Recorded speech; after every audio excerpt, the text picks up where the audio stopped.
Chapter 1. The Forgers. There was something of the look of the hunted animal brought to bay at last in Constance Dunlap's face as he let himself into his apartment late one night toward the close of the year. On his breath was the lingering odor of whiskey, yet in his eye, and had none of the effects.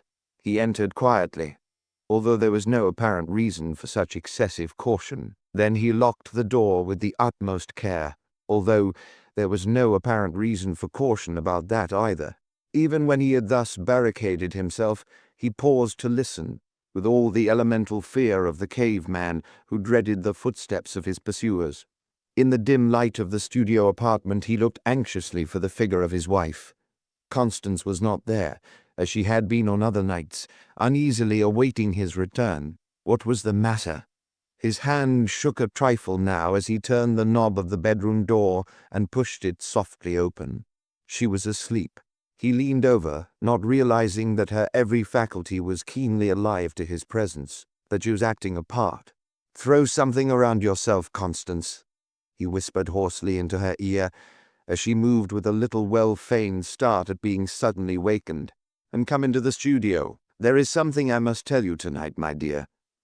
"My dear," she exclaimed bitterly, now seeming to rouse herself with an effort, and pretending to put back a stray wisp of her dark hair in order to hide from him the tears that still lingered on her flushed cheeks. "You can say that, Carlton, when it has been every night the same old threadbare excuse of working at the office until midnight?" She set her face in hard lines, but could not catch his eye. "Carlton Dunlap," she added in a tone that rasped his very soul, "I am nobody's fool. I may not know much about bookkeeping and accounting, but I can add, and two, when the same man but different women compose each two, do not make four, according to my arithmetic, but three," from which she finished almost hysterically the little speech she had prepared. But it seemed to fall flat before the man's curiously altered manner, from which I shall subtract one. She burst into tears. "Listen," he urged, taking her arm gently to lead her to an easy-chair. "No, no, no," she cried, now thoroughly aroused, with eyes that again snapped accusation and defiance at him. "Don't touch me. Talk to me, if you want to, but don't come near me." She was now facing him, standing in the high-ceilinged studio, as they called the room where she had kept up in a desultory manner for her own amusement the art studies which had interested her before her marriage. "What is it that you want to say? The other night you said nothing at all. Have you at last thought up an excuse? I hope it is at least a clever one." "Constance," he remonstrated, looking fearfully about. Instinctively she felt that her accusation was unjust. Not even that had dulled the hunted look in his face. Perhaps if it were that of which you suspect me, we could patch it up. I don't know. But, Constance, I must leave for the West on the first train in the morning." He did not pause to notice her startled look, but raced on. "I have worked every night this week, trying to straighten out those accounts of mine by the first of the year, and I can't do it. An expert begins on them in a couple of days. You must call up the office tomorrow and tell them that I am ill. Tell them anything. I must get at least a day or two start before they—" "Carlton," she interrupted, "what is the matter? What have you—" She checked herself in surprise. He had been fumbling in his pocket, and now laid down a pile of green and yellow banknotes on the table. "I have scraped together every last cent I can spare," he continued, talking jerkily to suppress his emotion. "They cannot take those away from you, Constance. And when I am settled in a new life—" He swallowed hard and averted his eyes further from her startled gaze. "Under a new name somewhere. If you have just a little spot in your heart that still responds to me, I'd know. It is too much even to hope. Constance, the accounts will not come out right because I am an embezzler." He bit off the word viciously, and then sank his head into his hands and bowed it to a depth that alone could express his shame. Why did she not say something, do something? Some women would have fainted, some would have denounced him, but she stood there, and he dared not look up to read what was written in her face. He felt alone, all alone, with every man's hand against him, He who had never in all his life felt so, or had done anything to make him feel so before. He groaned as the sweat of his mental and physical agony poured coldly out on his forehead. All that he knew was that she was standing there, silent, looking him through and through, as cold as a statue. Was she the personification of justice? Was this but a foretaste of the ostracism of the world? "When we were first married, Constance," he began sadly, "I was only a clerk for Green and Company at 2,000 a year. We talked it over. I stayed and in time became cashier at 5,000. But you know as well as I that 5,000 does not meet the social obligations laid on us by our position in the circle in which we are forced to move." His voice had become cold and hard, but he did not allow himself to be betrayed into adding, as he might well have done in justice to himself, that to her even $1,000 a month would have been only a beginning. It was not that she had been accustomed to so much in the station of life from which he had taken her. The plain fact was that New York had had an overtonic effect on her. "You were not a nagging woman, Constance," he went on in a somewhat softened tone. "In fact, you have been a good wife. You have never thrown it up to me that I was unable to make good to the degree of many of our friends in purely commercial lines. All you have ever said is the truth. A banking house pays low for its brains. My God!" he cried, stiffening out in the chair and clenching his fists. "It pays low for its temptations, too. There had been nothing in the world Carlton would not have given to make happy the woman who stood now, leaning on the table in cold silence, with averted head, regarding neither him nor the pile of greenbacks. Hundreds of thousands of dollars passed through my hands every week," he resumed. "That business owed me for my care of it. It was taking the best in me, and in return was not paying what other businesses paid for the best in other men. When a man gets thinking that way, with a woman whom he loves as I love you, something happens." He paused in the bitterness of his thoughts. She moved as if to speak. No, he interrupted. "Hear me out first. All I asked was a chance to employ a little of the money that I saw about me, not to take it, but to employ it for a little while, a few days, perhaps only a few hours. Money breeds money. Why should I not use some of this idle money to pay me what I ought to have? When Mr. Green was away last summer, I heard some inside news about a certain stock, so it happened that I began to juggle the accounts. It is too long a story to tell how I did it. Anybody in my position could have done it for a time. It would not interest you anyhow, but I did it. The first venture was successful. Also, the spending of the money was very successful in its way. That was the money that took us to the fashionable hotel in Atlantic City, where we met so many people. Instead of helping me, it got me in deeper. When the profit from this first deal was spent, there was nothing to do but to repeat what I had done successfully before. I could not quit now. I tried again, a little hypothecation of some bonds. Stocks went down. I had made a bad bet and $5,000 was wiped out, a whole year's salary. I tried again and wiped out 5,000 more. I was at my wit's end. I have borrowed under fictitious names, used names of obscure persons as borrowers, have put up dummy security. It was possible because I controlled the audits, but it has done no good. The losses have far outbalanced the winnings, and today I am in for $25,000. She was watching him now with dilating eyes as the horror of the situation was burned into her soul. He raced on, afraid to pause, lest she should interrupt him. "Mr. Green has been talked into introducing scientific management and a new system into the business by a certified public accountant, an expert in installing systems and discovering irregularities. Here I am, faced by certain exposure," he went on, pacing the floor and looking everywhere but at her face. "What should I do? Borrow? It is useless. I have no security that anyone would accept. There is just one thing left." He lowered his voice until it almost sank into a hoarse whisper.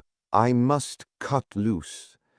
I have scraped together what I can, and I have borrowed on my life insurance. Here on the table is all that I can spare. Tonight, the last night, I have worked frantically in a vain hope that something, some way, would at last turn up. It has not. There is no other way out. In despair, I have put this off until the last moment. But I have thought of nothing else for a week. Good God, Constance, I have reached the mental state where even intoxicants fail to intoxicate." He dropped back again into the deep chair and sank his head again on his hands. He groaned as he thought of the agony of packing a bag and slinking for the Western Express through the crowds at the railroad terminal. Still Constance was silent. Through her mind was running the single thought that she had misjudged him. There had been no other woman in the case. As he spoke, there came flooding into her heart the sudden realization of the truth. He had done it for her. It was a rude and bitter awakening after the past months, when the increased income, with no questions asked, had made her feel that they were advancing. She passed her hands over her eyes, but there it was still, not a dream but a harsh reality. If she could only have gone back and undone it. But what was done was done. She was amazed at herself. It was not horror of the deed that sent an icy shudder over her. It was horror of exposure. He had done it for her. Over and over again that thought raced through her mind. She steeled herself at last to speak. She hardly knew what was in her own mind, what the conflicting, surging emotions of her own heart meant. "And so, you are leaving me what is left, leaving me in disgrace, and you are going to do the best you can to get away safely. You want me to tell one last lie for you." There was an unnatural hollowness in her voice which he did not understand, but which cut him to the quick. He had killed love. He was alone. He knew it. With a final effort he tried to moisten his parched lips to answer. At last, in a husky voice, he managed to say, "Yes." But with all his power of will he could not look at her. "Carlton Dunlap," she cried, leaning both hands for support on the table, bending over and at last forcing him to look her in the eyes. "Do you know what I think of you? I think you are a damned coward."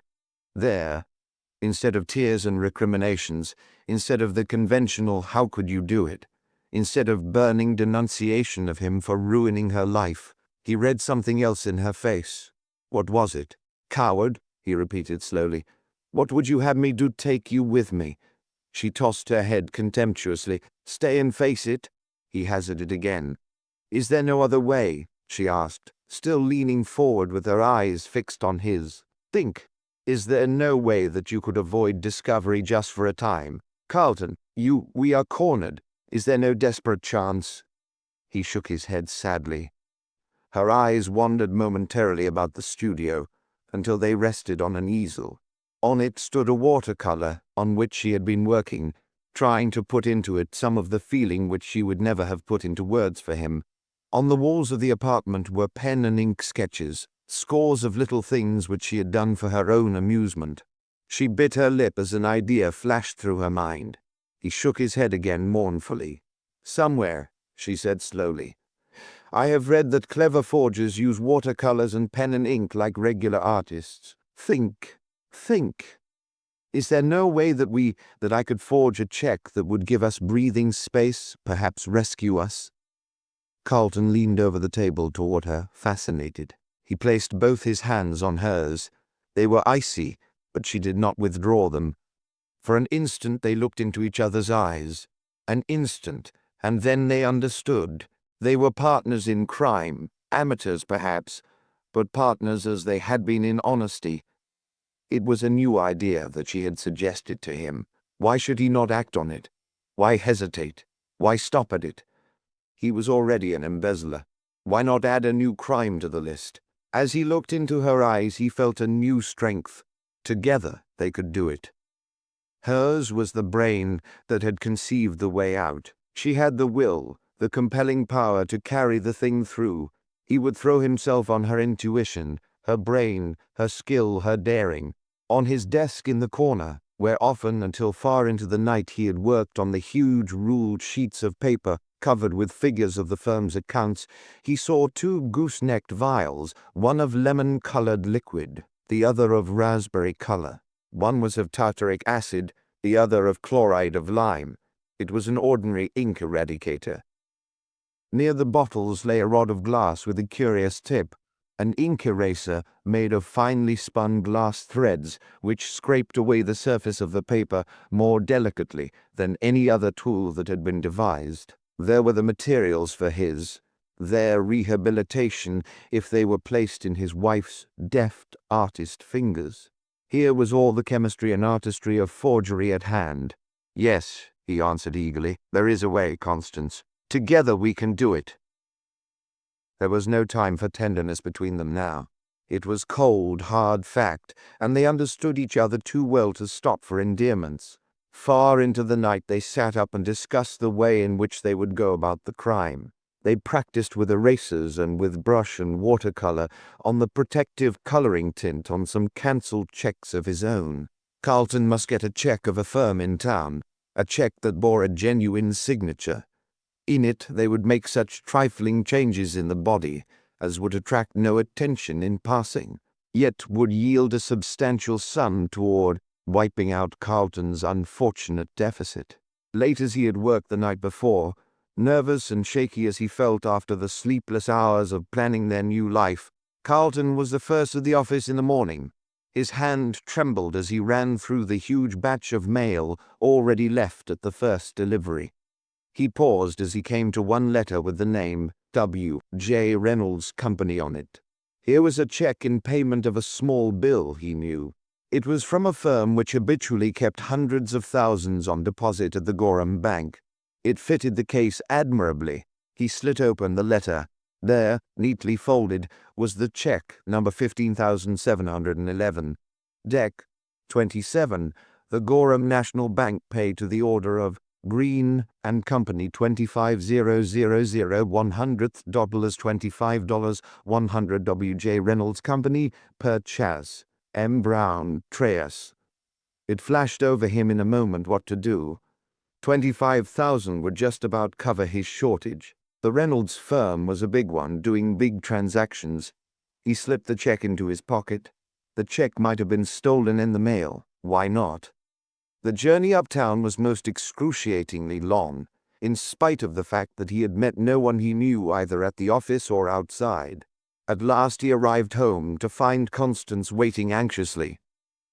"Did you get a check?" she asked, hardly waiting for his reply. "Let me see it. Give it to me."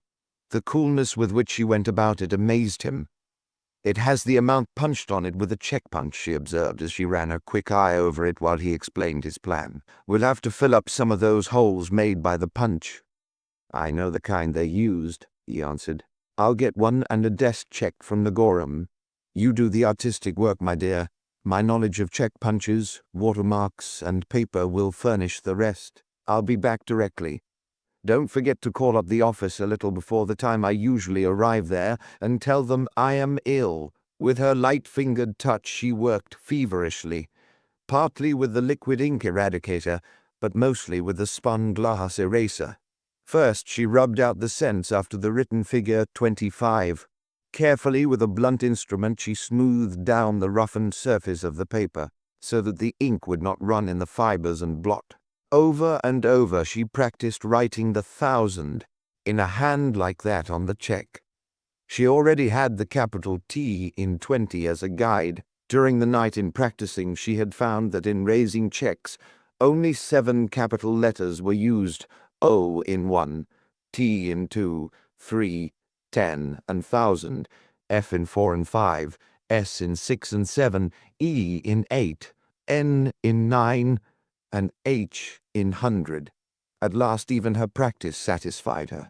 Then with a coolness born only of desperation she wrote in the words 1,000,100th. When she had done it she stopped to wonder at herself. She was amazed, and perhaps a little frightened at how readily she adapted herself to the crime of forgery. She did not know that it was one of the few crimes in which women had proved themselves most proficient. Though she felt her own proficiency and native ability for copying, again the eraser came into play to remove the cents after the figure 25. A comma and 3 zeros following it were inserted, followed by a new 0,00100th. The signature was left untouched. Erasing the name of Green and Company presented greater difficulties, but it was accomplished with as little loss of the protective coloring on the surface of the check as possible. Then, after the pay to the order of, she wrote in, as her husband had directed, the Carlton Realty Company. Next came the watercolor to restore the protective tint where the glass eraser and the acids had removed it. There was much delicate matching of tints and careful painting in with a fine camel's hair brush, until at last the color of those parts where there had been an erasure was apparently as good as any other part. Of course, under the microscope there could have been seen the angry crisscrossing of the fibers of the paper, due to the harsh action of the acids and the glass eraser.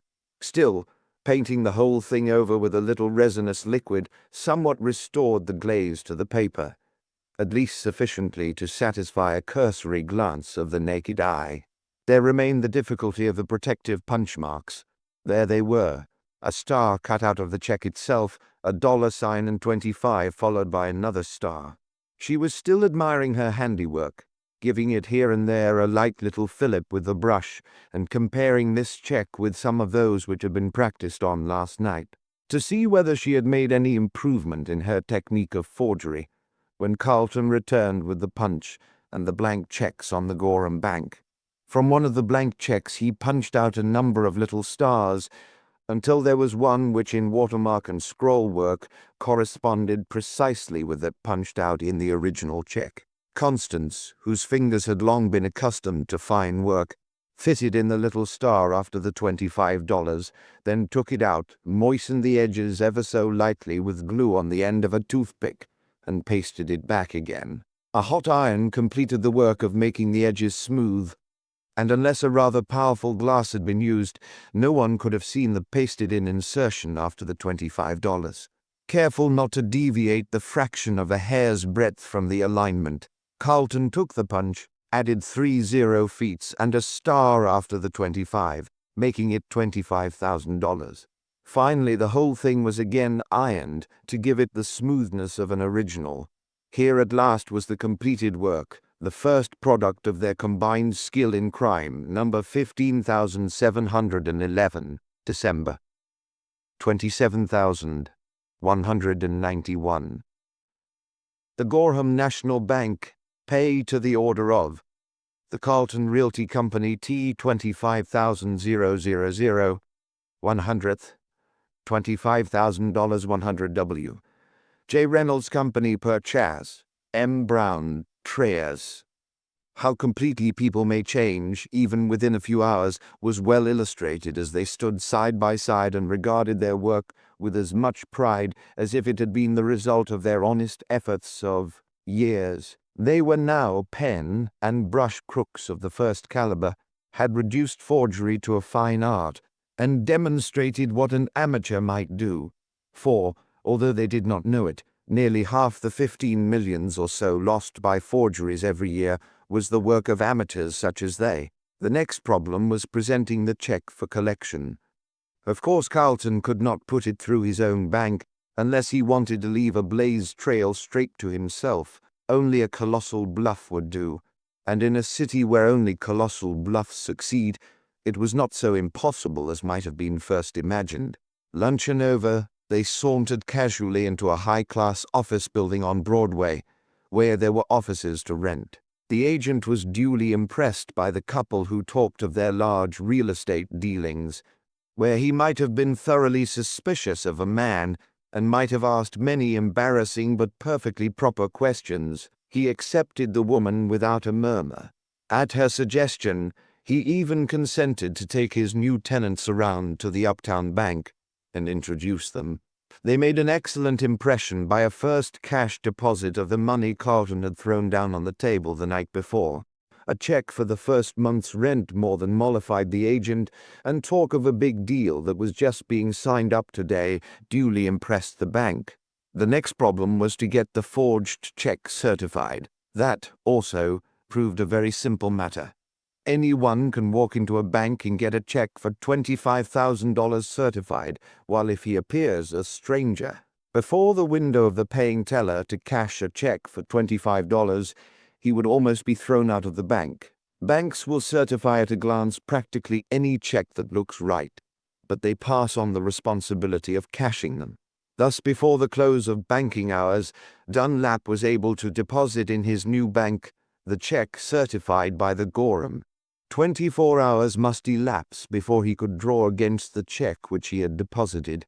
He did not propose to waste that time, so that the next day found him at Green and Company's, feeling much better. Really, he had come prepared now to straighten out the books, knowing that in a few hours he could make good. The first hesitation, due to the newness of the game, had worn off by this time. Nothing at all of an alarming nature had happened. The new month had already begun, and as most firms have their accounts balanced only once a month, he had, he reasoned, nearly the entire 4 weeks in which to operate. Conscience was dulled in Constance also, and she was now busy with ink eraser, the watercolors, and other paraphernalia in a wholesale raising of checks, mostly for amounts smaller than that in the first attempt. "We are taking big chances anyway," she urged him. "Why quit yet? A few days more and we may land something worthwhile." The next day he excused himself from the office for a while and presented himself at his new bank with a sheaf of new checks which he had raised, all certified, and totaling some thousands more. His own check for $25,000 was now honored. The relief which he felt was tremendous after the weeks of grueling anxiety. At once he hurried to a broker's and placed an order for the stocks he had used on which to borrow. He could now replace everything in the safe, straighten out the books, could make everything look right to the systematizer, could blame any apparent irregularity on his old system. Even ignorance was better than dishonesty. Constance, meanwhile, had installed herself in the little office they had hired as stenographer and secretary. Once having embarked on the hazardous enterprise, she showed no disposition to give it up, yet an office boy was hired and introduced at the bank. The mythical realty company prospered, at least if prosperity is measured merely by the bank book. In less than a week, the skillful pen and brush of Constance had secured them a balance, after straightening out Carlton's debts. That came well up to $100,000, mostly in small checks, some with genuine signatures and amounts altered, others complete forgeries. As they went deeper and deeper, Constance began to feel the truth of their situation. It was she who was really at the helm in this enterprise. It had been her idea. The execution of it had been mainly her work. Carlton had furnished merely the business knowledge that she did not possess. The more she thought of it during the hours in the little office while he was at work downtown, the more uneasy did she become. What if he should betray himself in some way? She was sure of herself, but she was almost afraid to let him go out of her sight. She felt a sinking sensation every time he mentioned any of the happenings in the banking house. Could he be trusted alone not to betray himself when the first hint of discovery of something wrong came? It was now near the middle of the month. It would not pay to wait until the end. Some one of the many firms whose checks they had forged might have its book balanced at any time now. From day to day, small amounts in cash had already been withdrawn until they were $20,000 to the good. They planned to draw out $30,000 now, one time. That would give them $50,000, roughly half of their forgeries. The check was written, and the office boy was started to the bank with it. Carlton followed him at a distance, as he had on other occasions, ready to note the first sign of trouble as the boy waited at the teller's window. At last the boy was at the head of the line. He had passed the check in, and his satchel was lying open, with voracious maw, on the ledge below the wicket for the greedy feeding of stacks of bills. Why did the teller not raise the wicket and shove out the money in a coveted pile? Carlton seemed to feel that something was wrong. The line lengthened, and those at the end of the queue began to grow restive at the delay. One of the bank's officers walked down and spoke to the boy. Carlton waited no longer. The game was up. He rushed from his coign of observation out of the bank building and dashed into a telephone booth. "Quick, Constance," he shouted over the wire. "Leave everything. They're holding up our check. They have discovered something. Take a cab and drive slowly around the square. You will find me waiting for you at the north end." That night the newspapers were full of the story. There was the whole thing, exaggerated, distorted, multiplied, until they had become swindlers of millions instead of thousands. But nevertheless it was their story. There was only one grain of consolation. It was in the last paragraph of the news item and read, "There seems to be no trace of the man and woman who worked this clever swindle. As if by a telepathic message, they have vanished at just the time when their whole house of cards collapsed. They removed every vestige of their work from the apartment. Everything was destroyed. Constance even began a new watercolor, so that might suggest that she had not laid aside her painting. They had played for a big stake and lost, but the $20,000 was something. Now the great problem was to conceal it and themselves. They had lost, yet if ever before they loved, it was as nothing to what it was now that they had tasted together the bitter and the sweet of their mutual crime. Carlton went down to the office the next day, just as before. The anxious hours that his wife had previously spent thinking whether he might betray himself by some slip were comparative safety as contrasted with the uncertainty of the hours now. But the first day after the alarm of the discovery passed off all right. Carlton even discussed the case, his case, with those in the office, commented on it, condemned the swindlers, and carried it off, he felt proud to say, as well as Constance herself might have done had she been in his place. Another day passed. His account of the first day, reassuring as it had been to her, did not lessen the anxiety. Yet never before had they seemed to be bound together by such ties as knitted their very souls in this crisis. She tried with a devotion that was touching to impart to him some of her own strength to ward off detection. It was the afternoon of the second day that a man who gave the name of Drummond called and presented a card of the Reynolds Company. "Have you ever been paid a little bill of $25 by our company?" he asked. Down in his heart, Carlton knew that this man was a detective. "I can't say without looking it up," he replied. Carlton touched a button, and an assistant appeared. Something outside himself seemed to nerve him up as he asked, "Look up our account with Reynolds and see if we have been paid." "What is it?"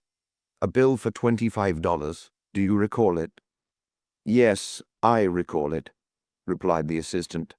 "No, Mr. Dunlap, I don't think it has been paid. It is a small matter, but we sent them a duplicate bill yesterday.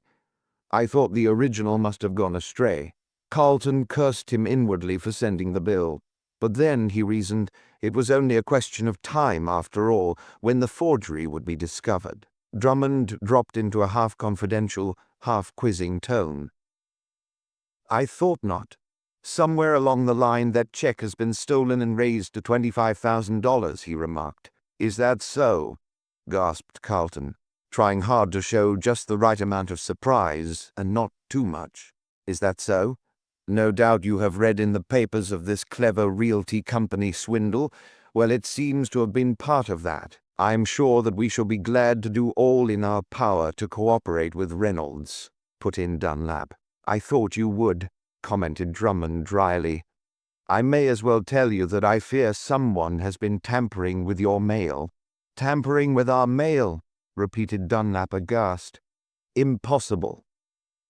"Nothing is impossible until it is proved so," answered Drummond, looking him straight in the eyes. Carlton did not flinch.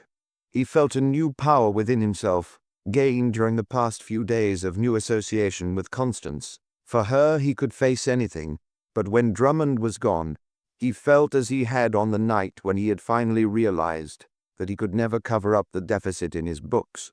With an almost superhuman effort he gripped himself. Interminably the hours of the rest of the day dragged on. That night he sank limp into a chair on his return home. "A man named Drummond was in the office today, my dear," he said. "Someone in the office sent Reynolds a duplicate bill, and they know about the check." "Well, I wonder if they suspect me. If you act like that, they won't suspect. They'll arrest," she commented sarcastically. He had braced up again into his new self at her words, but there was again that sinking sensation in her heart as she realized that it was, after all, herself on whom he depended, that it was she who had been the will, even though he had been the intellect of their enterprise. She could not overcome the feeling that, if only their positions could be reversed, the thing might even yet be carried through. Drummond appeared again at the office the next day. There was no concealment about him now. He said frankly that he was from the Bird Detective Agency, whose business it was to guard the banks against forgeries. The pen work, or as we detectives call it, the penning, he remarked, in the case of that check is especially good. It shows rare skill. But the pitfalls in this forgery game are so many that, in avoiding one, a forger, ever so clever, falls into another. Carlton felt the polite third degree as he proceeded. Nowadays the forger has science to contend with too. The microscope and camera may come in a little too late to be of practical use in preventing the forger from getting his money at first, but they come in very neatly later in catching him. What the naked eye cannot see in this check they reveal. Besides, a little iodine vapor brings out the original Green and Company on it. We have found out also that the protective coloring was restored by watercolor. That was easy. Where the paper was scratched and the sizing taken off, it has been painted with a resinous substance to restore the glaze to the eye. Well, a little alcohol takes that off too. Oh, the amateur forger may be the most dangerous kind, because the professional regularly follows the same line, leaves tracks, has associates, but, he concluded impressively, all are caught sooner or later. Sooner or later. Dunlap managed to maintain his outward composure admirably. Still, the little lifting of the curtain on the hidden mysteries of the new detective art produced its effect. They were getting closer, and Dunlap knew it, as Drummond intended he should. And, as in every crisis, he turned naturally to Constance. Never had she meant so much to him as now. That night as he entered the apartment he happened to glance behind him. In the shadow down the street a man dodged quickly behind a tree. The thing gave him a start. He was being watched. "There is just one thing left," he cried excitedly as he hurried upstairs with the news. "We must both disappear this time." Constance took it very calmly. "But we must not go together," she added quickly, her fertile mind as ever hitting directly on a plan of action. "If we separate, they will be less likely to trace us, for they will never think we would do that." It was evident that the words were being forced out by the conflict of common sense and deep emotion. "Perhaps it will be best for you to stick to your original idea of going west. I shall go to one of the winter resorts. We shall communicate only through the personal column of the Star. Sign yourself Western. I shall sign Eastern." The words fell on Carlton with his new and deeper love for her, like a death sentence. It had never entered his mind that they were to be separated now, dissolve their partnership in crime. To him it seemed as if they had just begun to live since that night when they had at last understood each other. And it had come to this separation. "A man can always shift for himself better if he has no impediments," she said, speaking rapidly as if to bolster up her own resolution. "A woman is always an impediment in a crisis like this." In her face, he saw what he had never seen before. There was love in it that would sacrifice everything. She was sending him away from her, not to save herself, but to save him. Vainly he attempted to protest. She placed her finger on his lips. Never before had he felt such overpowering love for her, and yet she held him in check in spite of himself. "Take enough to last a few months," she added hastily. "Give me the rest. I can hide it and take care of myself. Even if they trace me, I can get off. A woman can always do that more easily than a man. Don't worry about me. Go somewhere, start a new life.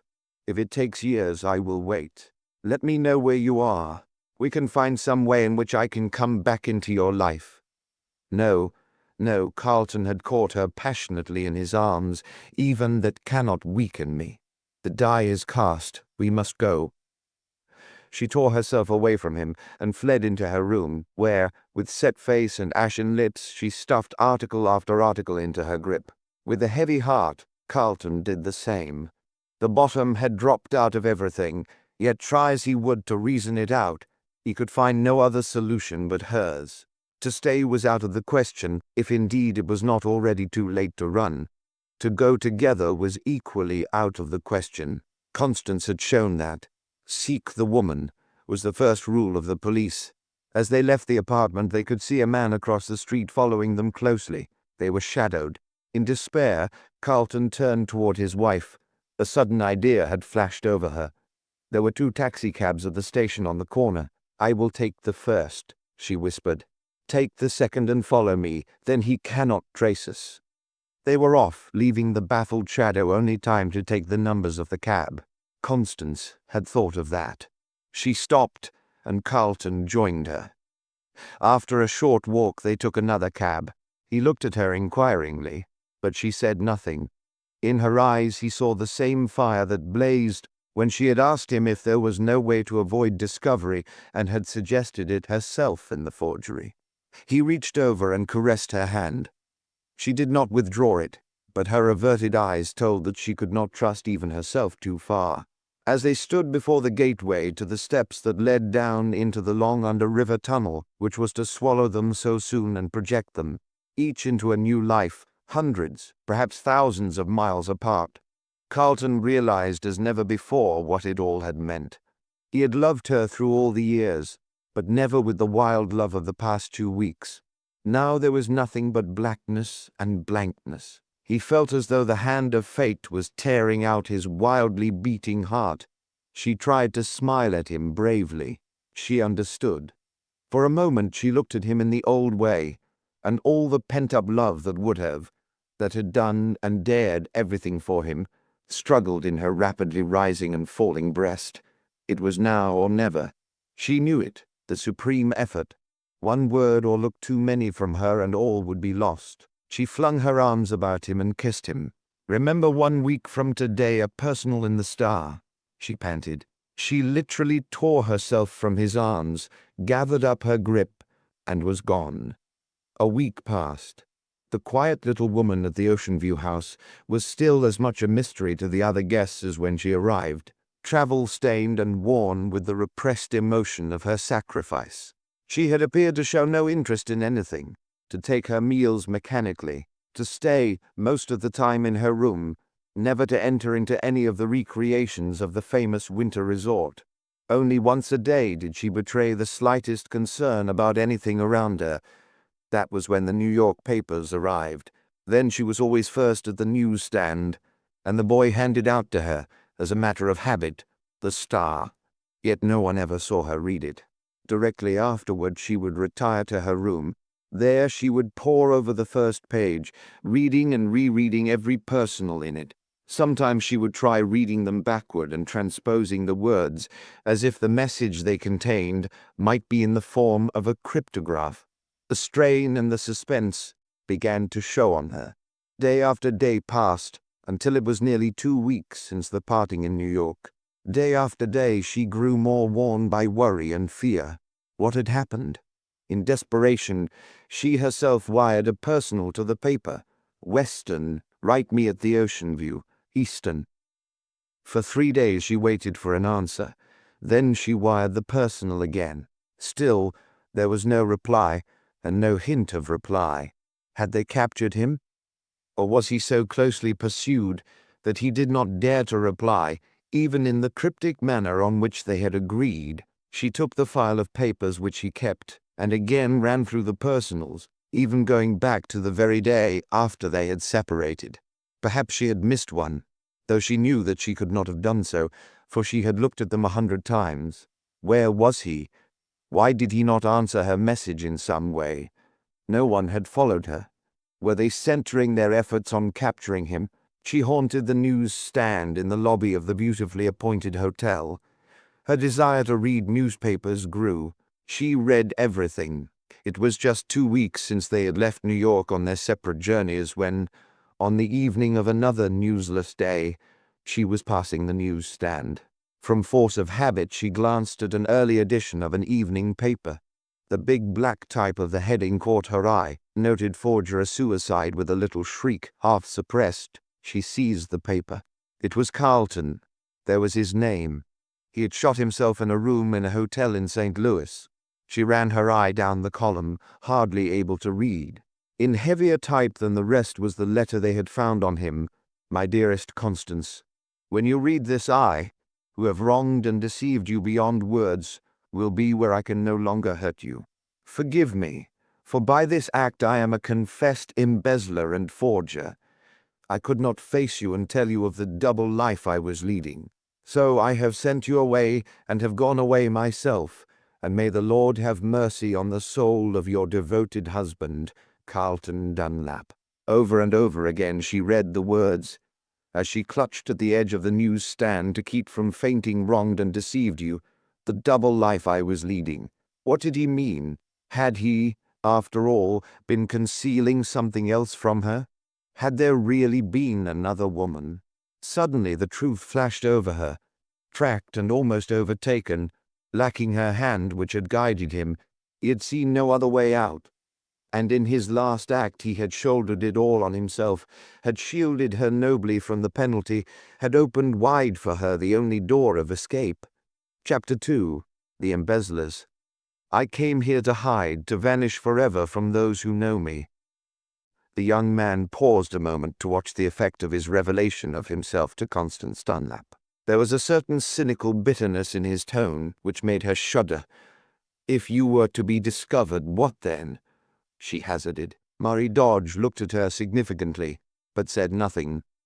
Instead, he turned and gazed silently at the ruffled waters of Woodlake. There was no mistaking the utter hopelessness and grim determination of the man.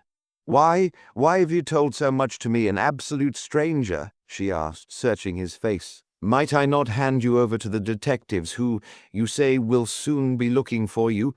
"You might," he answered quickly, "but you won't."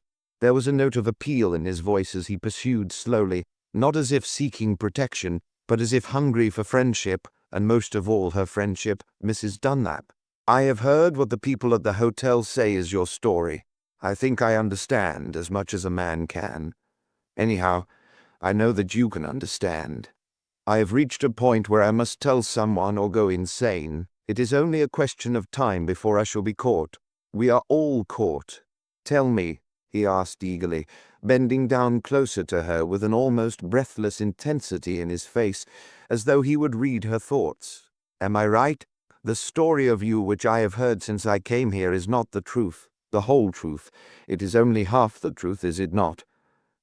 Constance felt that this man was dangerously near understanding her, as no one yet had seemed to be.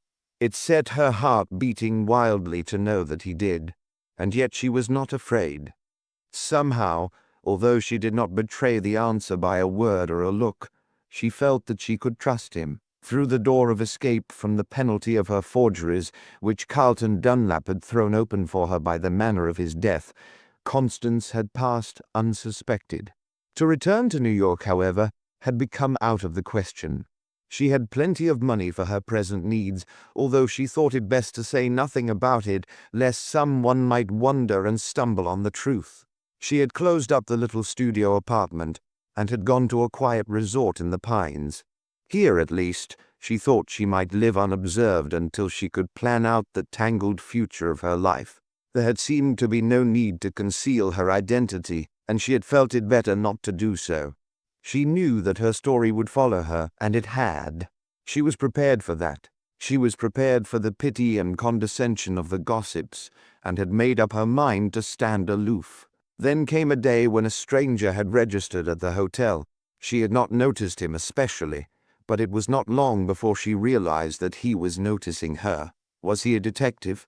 Had he found out the truth in some uncanny way? She felt sure that the name on the hotel register, Malcolm Dodd, was not his real name. Constance had not been surprised when the head waiter had seated the young man at her table. No doubt he had maneuvered it so, nor did she avoid the guarded acquaintance that resulted in the natural course of events.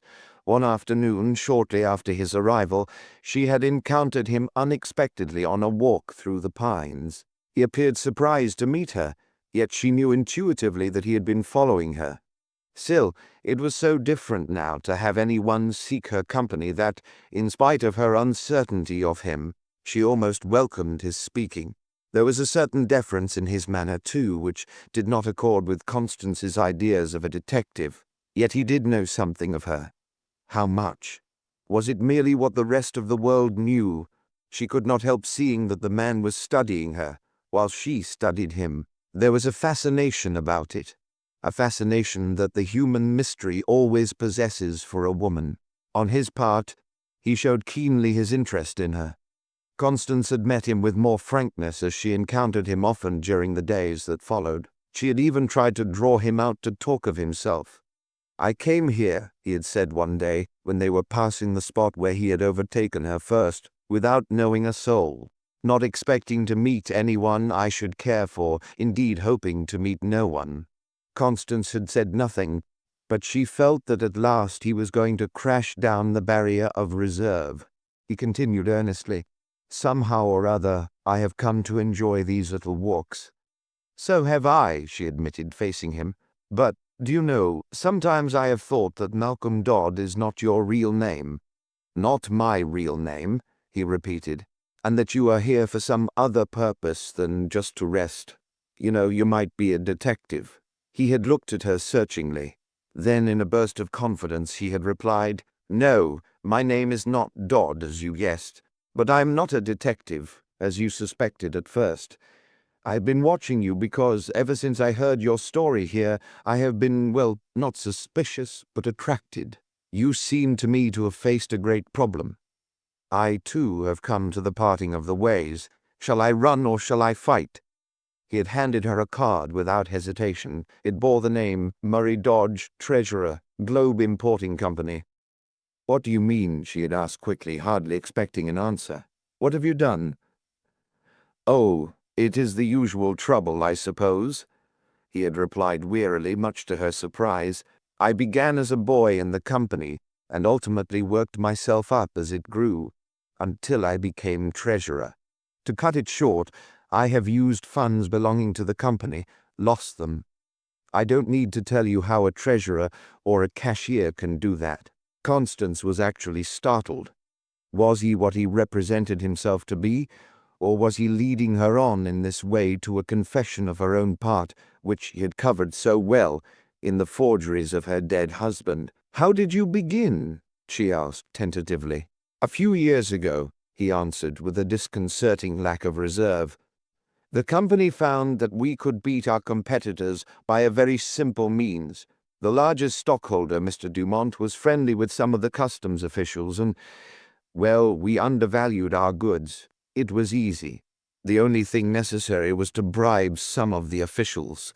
The president of the company, Walton Beverley, put the dirty work on me as treasurer. Now you can imagine what that meant." He had fallen into a cynical tone again. "It meant that I soon found, or rather thought I found, that every man has his price, some higher, some lower, but a price nevertheless. It was my business to find it, to keep it as low as I could with safety. So it went from one crooked thing to another. I knew I was crooked, but not as bad, I think, as the rest who put the actual work on me. I was unfortunate, weak perhaps, that is all. I tried to get mine, too. I lost what I meant to put back after I'd used it. They are after me now, soon will be the crooks. And here I am, momentarily expecting someone to walk up quietly behind me, tap me on the shoulder and whisper, 'You're wanted.'" Time had not softened the bitterness of Constance's feelings. Somehow she felt that the world, or at least society, owed her for taking away her husband. The world must pay. She sympathized with the young man who was appealing to her for friendship. Why not help him? "Do you really, really want to know what I think?" asked Constance after he had at last told her his wretched story. It was the first time that she had looked at him since she realized that he was unburdening the truth to her. "Yes," he answered eagerly, catching her eye. "Yes," he urged. "I think," she said slowly, "that you are running away from a fight that has not yet begun." It thrilled her to be talking so. Once before she had tasted the sweetness and the bitterness of crime. She did not stop to think about right or wrong. If she had done so, her ethics would have been strangely illogical. It was enough that, short as their acquaintance had been, she felt unconsciously that there was something latent in the spirit of this man, akin to her own. Murray also felt, rather than understood, the bond that had been growing so rapidly between them. His was the temperament that immediately translates feeling into action. He reached into his breast pocket. There was the blue-black glint of a cold steel automatic. A moment he balanced it in his hand. Then, with a rapid and decisive motion of the arm, he flung it far from him. As it struck the water with a sound horribly suggestive of the death gurgle of a lost man, he turned and faced her. "There," he exclaimed with a new light in the defiant, desperate smile that she had observed many times before. "There, the curtain rises instead of falls." Neither spoke for a few moments. At last he added, "What shall I do next?" "Do," she repeated. She felt now the weight of responsibility for interfering with his desperate plans, but it did not oppress her. On the contrary, it was a pleasant burden. "According to your own story," she went on, "they know nothing yet as far as you can see. You would have forestalled them by taking this little vacation, during which you could disappear while they would discover the shortage. Go back." "And when they discover it?" he asked, evidently prepared for the answer she had given, and eager to know what she would propose next. Constance had been thinking rapidly. "Listen," she cried, throwing aside restraint now. "No one in New York outside my former little circle knows me. I can live there in another circle unobserved. For weeks I have been amusing myself by the study of shorthand. I have picked up enough to be able to carry the thing off. Discharge your secretary. Put an advertisement in the newspapers. I will answer it. Then I will be able to help you. I cannot say at a distance what you should do next. There, perhaps, I can tell you." What was it that had impelled her to say it? She could not have told. Murray looked at her. Her very presence seemed to infuse new determination into him.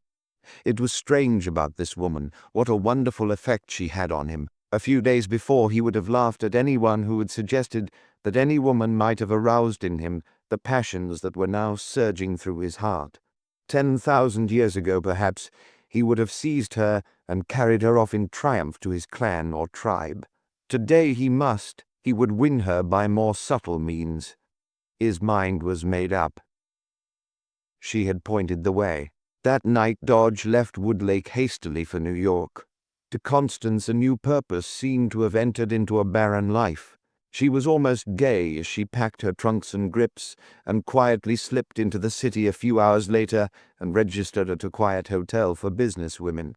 Sure enough, in the Star the next morning was the advertisement.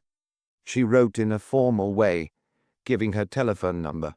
That afternoon, apparently as soon as the letter had been delivered, a call came. The following morning, she was the private secretary of Murray Dodge, sitting unobtrusively before a typewriter desk in a sort of little anteroom that guarded the door to his office. She took pains to act the part of private secretary, and no more, as appeared natural to the rest of the office force. At first she was much with Murray, who made the most elaborate explanations of the detail of the business. "Do they suspect anything?" she asked anxiously as soon as they were absolutely alone. "I think so," he replied. "They said nothing except that they had not expected me back so soon. I think the so soon was an afterthought. They didn't expect me back at all. For," he added significantly, "I've been in fear and trembling until I could get you. They already have asked the regular audit company to go over the books in advance of the time when we usually employ them. I didn't ask why. I merely accepted it with a nod. It might have meant bringing matters to a crisis now." He felt safer with Constance installed as his private secretary. True, Beverly and Dumont had viewed her from the start with suspicion.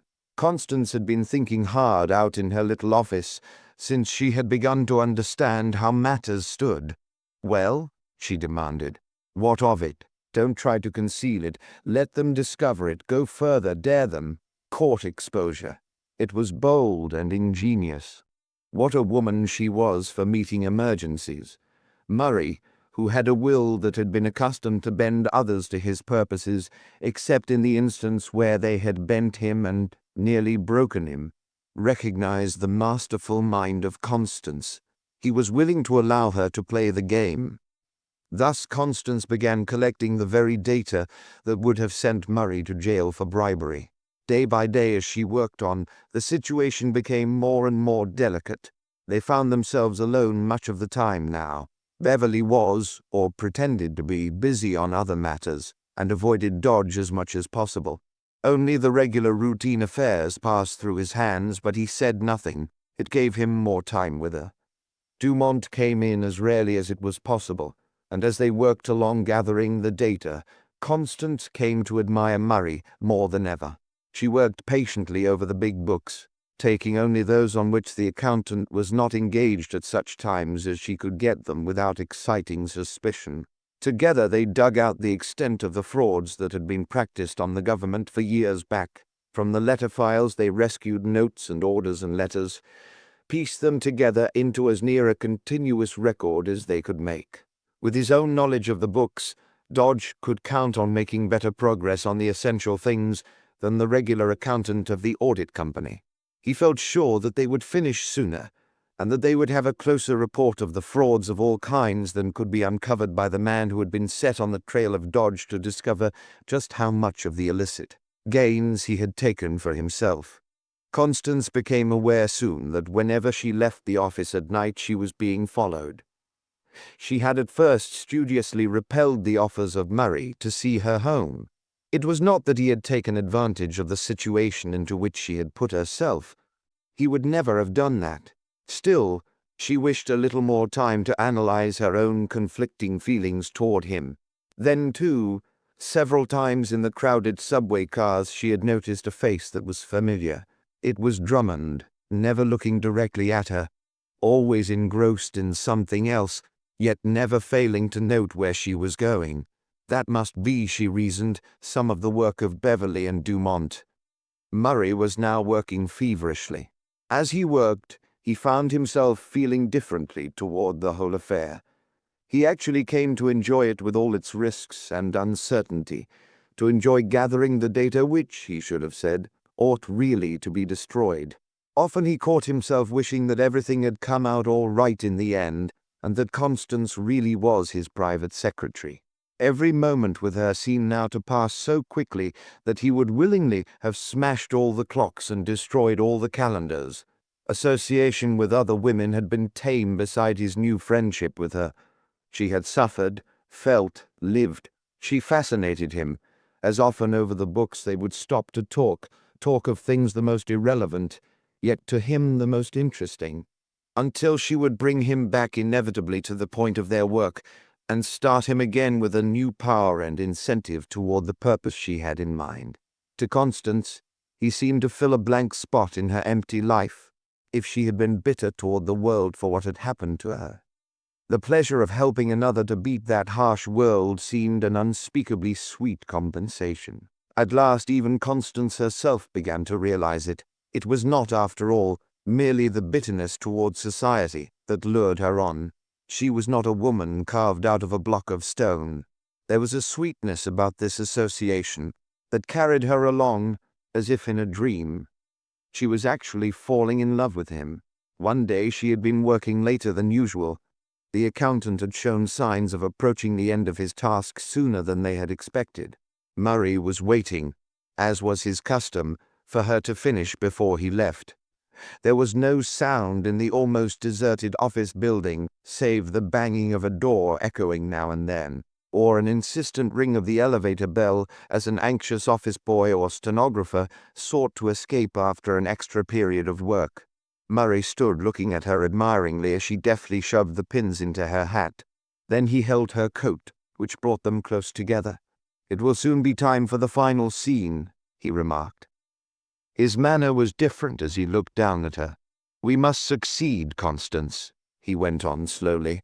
"Of course, after it is over, it will be impossible for me to remain here with this company. I have been looking around. We must clear ourselves. I already have an offer to go with another company much better than this position, in every way honest, square, with no dirty work, such as I have had here." It was a moment that Constance had foreseen without planning what she would do. She moved to the door as if to go. "Take dinner with me tonight at the riverside," he went on, mentioning the name of a beautifully situated inn uptown overlooking the lights of the Hudson and thronged by gay parties of pleasure-seekers. Before she could say no, even though she would have said it, he had linked his arm in hers, banged shut the door, and they were being whisked to the street in the elevator. This time, as they were about to go out of the building, she noticed Drummond standing in the shadow of a corner back of the cigar counter on the first floor. She told Murray of the time she had seen Drummond following her. Murray ground his teeth. "He'll have to hustle this time," he muttered, handing her quickly into a cab that was waiting for a fare. Before he could give the order where to drive, she had leaned out of the window. "To the ferry," she cried. Murray looked at her inquiringly. Then he understood. "Not to the riverside yet," she whispered.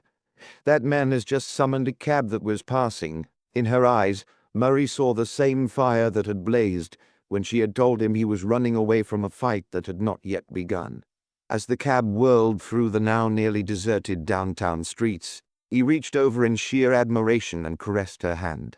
She did not withdraw it, but her averted eyes and quick breath told that 1,000 thoughts were hurrying through her mind, divided between the man in the cab beside her and the man in the cab following perhaps half a block behind.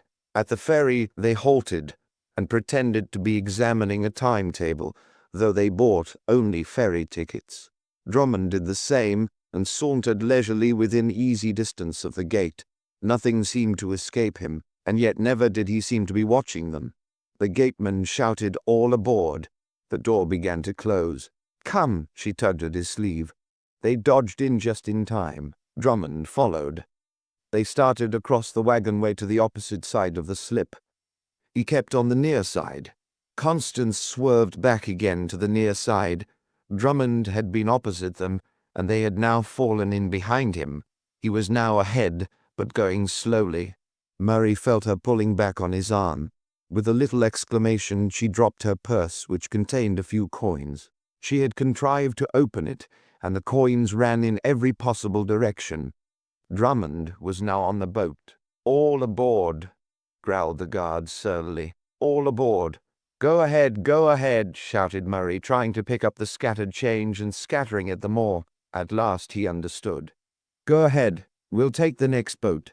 Can't you see the lady has dropped her purse?" The gates closed. The warning whistle blew, and the ferryboat departed, bearing off Drummond alone. Another cab took them to the riverside. A new bond of experience had been established between them. They dined quietly, and as the lights grew mellow, she told him more of her story than she had ever breathed to any other living soul. As Murray listened, he looked his admiration for the daring of the little woman opposite him at the table. They drifted. It was the day of the threatened exposure. Curiously enough, Dodge felt no nervousness. The understanding which he had reached, or felt that he had reached with Constance, made him rather eager than otherwise to have the whole affair over with at once. Drummond had been shut up for some time in the office of Beverley with Dumont, going over the report which the accountant had prepared and other matters. He had come in without seeing either Constance or Murray, though they knew he must be nursing his chagrin over the episode of the night before. "They are waiting to see you," reported Constance to Dodge, half an hour later, after one of the office boys had been sent over as formal messenger to their office. "We are ready for them?" he asked, smiling at her. Constance nodded. "Then I shall go in. Wait a moment. When they have hurled their worst at me, I shall call on you. Have the stuff ready." There was no hesitation, no misgiving on the part of either, as he strode into Beverley's office. Constance had prepared the record which they had been working on, and for days had been momentarily expecting this crisis. She felt that she was ready. An ominous silence greeted Dodge as he entered. "We have had experts on your books, Dodge," began Beverley, clearing his throat, as Murray seated himself, waiting for them to speak first. "I have seen that," he replied dryly. "They are $50,000 short," shot out Dumont. "Indeed?" Dumont gasped at the coolness of the man. What? You have nothing to say?" "Why, sir," he added, raising his voice, "you have actually made no effort to conceal it." Dodge smiled cynically. "A consultation will rectify it," was all he said. "A conference will show you that it is all right." "A consultation?" broke in Beverley in rage. "A consultation in jail." Still Dodge merely smiled. "Then you consider yourself trapped?" You admit it, ground out Dumont. Anything you please, repeated Dodge. I am perfectly willing. Let us end this farce now, cried Beverly hotly. Drummond. The detective had been doing some rapid thinking. Just a moment, he interrupted. Don't be too precipitate. Hear his side if he has any. I can manage him. Besides, I have something else to say about another person that will interest us all. Then you are willing to have the consultation? Drummond nodded. Miss Dunlap, called Murray, taking the words almost from the detective's lips as he opened the door and held it for her to enter. No, alone, almost shouted Beverly.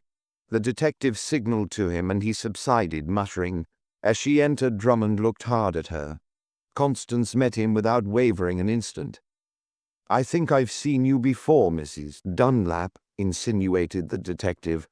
Perhaps, replied Constance, still meeting his sharp ferret eye squarely, which increased his animosity. Your husband was Carlton Dunlap, cashier of Green and Company, was he not? She bit her lip. The manner of his raking up of old scores, though she had expected it, was cruel. It would have been cruel in court if she had had a lawyer to protect her rights. It was doubly cruel, merciless here. Before Dodge could interrupt, the detective added, Who committed suicide after forging checks to meet his Murray was at Drummond like a hound. Another word from you and I'll throttle you, he blurted out. No, Murray, no, don't, pleaded Constance. She was burning with indignation, but it was not by violence that she expected to prevail. Let him say what he has to say. Drummond smiled. He had no scruples about a third degree of this kind, and besides there were 3 of them to dodge. You were, both of you, at Woodlake not long ago, were you not? He asked calmly. There was no escaping the implication of the tone. Still, Drummond was taking no chances of being misunderstood. There was one man, he went on, who embezzled for you. Here is another who has embezzled.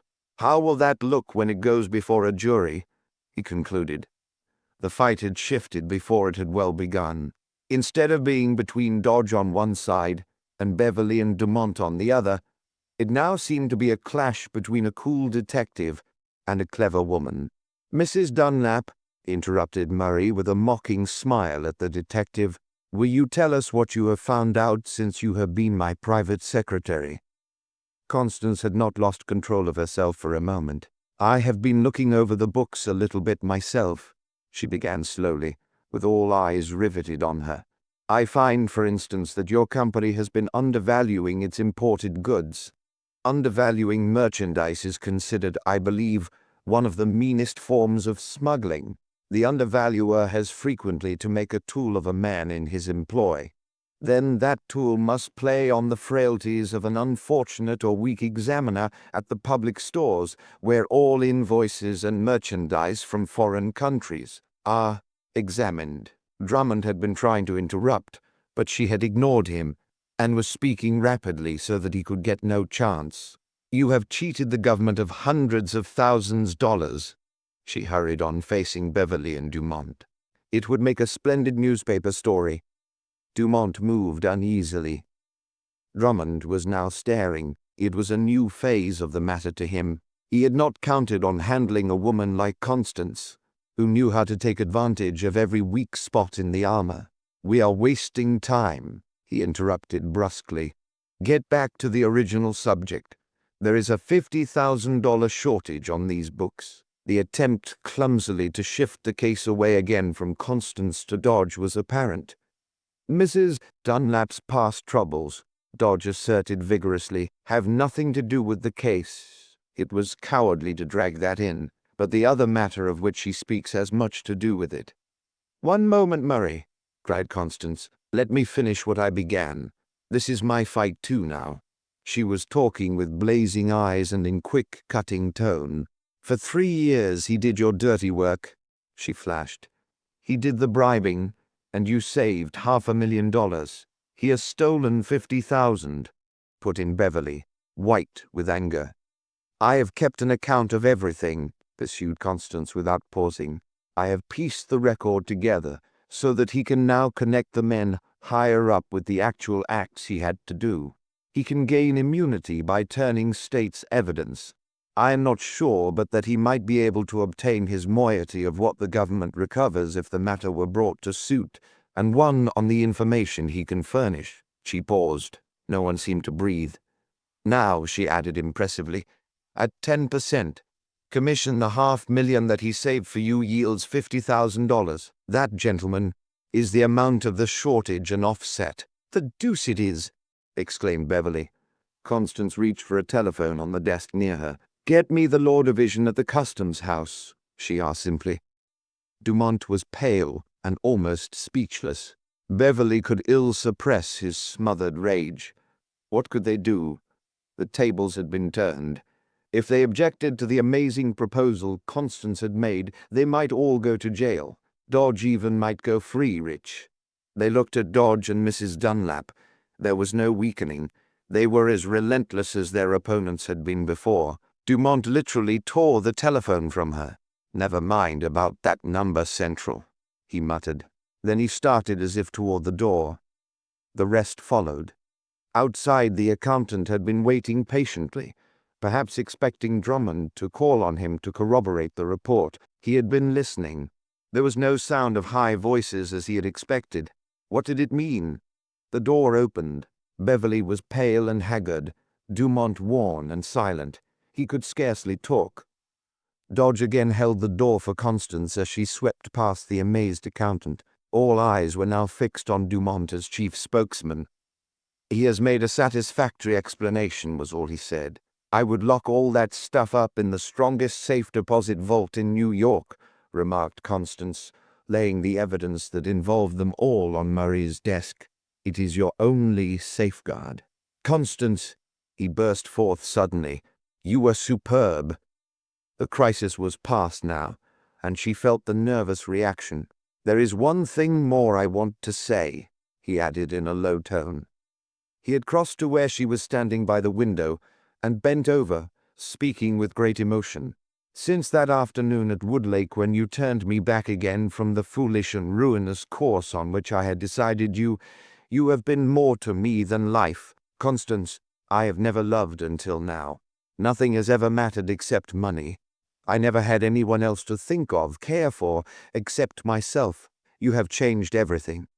She was gazing out of the window at the tall buildings. There, in a myriad of offices, lay wealth untold, opportunity as yet untasted to seize that wealth. Only for an instant she turned and looked at him, then dropped her eyes. "What lay that way?" "You are clear now, respected, respectable," she said simply. "Yes, thank God. Clear and with a new ambition, thanks to you." She had been expecting this ever since that last night. The relief of Murray to feel that the old score that would have ruined him was now wiped off the slate was precisely what she had anticipated. Yet somehow it disappointed her. She felt instinctively that her triumph was burning fast to ashes. "Keep clear," she faltered. "Constance," he urged, approaching closer and taking her cold hand. Was she to be the one to hold him back in any way from the new life that was now before him? What if Drummond, in his animosity, ever got the truth? She gently unclasped her hand from his. No, that happiness was not for her. "I am afraid I am a crooked heart, Murray," she said sadly. "I have gone too far to turn back. The brand is on me, but I am not altogether bad yet. Think of me always with charity." "Yes," she cried wildly, "I must return to my loneliness. No, do not try to stop me. You have no right," she added bitterly, as the reality of her situation burned itself into her heart. She broke away from him wildly, but with set purpose. The world had taken away her husband. Now it was a lover. The world must pay. Chapter 3. The Gunrunners. We'll end here, Mrs. Dunlap. Ramon Santos, terror of the Washington State Department and of a half-dozen consulates in New York, stuck a pin in a map of Central America, spread out on a table before Constance. "Insurrectos will meet us," he pursued, then added, "But we must have money first, my dear Senora, plenty of money. Dark of eye and skin, with black imperial and mustache, tall, straight as an arrow, Santos had risen and was now gazing down with rapt attention, not at the map, but at Constance herself. Every curve of her face and wave of her hair, every line of her trim figure, which her filmy gown seemed to accentuate rather than conceal, added fire to his ardent glances. He touched lightly another pin sticking in a little, almost microscopic island of the Caribbean. "Our plan, it is simple," he continued with animation in spite of his foreign accent. "On this island a plant to print paper money, to coin silver. With that we shall land, pay our men as they flock to us, collect forces, seize cities, appropriate the customs. Once we start, it is easy." Constance looked up quickly. "But that is counterfeiting," she exclaimed. "No," rejoined Santos. "It is a war measure. We, the provisional government, merely coin our own money. Besides, it will not be done in this country. It will not come under your laws." There was a magnetism about the man that fascinated her as he stood watching the effect of his words. Instinctively, she knew that it was not alone enthusiasm over his scheme that inspired his confidences. "Though we are not counterfeiters," he went on, "we do not know what moment our opponents may set your secret service to destroy all our hopes. Besides, we must have money now to buy machinery, arms, ammunition. We must find someone," he lowered his voice, "who can persuade American bankers and merchants to take risks to gain valuable concessions in the new state." Santos was talking rapidly and earnestly, urging his case on her. "We are prepared," he hurried on confidentially, "to give you, Signora, half the money that you can raise for these purposes." He paused and stood before her. He was certainly a handsome figure, this soldier of fortune, and he was at his best now. Constance looked out of the window of her sitting room. This was a business proposition, not to be influenced by any sentiment. She watched the lights moving up and down the river and bay. There were craft from the ends of the earth. She speculated on the romantic secrets hidden in liner and tramp. Surely they could scarcely be more romantic than the appeal Santos was making. "Will you help us?" urged Santos, leaning further over the map to read her averted face. In her loneliness after she had given up Murray Dodge, life in New York had seemed even more bitter to Constance than before. Yet the great city cast a spell over her, with its countless opportunities for adventure. She could not leave it, but had taken a suite in a quiet boarding house overlooking the bay from the Heights in Brooklyn. One guest in particular had interested her. He was a Latin American, Ramon Santos. She noticed that he seldom appeared at breakfast or luncheon, but at dinner he often ordered much as if it were 7 o'clock in the morning instead of the evening. He was a mystery, and mysteries interested her. Did he work all night and sleep all day? What was he doing? She was astonished a few nights after her arrival to receive a call from the mysterious evening breakfaster. "Pardon I intrude," he began gracefully, presenting his card. "But I have heard how clever you are, Signora Dunlap.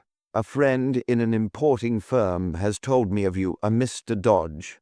Constance was startled at the name.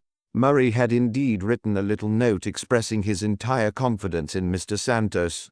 Formal as it was, Constance thought she could read between the lines the same feeling toward her that he had expressed at their parting. Santos gave her no time to live over the past. "You see, Mrs. Dunlap," he explained, as he led up to the object of his visit, "the time has come to overthrow the regime in Central America, for a revolution which will bring together all the countries in a union like the old United States of Central America." He had spread out the map on the table. "Only," he added, "we would call the new state Vespuccia." "We?" queried Constance. "Yes, my colleagues, you call it in English. We have already a junta with headquarters in an old loft on South Street in New York." Santos indicated the plan of campaign on the map. "We shall strike a blow," he cried, bringing his fist down on the table as if the blow had already fallen. "That will paralyze the enemy at the very start." He paused. "Will you help us raise the money?" he repeated earnestly. Constance had been inactive long enough. The appeal was romantic, almost irresistible. Besides, no. At the outset she put out of consideration any thought of the fascinating young soldier of fortune himself. The spirit of defiance of law and custom was strong upon her. That was all. "Yes," she replied, "I will help you. Santos leaned over, and with a graceful gesture that she could not resent, raised her fingertips gallantly to his lips. "Thank you," he said with a courtly smile. "We have already won." The next day Ramon introduced her to the other members of the junta.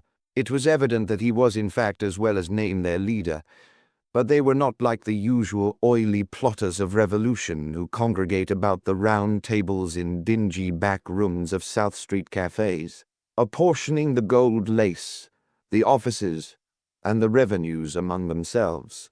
There was an air about them that was different. "Let me present Captain Lee Gordon," of the remarked Santos, coming to a stockily built, sunburned man with the unmistakable look of the Anglo-Saxon who has spent much time in the neighborhood of the tropical sun. "The Arroyo is the ship that is to carry the arms and the plant to the island from Brooklyn. We choose Brooklyn because it is quieter over there, fewer people late at night on the streets." Captain Gordon bowed without taking his eyes off Constance. "I am, like yourself, Mrs. Dunlap, a recent recruit," he explained. "It is a wonderful plan," he added enthusiastically.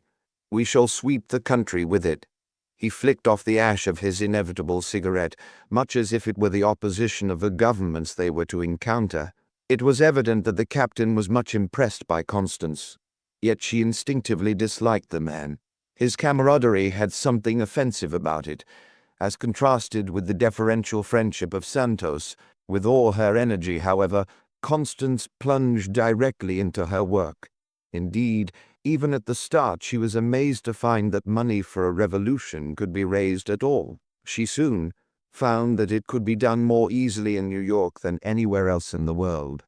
There seemed to be something about her that apparently appealed to those whom she went to see. She began to realize what a tremendous advantage a woman of the world had in presenting the case and convincing a speculator of the rich returns if the revolution should prove successful. More than that, she quickly learned that it was best to go alone, that it was she, quite as much as the promised concessions for tobacco, salt, telegraph, telephone monopolies, that loosed the purse strings. Her first week's report of pledges ran into the thousands, with a substantial immediate payment of real dollars.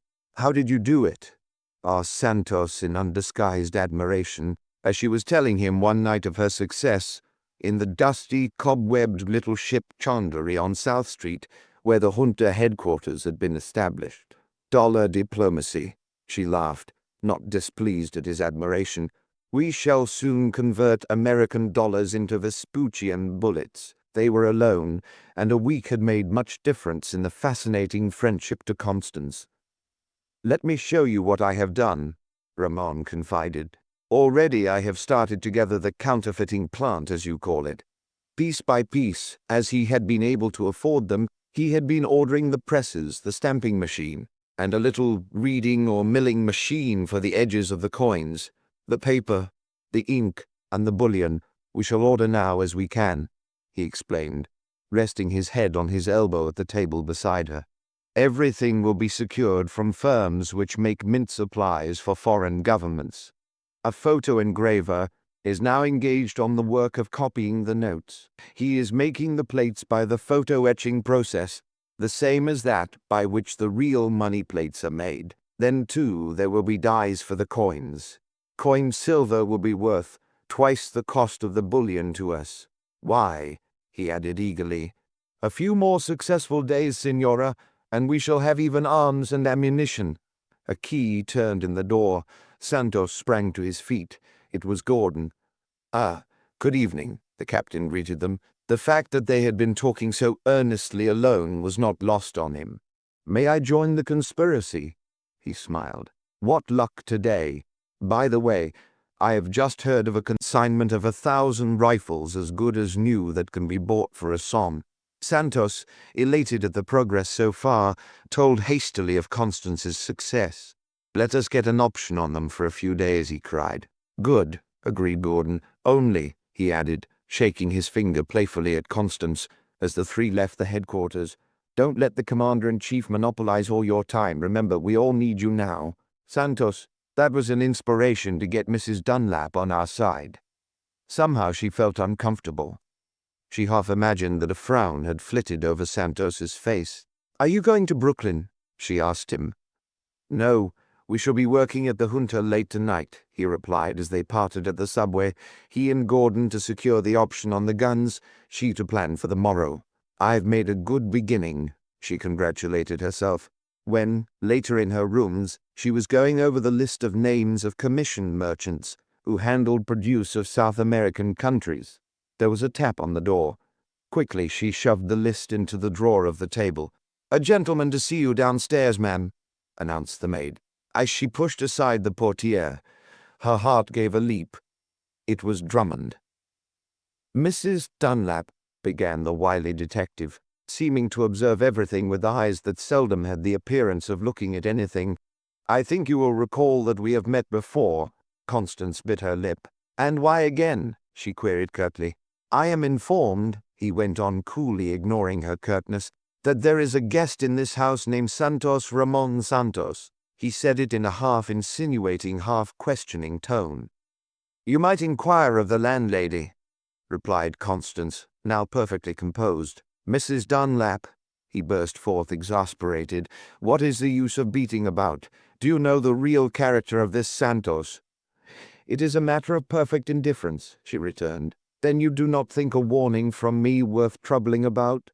demanded the detective. Constance continued to stand as if to terminate the interview. "I came here," continued the detective, showing no evidence of taking the hint, "to make a proposition to you. Mrs. Dunlap, you are in bad again. But this time there is a chance for you to get out without risk. I think I may talk plainly. We understand each other." His manner had changed.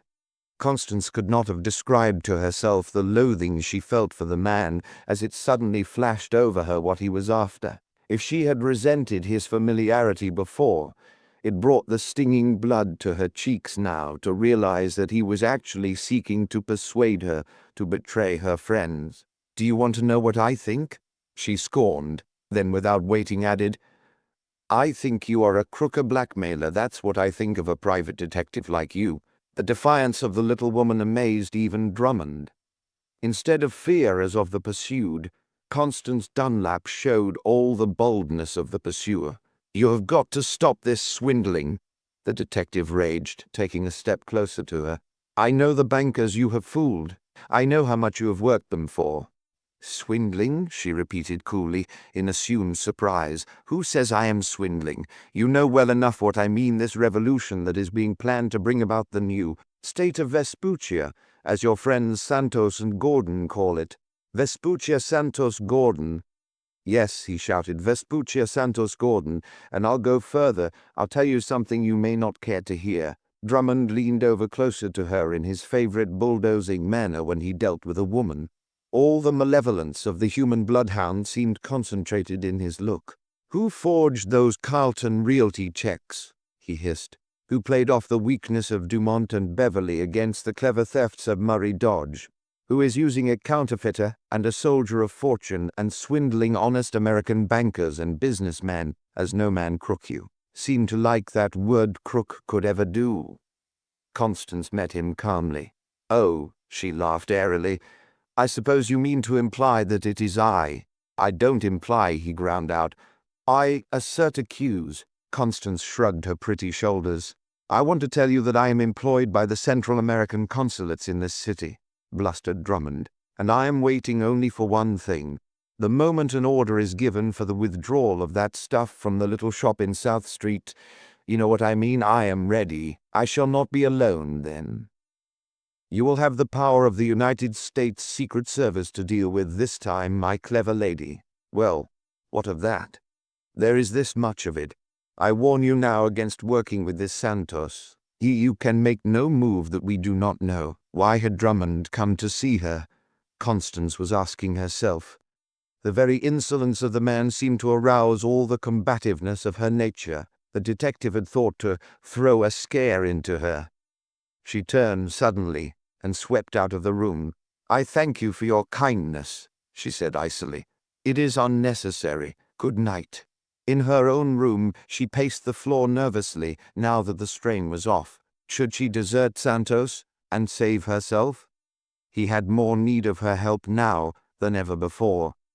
She did not stop to analyze her own feelings. She knew he had been making love to her during the past week as only a Spaniard could. It fascinated her without blinding her. Yes, she would match her wits against this detective, clever though she knew he was. But Santos must be warned. Santos and Gordon were alone when she burst in on them breathlessly an hour later at the junta. "What is the matter?" inquired Ramon quickly, placing a chair for her. Gordon looked his admiration for the little woman, though he did not speak it. She saw him cast a sidewise glance at Santos and herself. Though the three were friends, it was evident to her that Gordon did not trust Santos any further than the suspicious Anglo-Saxon trusts a foreigner, usually when there is a woman in the case. "The Secret Service," exclaimed Constance. "I've just had a visit from a private detective employed by one of the consulates. They know too much. He has threatened to tell all to the Secret Service, has even had the effrontery to ask me to betray you." "The scoundrel!" burst out Santos impulsively. "You are not frightened?" Gordon asked quickly. "On the contrary, I expected something of the sort soon, but not from this man. I can meet him." "Good!" exclaimed the captain. There was that in his voice that caused her to look at him quickly. Santos had noticed it too, and a sullen scowl spread over his face. Intuitively, Constance read the two men before her. She had fled from one problem to a greater. Both Santos and Gordon were in love with her. In the whirl of this new discovery, two things alone crowded all else from her mind. She must contrive to hold off Drummond until that part of the expedition which was ready could be got off, and she must play the jealous rivals against each other with such finesse as to keep them separated. Far into the night after she had left the junta, she debated the question with herself. She could not turn back now. The attentions of Gordon were offensive, yet she could have given no other reason than that she liked Santos the better. Yet what was Santos to her after all? Once she had let herself go too far. She must be careful in this case. She must not allow this to be other than a business proposition. The crisis for her came sooner than she had anticipated. It was the day after the visit of Drummond. She was waiting at the junta alone for Santos when Gordon entered. She had dreaded just that. There was no mistaking the man. "Mrs. Dunlap," began Gordon, bending down close over her. She was almost trembling with emotion, and he saw it. "You can read me like a book," he hurried on, mistaking her feelings. "I can see that you know how much I think of you, how much I—" No, she implored. "Don't talk to me that way. Remember, there is work to do. After it is over, then—" "Work," he scorned. "What is the whole of Central America to me compared to you? Captain Gordon." She stood facing him. "You must not. Listen to me. You do not know please leave me. Let me think." She did not dare accept him. She could not reject him. It seemed that with an almost superhuman effort, Gordon gripped himself. But he did not go. Constance was distracted. What if Santos, with his fiery nature, should find Gordon talking to her alone? She must temporize. "1 week," she murmured. "When the Arroyo sails that night, I shall give you my answer." Gordon shot a peculiar glance at her, half doubt, half surprise. But she was gone. As she hurried unexpectedly out of the junta, she fancied she caught a glimpse of a familiar figure. It must have been Drummond. Every move at the junta was being watched. At the boarding house all night she waited. She must see Santos.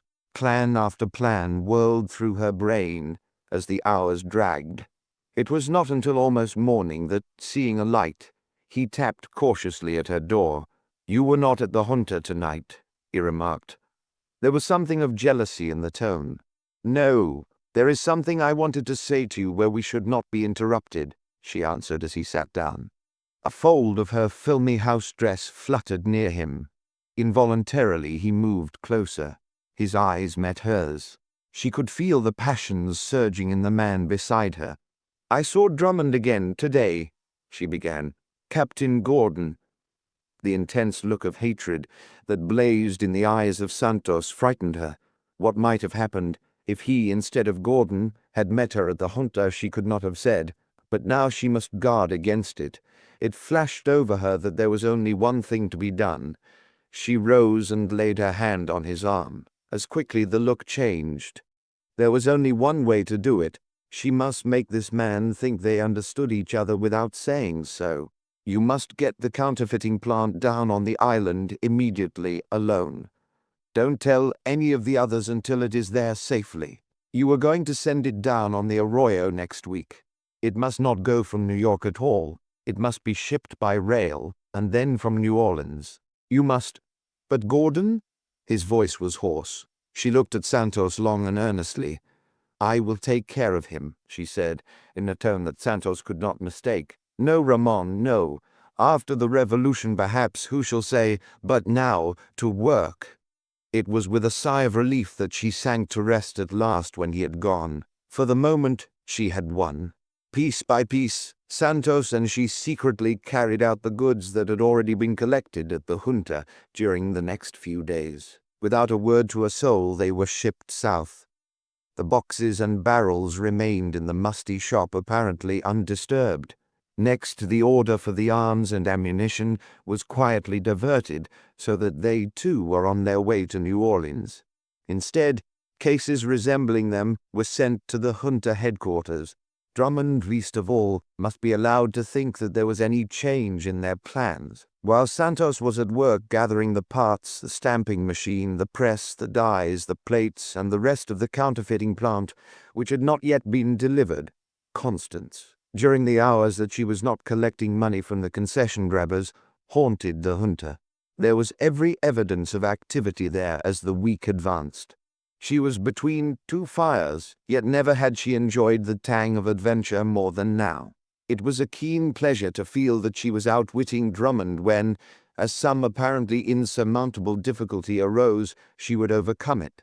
More delicate was it, however, to preserve the balance between Santos and Gordon. In fact, it seemed that the more she sought to avoid Gordon, the more jealously did he pursue her. It was a tangled skein of romance and intrigue that Constance was weaving. At last, all was ready. It was the night before the departure of Santos for the south. Constance had decided on the last interview in her own rooms where the first had been. I shall go ahead preparing as if to ship the things on the she said. Let me know by the code the moment you are ready. Santos was looking at her, oblivious of everything else. He reached over and took her hand. She knew this was the moment against which she had steeled herself. Come with me, he asked suddenly. She could feel his breath hotly on her cheek. It was the final struggle. If she let go of herself, all would be lost. No, Ramon, she said softly, but without withdrawing her hand. It can never be. Listen. It was terrific to hold in check a nature such as his. I went into this scheme for money. I have it. We have raised nearly $40,000. $20,000 you have given me as my share. She paused. He was paying no attention to her words. His whole self was centered on her face. With me, she continued, half wearily withdrawing her hand as she assumed the part she had decided on for herself. With me, Ramon, love is dead. I've seen too much of the world. Nothing has any fascination for me now except excitement, money. He gently leaned over and recovered the hand that she had withdrawn. Quickly he raised it to his lips as he had done that first night. You are mine, he whispered, not his. She did not withdraw the hand this time. No, not his, nobody's. For a moment the adventurers understood each other. Not his, he muttered fiercely as he threw his arms about her wildly, passionately. Nobody's. She panted as she gave one answering caress, then struggled from him. She had conquered not only Ramon Santos, but Constance Dunlap. Early the next morning he was speeding southward over the clicking rails. Every energy must be bent toward keeping the new scheme secret, until it was carried out successfully. Not a hint must get to Drummond that there was any change in the activities of the junta. As for the junta itself, there was no one of those who believed implicitly in Santos whom Constance need fear, except Gordon. Gordon was the bête noire. 2 days passed, and she was able to guard the secret, as well as to act as though nothing had happened. Santos had left a short note for the junta, telling them that he would be away for a short time, putting the finishing touches on the purchase of the arms. The arrival of a cartload of cases at the junta, which Constance arranged for herself, bore out the letter. Still, she waited anxiously for word from him. The day set for the sailing of the Arroyo arrived, and with it at last a telegram. Buy corn, oats, wheat, sow cotton. It was the code, telling of the safe arrival of the rifles, cartridges, and the counterfeiting plant in New Orleans, a little late but safe. Sell cotton meant, I sail tonight. On the way over to the junta, she had noticed one of Drummond's shadows dogging her. She must do anything to keep the secret until that night. She hurried into the dusty ship chandlery. There was Gordon. "Good morning, Mrs. Dunlap," he cried. "You are just the person I am looking for. Where is Santos? Has the plan been changed?" Constance thought she detected a shade of jealousy in the tone. At any rate, Gordon was more attentive than ever. "I think he is in Bridgeport," she replied as casually as she could. "Your ship, you know, sails tonight. He has sent word to me to give orders that all the goods here at the junta be ready to cart over by truck to Brooklyn. There has been no change. The papers are to be signed during the day, and she is to be scheduled to sail late in the afternoon with the tide. Only, as you know, some pretext must delay you. You will hold her at the pier for us." He trusts all that to you as a master hand at framing such excuses that seem plausible. Gordon leaned over closer to her. He was positively revolting to her in the role of admirer. But she must not offend him yet. "And my answer?" he asked. There was something about him that made Constance almost draw away involuntarily. "Tonight at the pier," she murmured, forcing a smile. Shortly after dark, the teams started their lumbering way across the city and the bridge. Messengers, stationed on the way, were to report the safe progress of the trucks to Brooklyn. Constance slipped away from the boarding house, down through the deserted streets to the waterfront, leaving word at home that any message was to be sent by a trusty boy to the pier. It was a foggy and misty night on the water, an ideal night for the gunrunner. She was relieved to learn that there had been not a hitch so far. Still, she reasoned, that was natural. Drummond, even if he had not been outwitted, would scarcely have spoiled the game until the last moment. On the Arroyo, everyone was chafing. Below decks, the engineer and his assistants were seeing that the machinery was in perfect order. Men in the streets were posted to give Gordon warning of any danger. In the river, a tug was watching for a possible police boat. On the wharf, the only footfalls were those of Gordon himself and an assistant from the junta. It was dreary waiting, and Constance drew her coat more closely around her. As she shivered in the night wind and tried to brace herself against the unexpected, at last the welcome muffled rumble of heavily laden carts disturbed the midnight silence of the street leading to the river. At once a score of men sprang from the hold of the ship, as if by magic. One by one the cases were loaded. The men were working feverishly by the light of battle lanterns, big lamps with reflectors so placed as to throw the light exactly where it was needed and nowhere else. They were taking aboard the Arroyo dozens of coffin-like wooden cases, and bags and boxes, smaller and even heavier. Silently and swiftly they toiled. It was risky work, too, at night and in the tense haste. There was a muttered exclamation. A heavy case had dropped. A man had gone down with a broken leg. It was a common thing with the gunrunners. The crew of the Arroyo had expected it. The victim of such an accident could not be sent to a hospital ashore. He was carried, as gently as the rough hands could carry anything, to one side, where he lay silently waiting for the ship's surgeon, who had been engaged for just such an emergency. Constance bent over and made the poor fellow as comfortable as she could.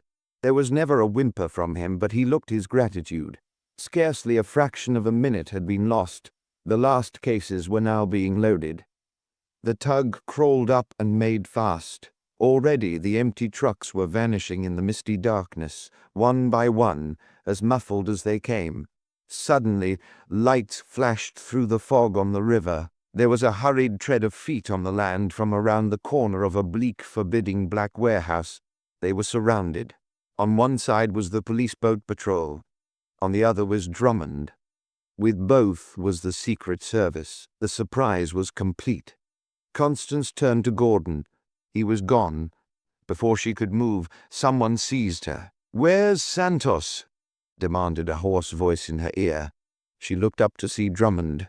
She shut her lips tightly, secure in the secret that Ramon was at the moment or soon would be on the gulf, out of reach. Across in the fog she strained her eyes. Was that the familiar figure of Gordon moving in the dim light? There he was, now with Drummond, the police, and the Secret Service. It was exactly as she had suspected to herself, and a smile played over her face. All was excitement, shouts, muttered imprecations. Constance was the calmest in the crowd, deaf to even Drummond's third degree. They had begun to break open the boxes marked salt and corn. A loud exclamation above the sharp crunching of the axes escaped Gordon. "Damn them, they've put one across on us." The boxes of salt and corn contained salt and corn. Not a stock of a rifle, not a barrel, not a cartridge was in any of them. As the axes crashed in one case after another, a boy with a telegram emerged indiscreetly from the misty shadows. Drummond seized it, tore it open, and read, "Buy cotton." It was the code. "I am off safely." The double cross had worked. Constance was thinking as she smiled to herself of the money, her share, which she had hidden. There was not a scrap of tangible evidence against her, except what Santos had carried with him in the filibustering expedition already off from New Orleans. Her word would stand against that of all of the victims combined before any jury that could be impaneled. "You thought I needed a warning," she cried, facing Drummond, with eyes that flashed scorn at the skulking figure of Gordon behind him. "But the next time you employ a stool pigeon to make love," she added, "reckon in that thing you detectives scorn a woman's intuition." Chapter 4. The Gamblers. "Won't you come over to see me tonight? Just a friendly little game, my dear, our own crowd, you know." There was something in the purring tone of the invitation of the woman across the hall from Constance Dunlap's apartment that aroused her curiosity. "Thank you. I believe I will," answered Constance. "It's lonely in a big city without friends." "Indeed it is," agreed Bella Lamar. "I've been watching you for some time and wondering how you stand it. Now be sure to come, won't you?" "I shall be glad to do so," assured Constance, as they reached their floor and parted at the elevator door. She had been watching the other woman too, although she had said nothing about it. "A friendly little game," repeated Constance to herself. "That sounds as if it had the tang of an adventure in it. I'll go." The Mayfair Arms, in which she had taken a modest suite of rooms, was a rather recherche apartment, and one of her chief delights since she had been there had been in watching the other occupants. There had been much to interest her in the menage across the hall. Mrs. Bella Lamar, as she called herself, was of a type rather common in the city, an attractive widow on the safe side of 40, well-groomed, often daringly gowned. Her brown eyes snapped vivacity, and the pert little nose and racy expression of the mouth confirmed the general impression that Mrs. Lamar liked the good things of life. Quite naturally, Constance observed, her neighbor had hosts of friends who often came early and stayed late, friends who seemed to exude, as it were, an air of prosperity and high living. Clearly she was a woman to cultivate. Constance felt even more interest in her, now that Mrs. Lamar had pursued a bowing acquaintance to the point of an unsolicited invitation. A friendly little game, she speculated. What ice the game? That night found Constance at the buzzer beside the heavy mahogany door across the hall. She wore a new evening gown of warm red. Her face glowed with heightened color, and her nerves were on the qui vive for the unlocking at last of the mystery of the fascinating Mrs. Lamar. "So glad to see you, my dear," smiled Bella, holding out her hand engagingly. "You are just in time." Already several of the guests had arrived. There was an air of bonhomie as Bella presented them to Constance, a stocky, red-faced man with a wide chest and narrow waist, Ross Watson, a tall, sloping-shouldered man who inclined his head forward earnestly, when he talked to a lady and spoke with animation. Haddon Halsey, and a fair-haired, baby blue-eyed little woman gowned in becoming pink, Mrs. Lansing Noble. "Now we're all here just enough for a game," remarked Bella in a businesslike tone. "Oh, I beg pardon, you play, Mrs. Dunlap?" she added to Constance. "Oh, yes," Constance replied. "Almost anything a little bit." She had already noted that the chief object in the room, after all, appeared to be a round table. About it the guests seemed naturally to take their places. "What shall it be tonight, Bridge?" asked Watson, nonchalantly fingering a little pack of gilt-edged cards which Bella had produced. "Oh, no," cried Mrs. Noble. "Bridge is such a bore." "Rum?" No, the regular game poker. $1 limit." "Oh, make it 5, drawled Halsey impatiently. Watson said nothing, but Bella patted Halsey's hand in approval, as if all were on very good terms indeed. "I think that will make a nice little game," she cut in, opening a drawer from which she took out a box of blue, red, and white chips of real ivory. Watson seemed naturally to assume the role of banker. "Aren't you going to join us?" asked Constance. "Oh, I seldom play. You know, I'm too busy entertaining you people," excused Bella, as she bustled out of the room, reappearing a few minutes later with the maid and a tray of slender, hollow-stemmed glasses with a bottle wrapped in a white napkin in a pail of ice. Mrs. Noble shuffled the cards with practiced hand, and Watson kept a calculating eye on every face. Luck was not with Constance on the first deal, and she dropped out. Mrs. Noble and Halsey were betting eagerly. Watson was coolly following along until the showdown, which he won. "Of all things," exclaimed the little woman in pink, plainly betraying her vexation at losing. "Will luck never turn?" Halsey said nothing. Constance watched in amazement. This was no friendly little game. The faces were too tense, too hectic. The play was too high, and the desire to win too great. Mrs. Lamar was something more than a gracious hostess in her solicitude for her guests. All the time the pile of chips in front of Watson kept building up. At each new deal, a white chip was placed in a little box, the kitty, for the cards and refreshments. It was in reality one of the new-style gambling joints for men and women. The gay parties of callers on Mrs. Lamar were nothing other than gamblers. The old gambling dens of the icebox doors and steel gratings, of white-coated servants and free food and drink, had passed away with reform. Here was a remarkable new phase of sporting life which had gradually taken its place. Constance had been looking about curiously in the meantime. On a table she saw copies of the newspapers, which published full accounts of the races, something that looked like a racing sheet, and a telephone conveniently located near writing materials. It was a pool room, too, then, in the daytime, she reasoned. Surely, in the next room, when the light was on, she saw what looked like a miniature roulette wheel, not one of the elaborate affairs of bright metal and ebony, but one of those that can almost be packed into a suitcase and carried about easily. That was the secret of the flashily dressed men and women who called on Bella Lamar. They were risking everything, perhaps even honor itself, on a turn of a wheel, the fall of a card, a guess on a horse. Why had Bella Lamar invited her here? She asked herself. At first Constance was a little bit afraid that she might have plunged into too deep water. She made up her mind to quit when her losses reached a certain nominal point, but they did not reach it. Perhaps the gamblers were too clever. But Constance seemed always to keep just a little bit ahead of the game. One person in particular in the group interested her, as she endeavored intuitively to take their measure. It was Haddon Halsey, immaculately garbed, with all those little touches of smartness which women like to see. Once she caught Halsey looking intently at her. Was it he who was letting her win at his expense? Or was his attention to her causing him to neglect his own game and play it poorly? She decided to quit. She was a few dollars ahead. For excuse she pleaded a headache.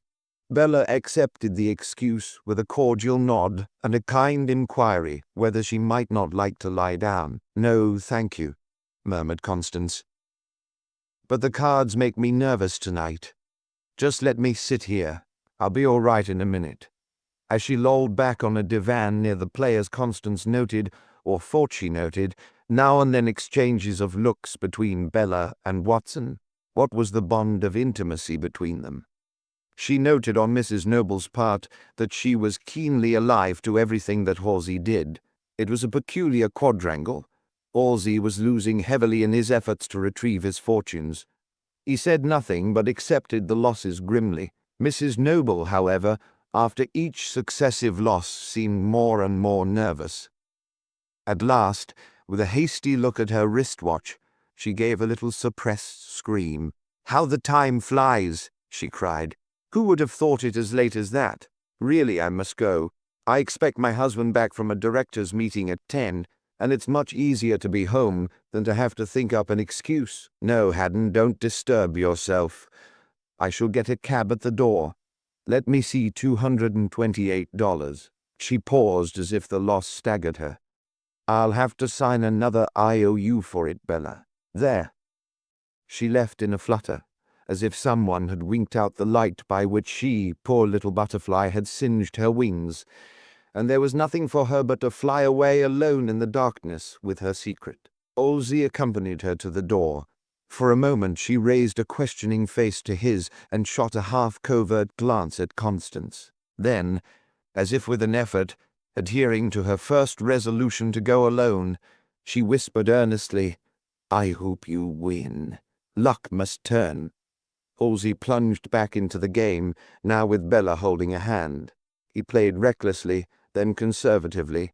It made no difference. The cards seemed always against him. Constance began really to feel alarmed at his manner. Once, however, he chanced to look up at her. Something in her face must have impressed him. Turning, he flung down the cards in disgust. "That's enough for tonight," he exclaimed, rising and draining another glass on the tray. "Luck will come your way soon again," urged Bella. "It all averages up in the end, you know. It has to." "How did you enjoy the evening?" insinuated Bella. "Very much," replied Constance enthusiastically. "It is so exciting, you know." "You must come again when more of my friends are here. I should like to, but tonight was very nice." Halsey looked at her contemplatively. She had risen to go. As she took a step or two toward the door, still facing them, she found Halsey at her side. "Shall we go over to Jack's for a bite to eat?" he whispered. There was as much of appeal in his undertone as of invitation. "Thank you. I should be glad to go," Constance assented quickly. There was something about Haddon Halsey that interested her. Perhaps Bella and Watson exchanged a knowing glance as she crossed the hall for her wraps. Whatever it was, Constance determined to see the thing through to a finish, confident that she was quite able to take care of herself. Outside, the raw night air smote dankly on their fevered faces. As they walked along briskly, too glad to get into the open to summon a car, Constance happened to turn. She had an uncomfortable feeling. She could have sworn someone was following them. She said nothing about a figure a few feet behind them. The lively all-night restaurant was thronged. Halsey seemed to throw himself into the gaiety with reckless abandon, ordering about twice as much as they could eat and drink. But in spite of the fascination of the scene, Constance could not forget the dark figure skulking behind them in the shadow of the street. Once she looked up. At another table she could just catch a glimpse of Drummond, of the Burr Detective Agency, alone, oblivious. Never did he look at them. There was nothing to indicate that he was even interested. But Constance knew that that was the method of his shadowing. Never, for a moment, she knew, did he permit himself to look into the eyes of his quarry, even for the most fleeting glance. She knew, too, that there must be some psychological reason for his not looking at them, as he otherwise must have done, if only by chance. It was the method followed by the expert modern trailer. She knew that if one looks at a person intently, while in a public place, for instance, it will not be long before the gaze will be returned. Try as she would, she could not catch Drummond's eye, however. Halsey, now that the strain of the game was off, was rattling along about his losses in an undertone to her. "But what of it?" he concluded. "Any day luck may change. As for myself, I go always on the assumption that I am the one exception unlucky both at cards and love. If the event proves I am right, I am not disappointed. If I am wrong, then I am happy." There was something in the tone of the whimsicality that alarmed her. It covered a desperation which she felt instinctively. Why was he talking thus to her, almost a stranger? Surely it could not have been for that Bella Lamar had brought them together. Gradually it came to her. The man had really, honestly been struck by her from the moment of their introduction. Instead of allowing others, to say nothing of himself, to lead her on in the path he and Mrs. Noble and the others had entered, he was taking the bit in his teeth like a high-strung racehorse, and was running away, now that Bella Lamar for the moment did not hold the reins. He was warning her openly against the game. Somehow the action appealed to Constance. It was genuine, disinterested, as secretly it was flattering. Still, she said nothing about Bella, nor about Mrs. Noble. Halsey seemed to appreciate the fact. His face showed plainly, as if he had said it, that here at least was one woman who was not always talking about others.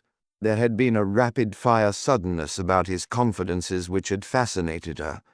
"Are you in business?" she ventured. "Oh, yes," he laughed grimly.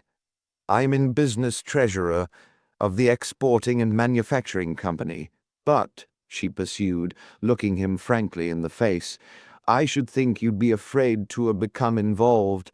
I know I am being watched," he broke in impatiently. "You see, I'm bonded, and the bonding companies keep a pretty sharp lookout on your habits. Oh, the crash will come someday.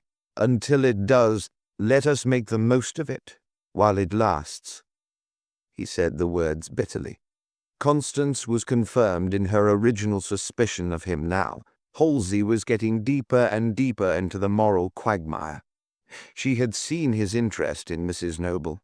Had Bella Lamar hoped that she too would play will-o'-the-wisp in leading him on? Over the still half-eaten supper she watched Halsey keenly. 1,000 questions about himself, about Mrs. Noble, rushed through her mind. Should she be perfectly frank? Are you using the company's money?" she asked at length pointedly. He had not expected the question, and his evident intention was to deny it. But he met her eye. He tried to escape it, but could not. What was there about this little woman that had compelled his attention and interest from the moment he had been introduced? Quickly, he tried to reason it out in his heart. It was not that she was physically attractive to him. Mrs. Noble was that.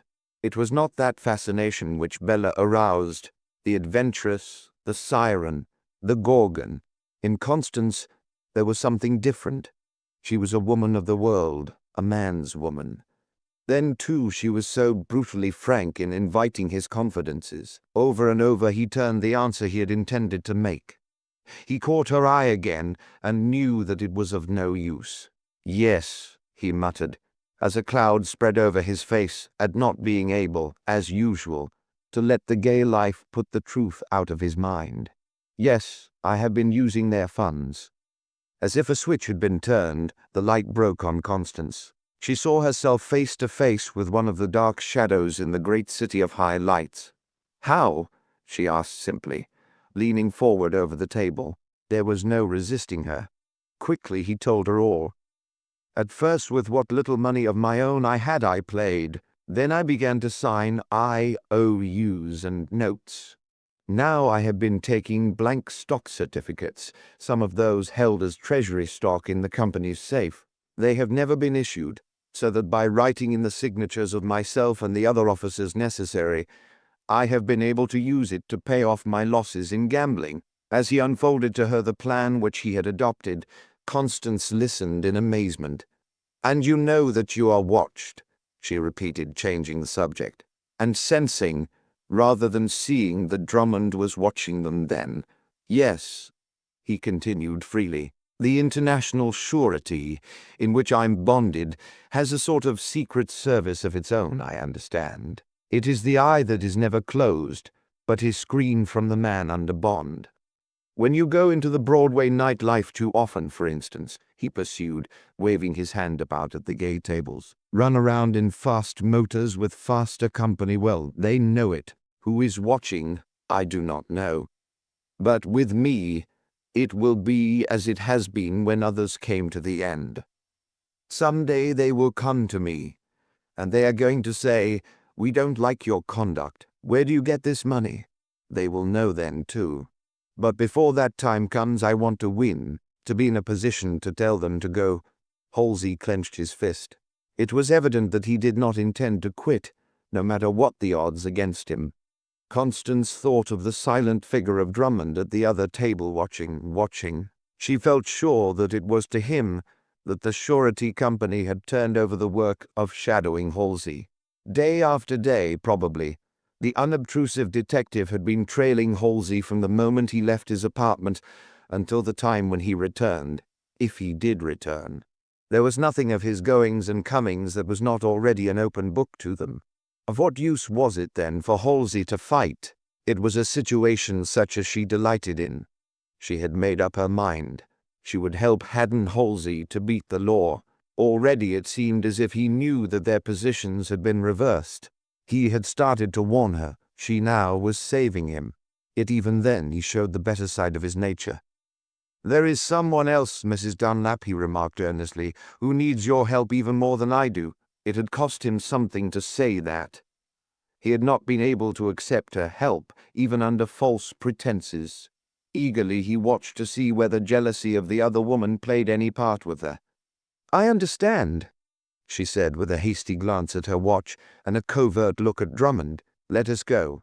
If we are to win, we must keep our heads clear. I shall see you tomorrow."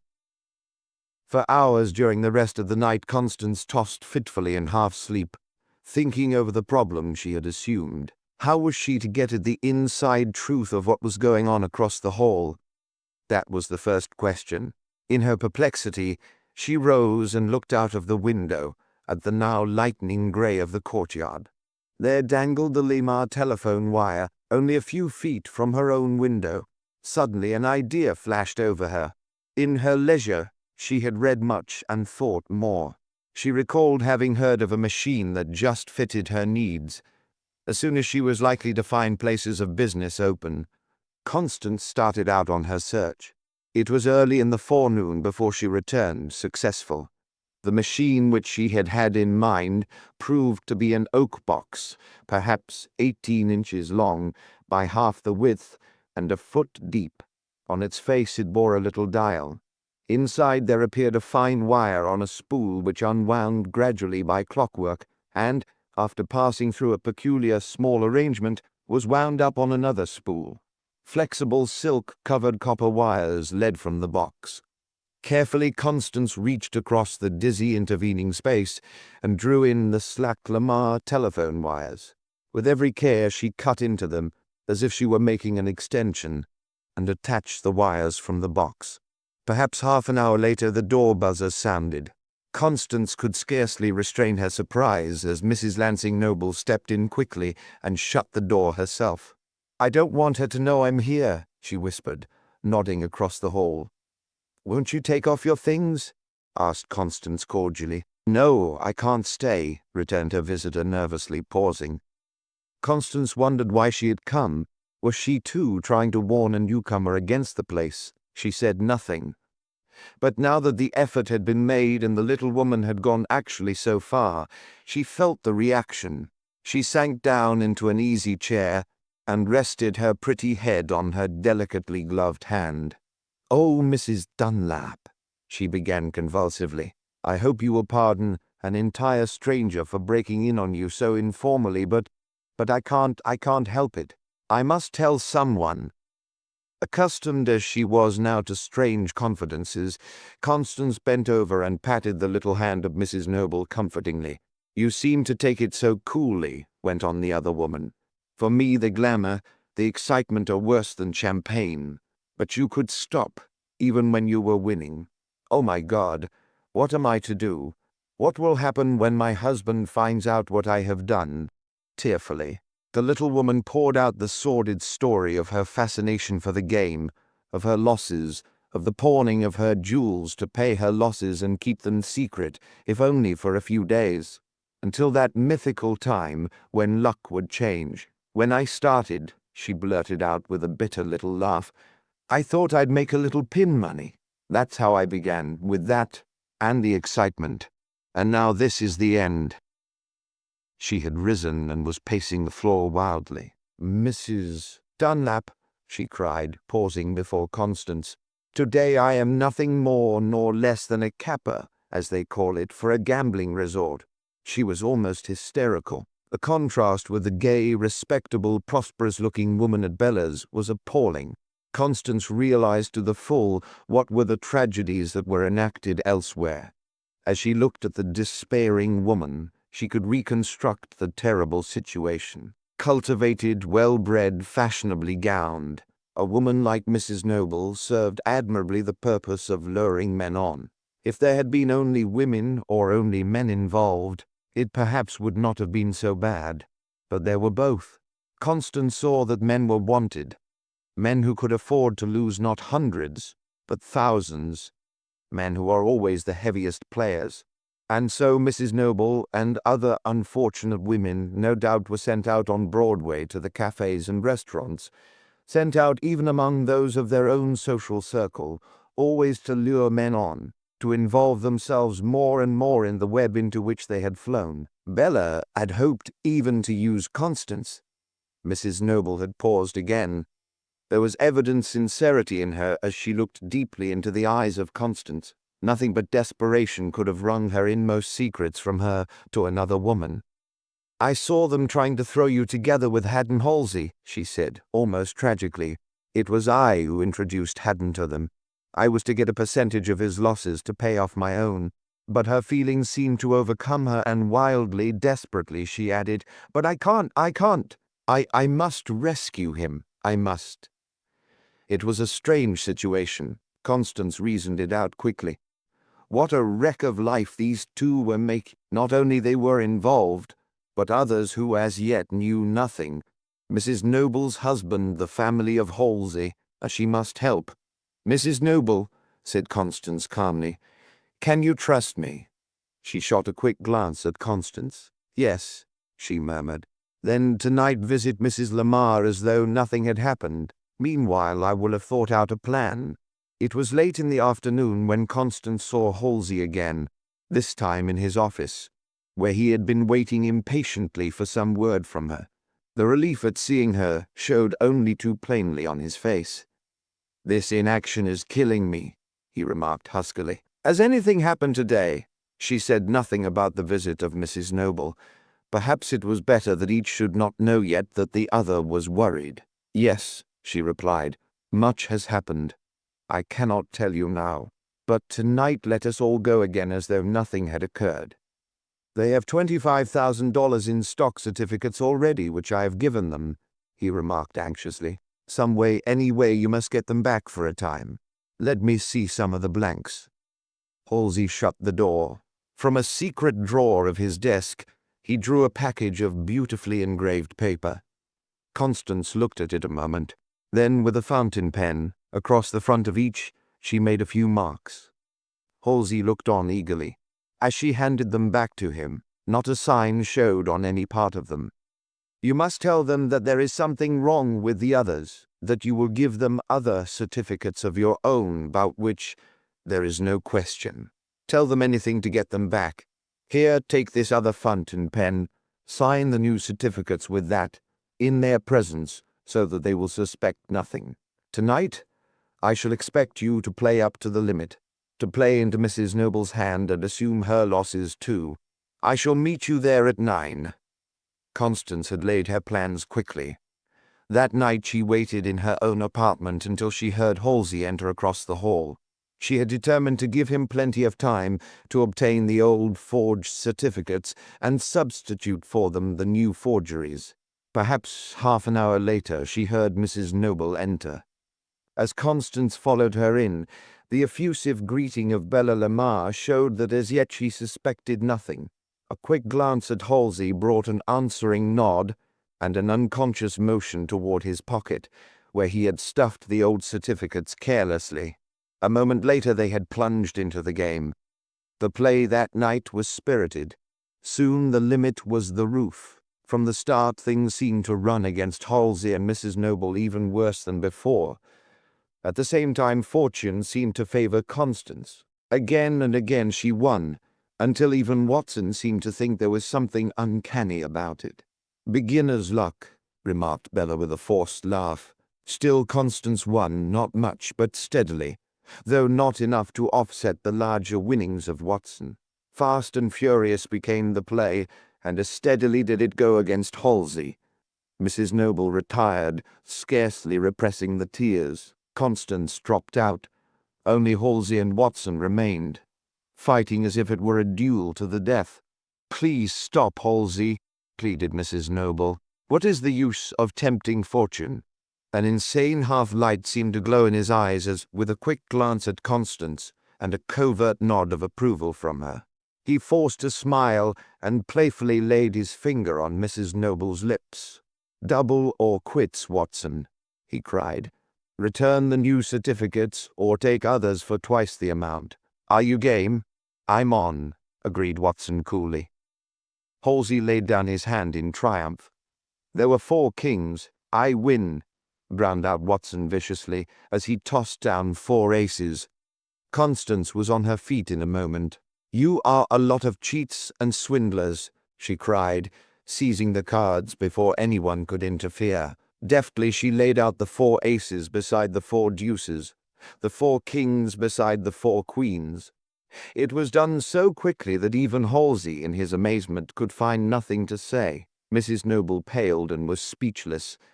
As for Bella and Watson, nothing could have aroused them more than the open charge that they were using false devices. Yet never for a moment did Watson lose his iron cynicism. "Prove it," he demanded.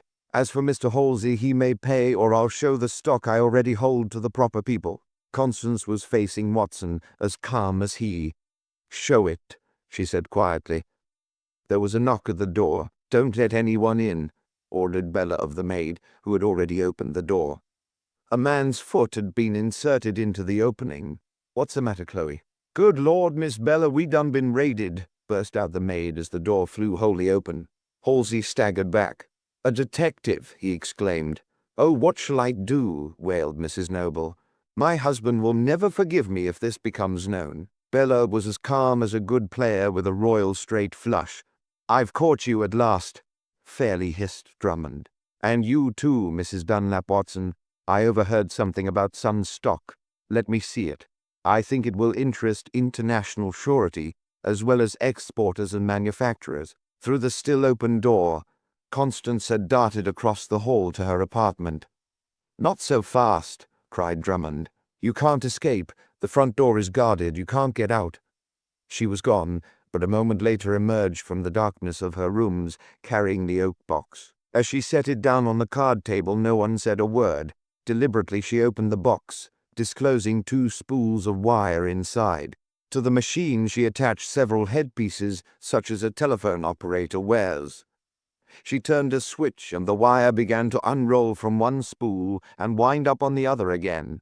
A voice, or rather voices, seemed to come from the box itself. It was uncanny. "Hello, is this Mrs. Lamar?" came from it. "What is it?" whispered Halsey, as if fearful of being overheard. "A telegraphone," replied Constance, shutting it off for a moment. "A telegraphone? What is that?"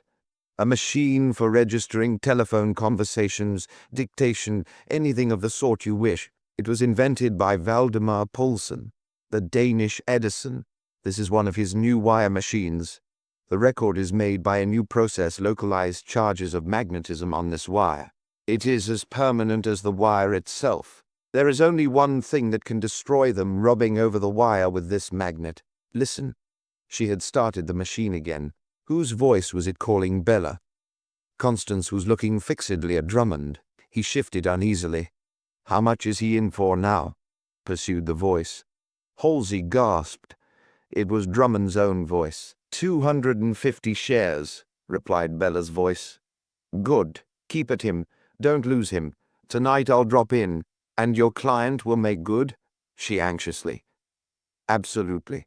We will pay $5,000 for the evidence that will convict him."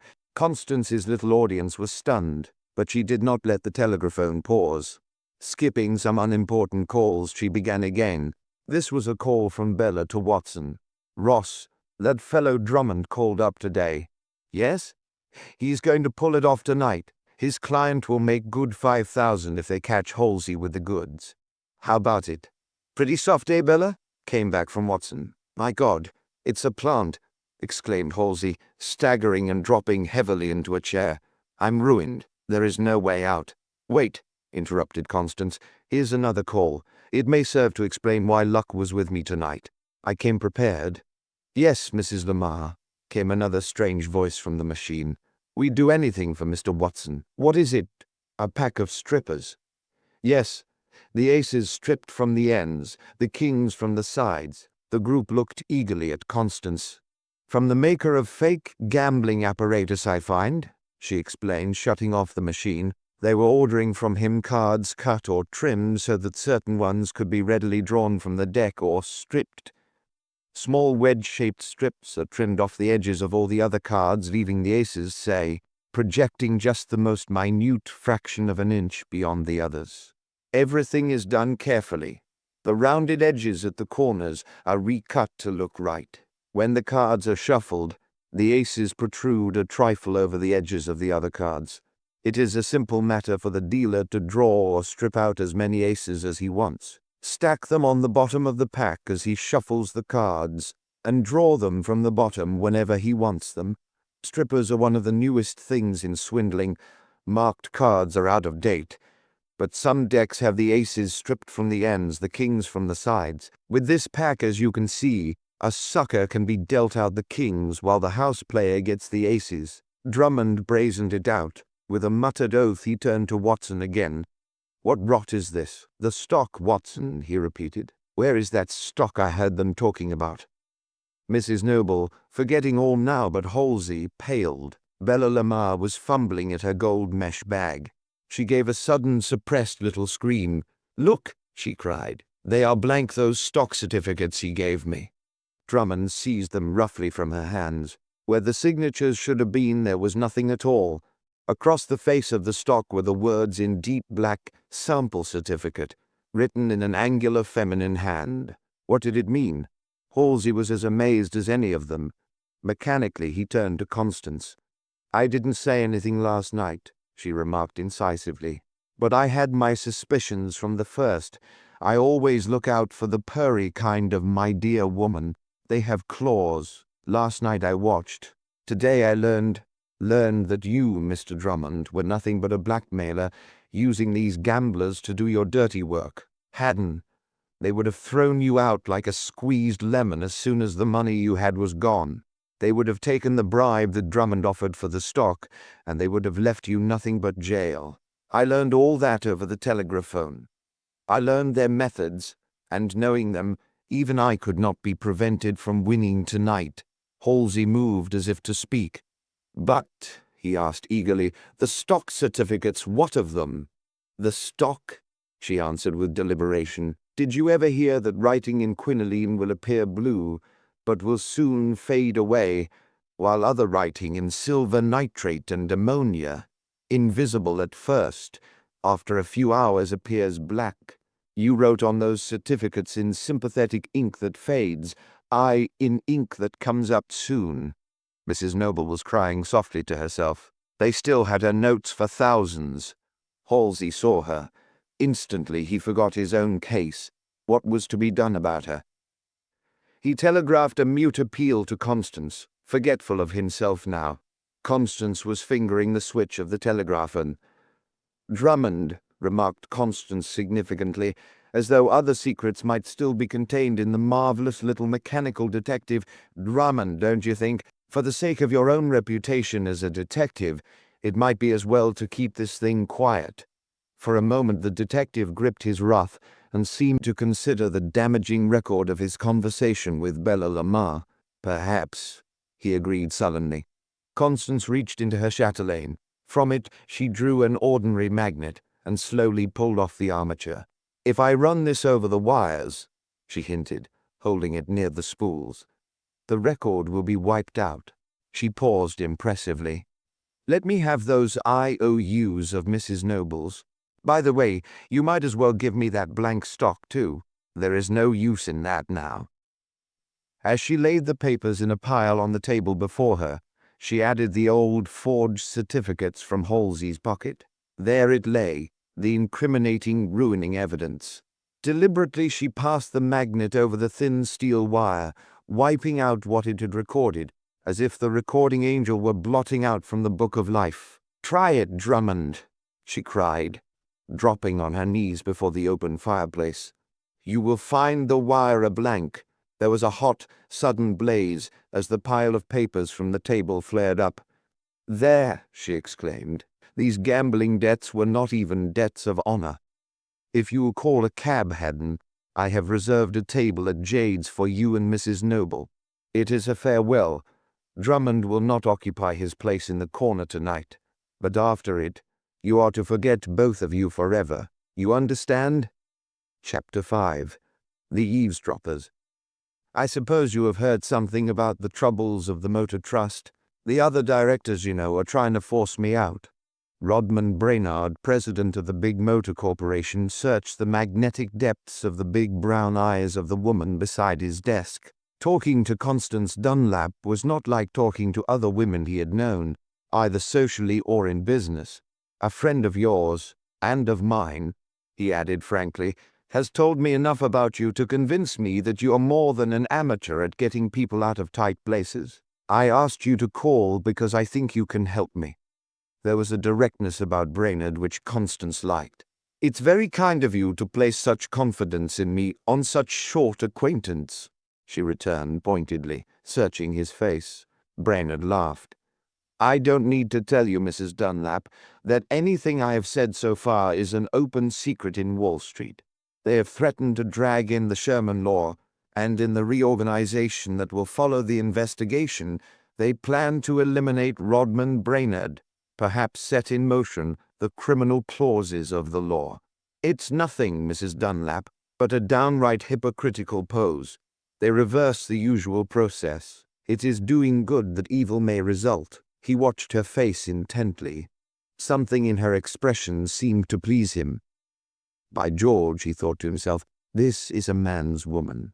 You can talk to her."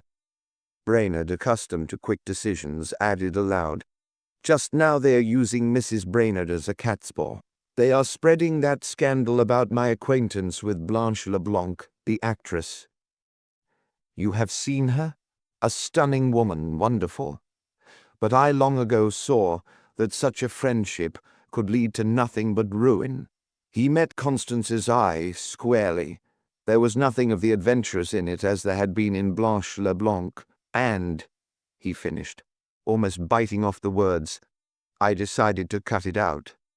"How does Blanche LeBlanc figure in the Motor Trust trouble?"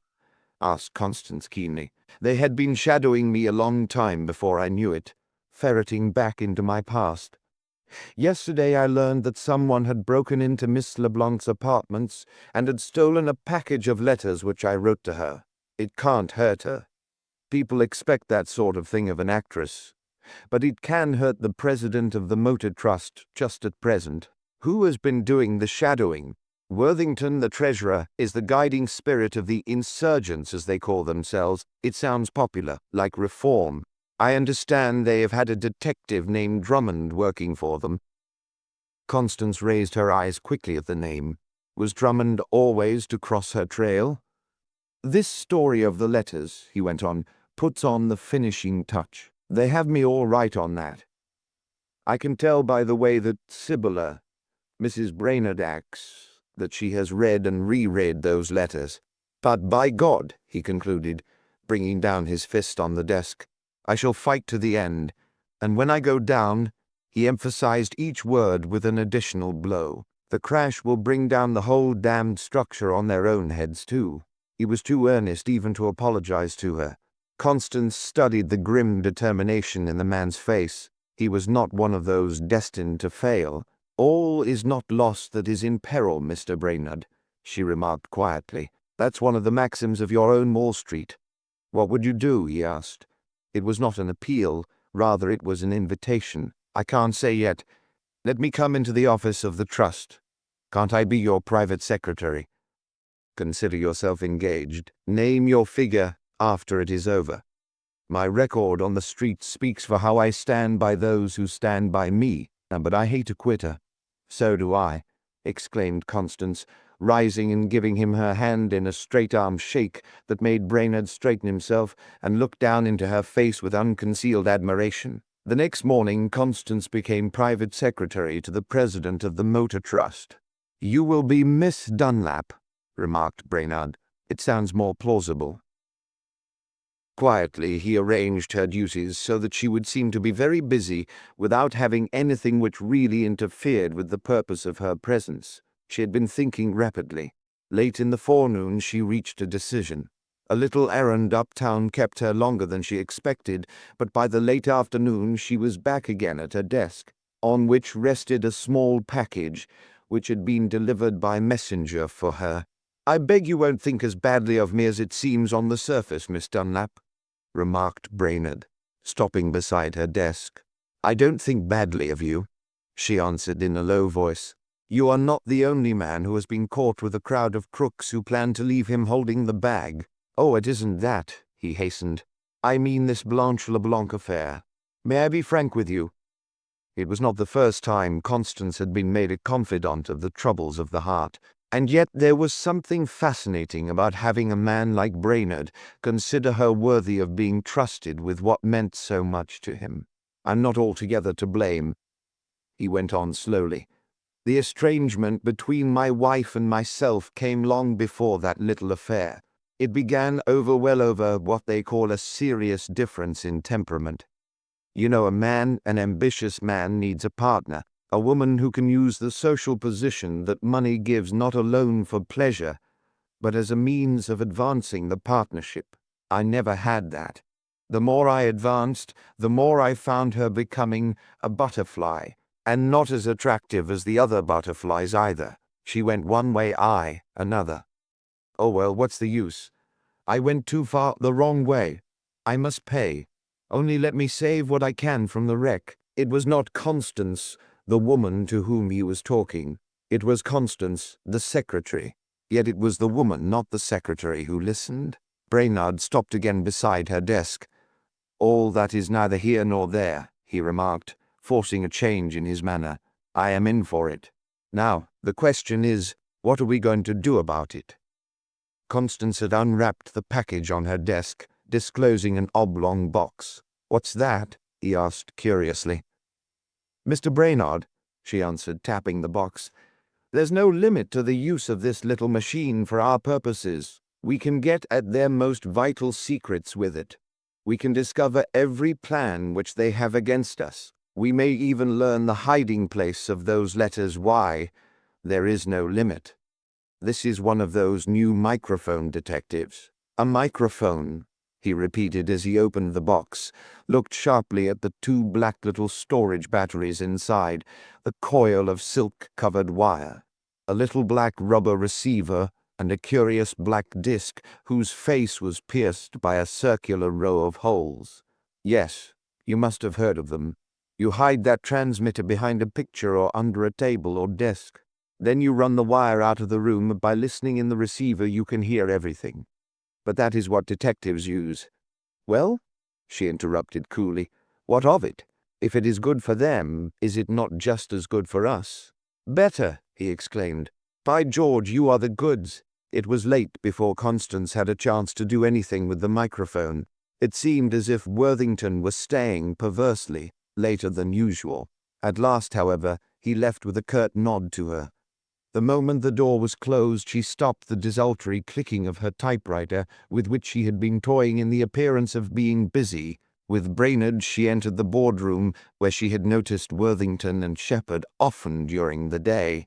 It was, without exaggeration, one of the most plainly furnished rooms she had ever seen. A long mahogany table with 8 large mahogany chairs, a half-inch pile of velvety rug on the floor, and a huge chandelier in the middle of the ceiling constituted the furniture.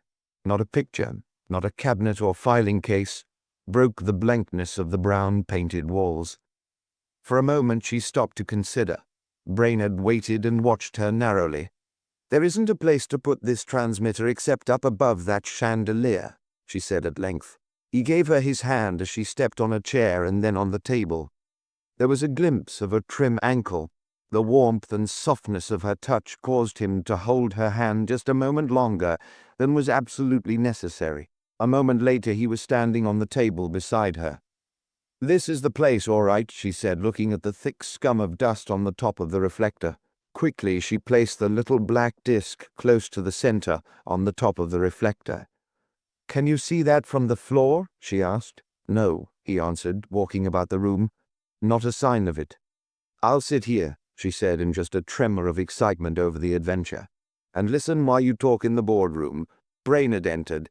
It seemed ridiculous for him to talk to himself.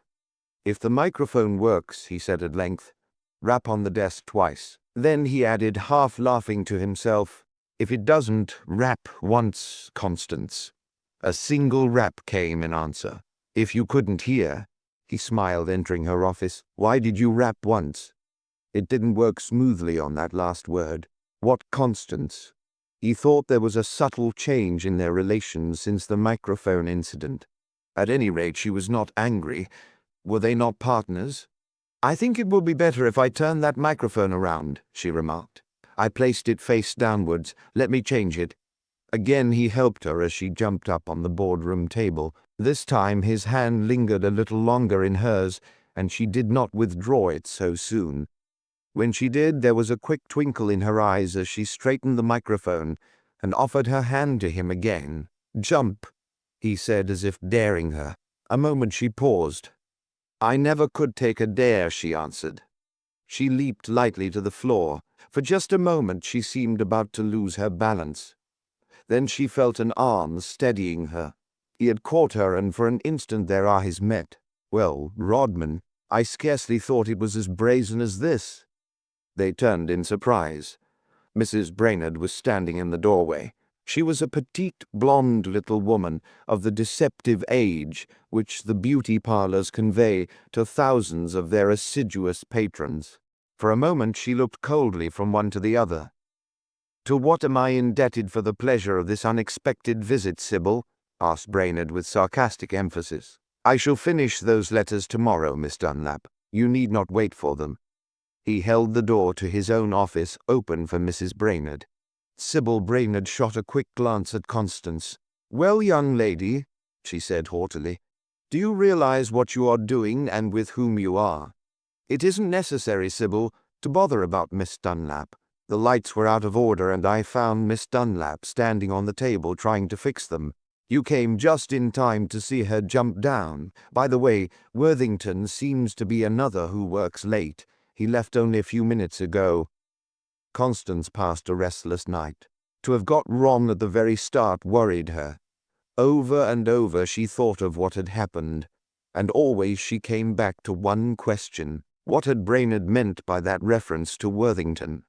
He came in late the next day, however. Still, there was no change in his manner as he greeted her. The incident had not affected him, as it had her. Neither of them said anything about it. A young man had been waiting to see Brainerd, and as he entered he asked him in. Just then Shepard walked casually through the reception room and into the boardroom. Constance quickly closed her door. She heard the young man leave Brainerd's office, but she was too engrossed to pay attention to anything but the voices that were coming through the microphone. She was writing feverishly what she heard. "Yes, Shepard, I saw her again last night." "Where?" "She was to meet me here, but he stayed later than usual with that new secretary of his, so I cut out and met her at the street entrance." "And?" "I told her of the new secretary. She did just what I wanted, came up here and say, Shepard, what do you think? They were in this room, and he had his arms about her. The letters are all right, are they? How much did you have to pay the LeBlanc girl?" 20,000. That's all charged up against the pool. Say, LeBlanc is, well, give you my word, Shepard. I can hardly blame Brainerd after all. You are the last word in woman haters, Lee. Both men laughed. "And the letters? Don't worry. They are where they'll do the most good. Sybil has them herself." "Now, what have you to report? You saw the district attorney?" "Yes. He is ready to promise us all immunity if we will go on the stand for the state. The criminal business will come later. Only, You have to play him carefully. He's on the level. A breath of what we really want, and it will be all off. Then we'll have to hold the stock up as though nothing was going to happen." They had left the boardroom. Constance hurried into Brainard's office. He was sunk deep in his chair reading some papers. "What's the matter?" she asked. "She has entered a suit for divorce. That young man was a process server." "Yes. You are named as co-respondent, along with Blanche Leblanc." Yes. It must have been an afterthought. Everything is going fortune, reputation. Even your friendship now, Constance." "Going? Not yet." She read hastily what she had overheard. "Devil take Worthington," ground out Brainard, gripping the arms of his chair. "For weeks I have suspected him. They have been too clever for me. Constance, while I have been going around laying myself open to discovery, Sybil has played a cool and careful game." He was pacing the floor. "So, that's the plan. Hold back, keep the stock up until they get started. Then let it go down until I'm forced to sell out at a loss, buy it back cheap, and control the reorganization. Well, I haven't control now, alone. I wish I did have, but neither have they. The public owns the stock now. I need it. Who'll get it first? That's the question." He was thinking rapidly. "If you could do a little bear manipulation yourself," she suggested, "that might get the public scared. You could get enough to control, perhaps, then. They wouldn't dare sell, or if they did, they would weaken their own control. Either way, you get them, going or coming." "Exactly what I was thinking. Play their own game ahead of them, accelerate it." It was just after the lunch hour that Constance resumed her place at her desk, with the receiver at her ear. There were voices again in the boardroom. "My God, Shepard, what do you think? Someone is selling motors 5 points off and still going down. Who is it? What shall we do?" "Who? Brainard, of course. Someone has peached. What are you going to do?" "Wait, let's call up the news agency." "Hello, yes, what?" "Unofficial rumor of prosecution of motors by the government, large selling orders placed in advance. The deuce say, we'll have to meet this, or meet nothing. It's Brainard. He's going down in a big crash. We pour our money into his pockets now and let him sell at the top and grab back control with our money? Not much. I sell too. Already boys are on the street with extras crying the great crash in motors. It was only a matter of minutes before all the news-reading public were thoroughly scared at the apparently bursting bubble. Shares were dug up in small lots, in huge blocks, and slammed on the market for what they would bring. All day the pounding went on. Thousands of shares were poured out until motors, which had been climbing toward par in the neighborhood of 79, had declined 40 points. Brainard had jumped in first and had realized the top price for his holdings. Yet during all the wild scenes when the telephone was ringing insistently for him, Brainard, having set the machinery in motion, and having been ostentatiously in the office when it started in order to avert suspicion, could not now be found. The market had closed, and Constance was reading the account of the collapse as it was interpreted in the Wall Street editions of the papers, when the door opened and Brainard entered. "This has been a good day's work, Constance," he said, flinging himself into a chair. "Yes, I was just reading of it in the papers. The little microphone has put an entirely new twist on affairs. And the best of it is that the financial writers all seem to think it was planned by Worthington and the rest. Oh, hang Worthington, hang motors. That is what I meant." He slapped down a packet of letters on the desk. You found them?" gasped Constance. She looked at him keenly. It was evident that a great weight had been taken off his mind. "Yes, indeed. I knew there was only one place where she would put them, in her safe with her jewels. She would think I would never suspect that she had them, and besides, she had the combination changed. I went up to the house this afternoon when she was out. I had an expert with me. He worked 2 hours steady, but he opened it. Here they are. Now for the real game." "What do you mean?" "I mean that I noticed the name of the manufacturer on your microphone. I have had one installed in the room which she uses most of all. The wires run to the next house where I've hired an apartment. I intend to listen in there. I'll get this Worthington yet." That night Constance and Brainard sat for hours in the empty apartment patiently waiting for word over the microphone. At last there was a noise as of a door opening. "Show them in here." "Sybil," whispered Brainard, as if perhaps she might even hear. Then came more voices. "Worthington and Drummond," he added. "They suspect nothing yet." "Drummond knows this Dunlap woman," said Worthington. The detective launched forth in a tirade against Constance. "But she is clever, Drummond, you admit that. Clever as they make 'em. You will have her shadowed every moment, Mrs. Brainard." "What's all this about the panic in Motorsley?" "Some other time, Sybil, not now." "Drummond, what do people say?" Drummond hesitated. "Out with it, man." "Well, Mr. Worthington, it is said you started it." "The deuce I did. But I guess Shepherd and I helped it along. We'll go the limit, too. After all, it had to come. We'll load up after it reaches the bottom." The voices trailed off. "Good night, Mrs. Brainard." "Good night, Mr. Drummond. That was what I wanted to know." A pause. "Lee, how can I ever thank you?" A sound suspiciously like a kiss came over the wire. Brainard clenched his fist. "Good night, Sybil. I must go now." Again the voices trailed off. It was several minutes before Brainard spoke. Then it was that he showed his wonderful power of concentration. "I have a conference in half an hour, Constance," he remarked, looking at his watch. "It is very important. It means getting money to support Motors on the opening tomorrow after I have gathered in again what I need. I think I can come pretty near doubling my holdings if I play it right. That's important. But so is this." "I will listen," put in Constance. "Trust me. If anything else occurs, I will tell you." She was at the office early the next day, but not before Brainard, who, bright and fresh even though he'd been up all night, was primed for the battle of his life at the opening of the market. Brainard had swung in at the turn and had quietly accumulated the stock control which he needed. He was now bulling the market by matching orders, pyramiding stock which he owned, using every device that was known to his astute brain. On up went Motors, recovering the 40 points gradually and even going beyond in the reaction. Worthington and Shepherd had been squeezed out. Not for a moment did he let up. As the clock on Trinity Church struck 3, the closing hour, Brainard wheeled suddenly in his chair.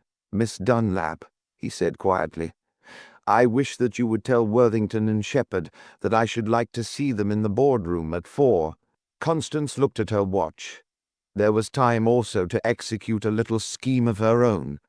4 o'clock came. Brainard lounged casually across to the boardroom. Instantly, Constance had the receiver of the microphone at her ear, straining to catch every word and to make notes of the stormy scene, if necessary. Her door opened. It was Sybil Brainard. The two women looked at each other coldly. Constance was the first to speak. "Mrs. Brainard," she began, "I asked you to come down here, not Mr. Worthington. More than that, I asked the office boy to direct you here instead of to his office. Do you see that machine?" Sybil looked at it without a sign of recognition. "It is a microphone, detective. It was the installing of that machine in the boardroom which you interrupted the other night." "Was it necessary that Mr. Brainard should put his arm around you for that?" inquired Mrs. Brainard with biting sarcasm. "I had just jumped down from the table and had almost lost my balance. That was all," pursued Constance imperturbably. "Another of these microphone eavesdroppers told me of a conversation last night in your own apartment, Mrs. Brainard." Her face blanched. "You have one there?" "Yes. Mr. Brainard heard the first conversation when Drummond and Mr. Worthington were there. After they left, he had to attend a conference himself. I alone heard what passed when Mr. Worthington returned. You are at liberty to—" "Mrs. Brainard, you do not understand. I have no reason to want to make you—" An office boy tapped on the door and entered. "Mr. Brainard wants you, Miss Dunlap."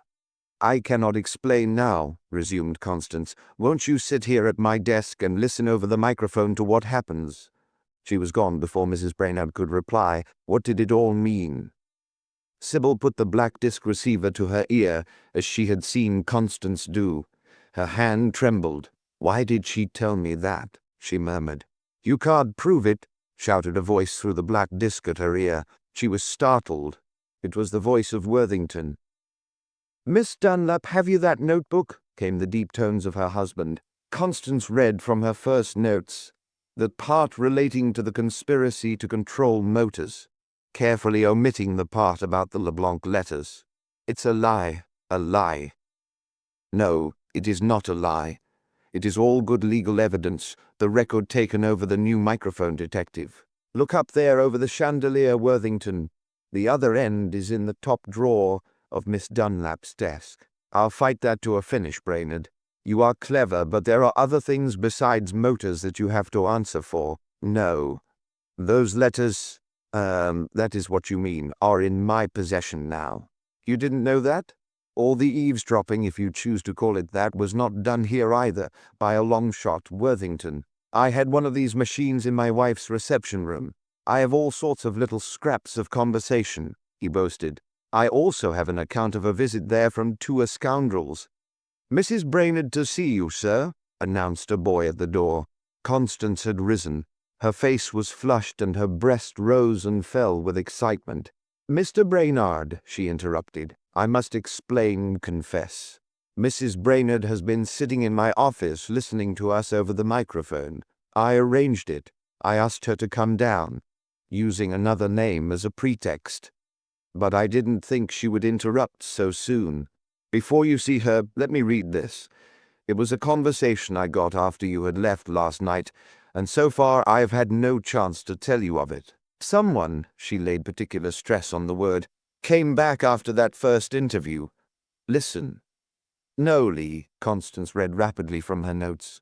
"No, don't think I am ungrateful. You have been one friend in 1,000 through all this. I shall have my decree soon now. Don't spoil it. But Sybil, think of men. What did he ever care for you? He has made you free already. He is still my husband. Take this latest escapade with this Miss Dunlap. Well, what do I really know about that? You saw him. Yes, but maybe it was as he said." The door was flung open, interrupting Constance's reading, and Sybil Brainerd entered. The artificiality of the beauty parlor was all gone. She was a woman who had been wronged and deceived. Next friend, a true next friend fiend would be better. Lee Worthington, she scorned. "How can you stand there and look me in the face? How could you tell me of your love for me, when all the time you cared no more for me or for any other woman than for that LeBlanc? You knew that I, who was as jealous as I could be of Rodman, had heard a little, you added more. Yet when you had played on my feelings you would have cast me off, too. I know it. I know you're kind." She paused for breath, then turned slowly to Brainerd with a note of pathos in her voice. "Our temperaments may have been different, Rodman. They were not when we were poor. Perhaps I have not developed with you the way you want of me. But, Rodman, did you ever stop to think that perhaps if I had ever had the chance to be taken into your confidence more often, will you forgive me?" Brainerd managed to blurt out. "Will you forgive me?" She returned frankly. "I forgive. I have nothing to forgive. I could have understood, Rodman, if it had been Miss Dunlap. She is clever, wonderful. But that LeBlanc never." Sybil Brainerd turned to Constance. "Miss Dunlap, Mrs. Dunlap," she sobbed. "Forgive me. You are a better woman than I am." Chapter 6. The Clairvoyance. "Do you believe in dreams?" Constance Dunlap looked searchingly at her interrogator, as if her face or manner betrayed some new side of her character. Mrs. De Forest Caswell was an attractive woman verging on 40, a chance acquaintance at a shopper's tea-room downtown who had proved to be an uptown neighbor. "I have had some rather strange experiences, Mildred," confessed Constance tentatively. "Why?" "Because—" The other woman hesitated, then added, "Why should I not tell you? Last night, Constance, I had the strangest dream. It has left such an impression on me that I can't shake it off, although I have tried all day." "Yes? Tell me about it." Mildred Caswell paused a moment, then began slowly, as if not to omit anything from her story. "I dreamt that Forrest was dying. I could see him, could see the doctor and the nurse, everything, and yet somehow I could not get to him. I was afraid with such an oppressive fear. I tried, oh how I tried. I struggled, and how badly I felt. and she shuddered at the very recollection. "There seemed to be a wall," she resumed, "a narrow wall in the way, and I couldn't get over it. As often as I tried, I fell, and then I seemed to be pursued by some kind of animal, half bull, half snake. I ran. It followed closely. I seemed to see a crowd of people, and I felt that if I could only get to that crowd, somehow I would be safe, perhaps might even get over the wall. And I woke up almost screaming. The woman's face was quite blanched. "My dear," remonstrated Constance, "you must not take it so. Remember, it was only a dream." "I know it was only a dream," she said, "but you don't know what is back of it." Mildred Caswell had from time to time hinted to Constance of the growing incompatibility of her married life, but as Constance was getting used to confidences, she had kept silent, knowing that her friend would tell her in time. "You must have guessed," faltered Mrs. Caswell, "that Forrest and I are not on the best of terms, that we are getting further and further apart." It rather startled Constance to hear frankly stated what she already had observed. She wondered how far the estrangement had gone. The fact was that she had rather liked DeForest Caswell, although she had only met her friend's husband a few times.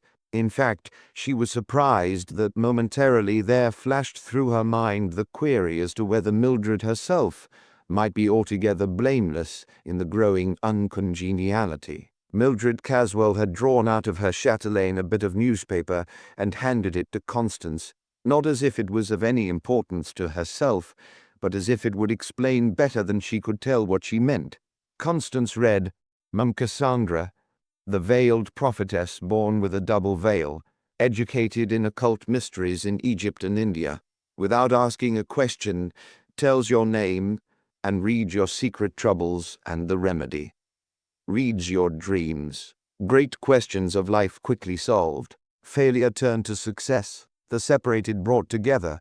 Advice on all affairs of life, love, marriage, divorce, business, speculation, and investments. Overcomes all evil influences. Ever ready to help and advise those with capital to find a safe and paying investment. No fee until it succeeds. Could anything be fairer? The Retreat, W. 47th Street. "Won't you come with me to Madame Cassandra?" asked Mrs. Caswell as Constance finished reading. "She always seems to do me so much good." "Who is Madame Cassandra?" asked Constance, rereading the last part of the advertisement. "I suppose you would call her a dream doctor," said Mildred. It was a new idea to Constance, this of a dream doctor to settle the affairs of life. Only a moment she hesitated, then she answered simply, "Yes, I'll go." The retreat was just off Longacre Square among quite a nest of fakers. A queue of automobiles before the place testified, however, to the prosperity of Madame Cassandra, as they entered the bronze-grilled plate-glass door and turned on the first floor toward the home of the adept. Constance had an uncomfortable feeling as they entered of being watched behind the shades of the apartment. Still, they had no trouble in being admitted, and a soft-voiced colored attendant welcomed them. The esoteric flat of Madame Cassandra was darkened, except for the electric lights glowing in amber and rose-colored shades. There were several women there already. As they entered, Constance had noticed a peculiar dreamy odor. There did not seem to be any hurry, any such thing as time here, so skillfully was the place run. There was no noise. The feet sank in half-inch piles of rugs, and easy chairs and divans were scattered about. Once a puff of light smoke appeared, and Constance awoke to the fact that some were smoking little delicately gold-banded cigarettes. Indeed, it was all quite recherche. Mrs. Caswell took one from a maid. So did Constance, but after a puff or two managed to put it out and later to secure another which she kept. Madame Cassandra herself proved to be a tall, slender, pale woman with dark hair and a magnetic eye, an eye that probably accounted more than anything else for her success. She was clad in a house gown of purplish silk which clung tightly to her, and at her throat a diamond pendant sparkled, as well as other brilliants on her long, slender fingers. She met Mildred and Constance with outstretched hands. "So glad to see you, my dears," purred Madame, leading the way into an inner sanctum. Mrs. Caswell had seated herself with the air of one who worshipped at the shrine, while Constance gazed about curiously. "Madame," she began a little tremulously, "I've had another of those dreadful dreams." "You poor dear soul," soothed Madame, stroking her hand. "Tell me of it all." Quickly Mrs. Caswell poured forth her story, as she had already told it to Constance. "My dear Mrs. Caswell," remarked the high priestess slowly, when the story was complete, "it is all very simple. His love is dead. That is what you fear, and it is the truth. The wall is the wall that he has erected against you. Try to forget it, to forget him. You would be better off. There are other things in the world." "Ah, but I cannot live as I am used to without money," murmured Mrs. Caswell. "I know," replied Madame. "It is that keeps many a woman with a brute. When financial and economic independence come, then woman will be free, and only then. Now listen. Would you like to be free financially? You remember that delightful Mr. Davies who has been here? Yes? Well, he's a regular client of mine now. He's a broker and never embarks in any enterprise without first consulting me. Just the other day I read his fortune in United Traction. It has gone up 5 points already and will go 15 more. If you want, I will give you a card to him. Let me see. Yes, I can do that. You too will be lucky in speculation." Constance, with one ear open, had been busy looking about the room.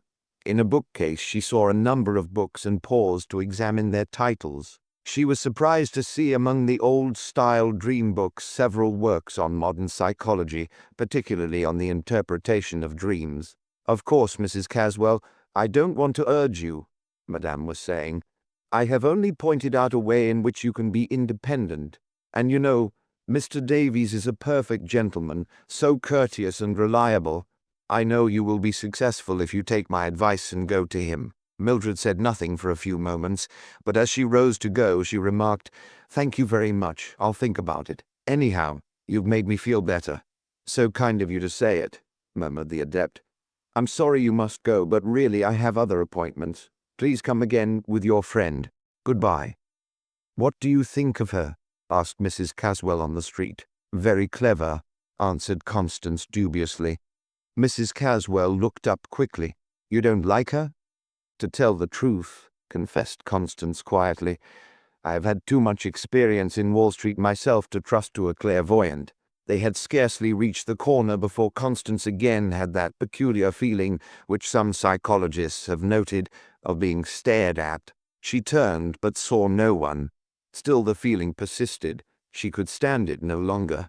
"Don't think me crazy, Mildred," she said, "but I just have a desire to walk back a block." Constance had turned suddenly. As she glanced keenly about, she was aware of a familiar figure gazing into the window of an art store across the street.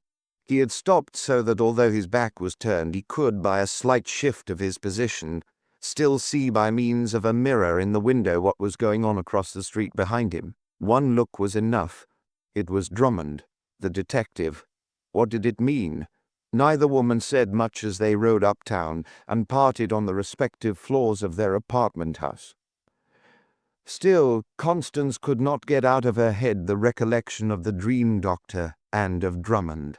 Restless, she determined that night to go down to the public library and see whether any of the books at the clairvoyant's were on the shelves. Fortunately, she found some. Found indeed that they were not all, as she had half suspected, the works of fakers, but that quite a literature had been built up around the new psychology of dreams. Deeply she delved into the fascinating subjects that had been opened by the studies of the famous Dr. Sigmund Freud of Vienna, and as she read, she found that she began to understand much about Mrs. Caswell, and, with a start, about her own self. At first she revolted against the unpleasant feature of the new dream philosophy, the irresistible conclusion that all humanity underneath the shell is sensuous or sensual in nature, that practically all dreams portray some delight of the senses, and that sexual dreams are a large proportion of all visions. But the more she thought of it, the more clearly was she able to analyze Mrs. Caswell's dream and to get back at the causes of it. In the estrangement from her husband, and perhaps the brutality of his ignorance of woman. And then, too, there was Drummond. What was he doing in the case? She did not see Mildred Caswell again until the following afternoon, but then she seemed unusually bright in contrast with the depression of the day before. Constance was not surprised. Her intuition told her that something had happened, and she hardly needed to guess that Mrs. Caswell had followed the advice of the clairvoyant and had been to see the wonderful Mr. Davies, to whom the mysteries of the stock market were an open book. "Have you had any other dreams?" asked Constance casually. "Yes," replied Mildred, "but not like the one that depressed me. Last night I had a very pleasant dream. It seemed that I was breakfasting with Mr. Davies. I remember that there was a hot coal fire in the grate. Then suddenly a messenger came in with news that United Traction had advanced 20 points. Wasn't it strange?" Constance said nothing. In fact, it did not seem strange to her at all. The strange thing to her, now that she was a sort of amateur dream reader herself, was that Mrs. Caswell did not seem to see the real import of her own dream. "You have seen Mr. Davies today," Constance ventured. Mrs. Caswell laughed. "I wasn't going to tell you. You seemed so set against speculating in Wall Street. But since you asked me, I may as well admit it." "When did you see him before?" went on Constance. "Did you have much invested with him already?" Mrs. Caswell glanced up, startled. You are positively uncanny, Constance. How did you know I had seen him before?" "One seldom dreams," said Constance, "about anything unless it has been suggested by an event of the day before. You saw him today. That would not have inspired the dream of last night. Therefore I concluded that you must have seen him and invested before. Madame Cassandra's mention of him yesterday caused the dream of last night.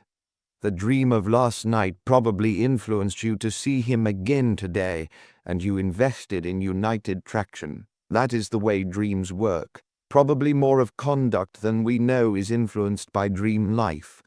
Now, if you should get 15 or 20 points, you would be in a fair way to join the ranks of those who believe that dreams do come true." Mrs. Caswell looked at her almost alarmed, then attempted to turn it off with a laugh. "And perhaps breakfast with him." "When I do set up as interpreter of dreams," answered Constance simply, "I'll tell you more." On one point she had made up her mind. That was to visit Mr. Davies herself the next day. She found his office a typical bucket shop, even down to having a section partitioned off for women clients of the firm. She had not intended to risk anything, and so was prepared when Mr. Davies himself approached her courteously. Instinctively, Constance distrusted him. He was too cordial, too polite. She could feel the claws hidden in his velvety paw, as it were. There was a debonair assurance about him, the air of a man who thought he understood women, and indeed did understand a certain type. But to Constance, who was essentially a man's woman, Davies was only revolting. She managed to talk without committing herself, and he in his complacency was glad to hope that he was making a new customer. She had to be careful not to betray any of the real and extensive knowledge about Wall Street which she actually possessed. But the glib misrepresentations about United Traction quite amazed her. When she rose to go, Davies accompanied her to the door, then out into the hall to the elevator. As he bent over to shake hands, she noted that he held her hand just a little longer than was necessary. "He's a swindler of the first water," she concluded as she was whisked down in the elevator. "I'm sure Mildred is in badly with this crowd, one urging her on in her trouble, the other making it worse and fleecing her into the bargain."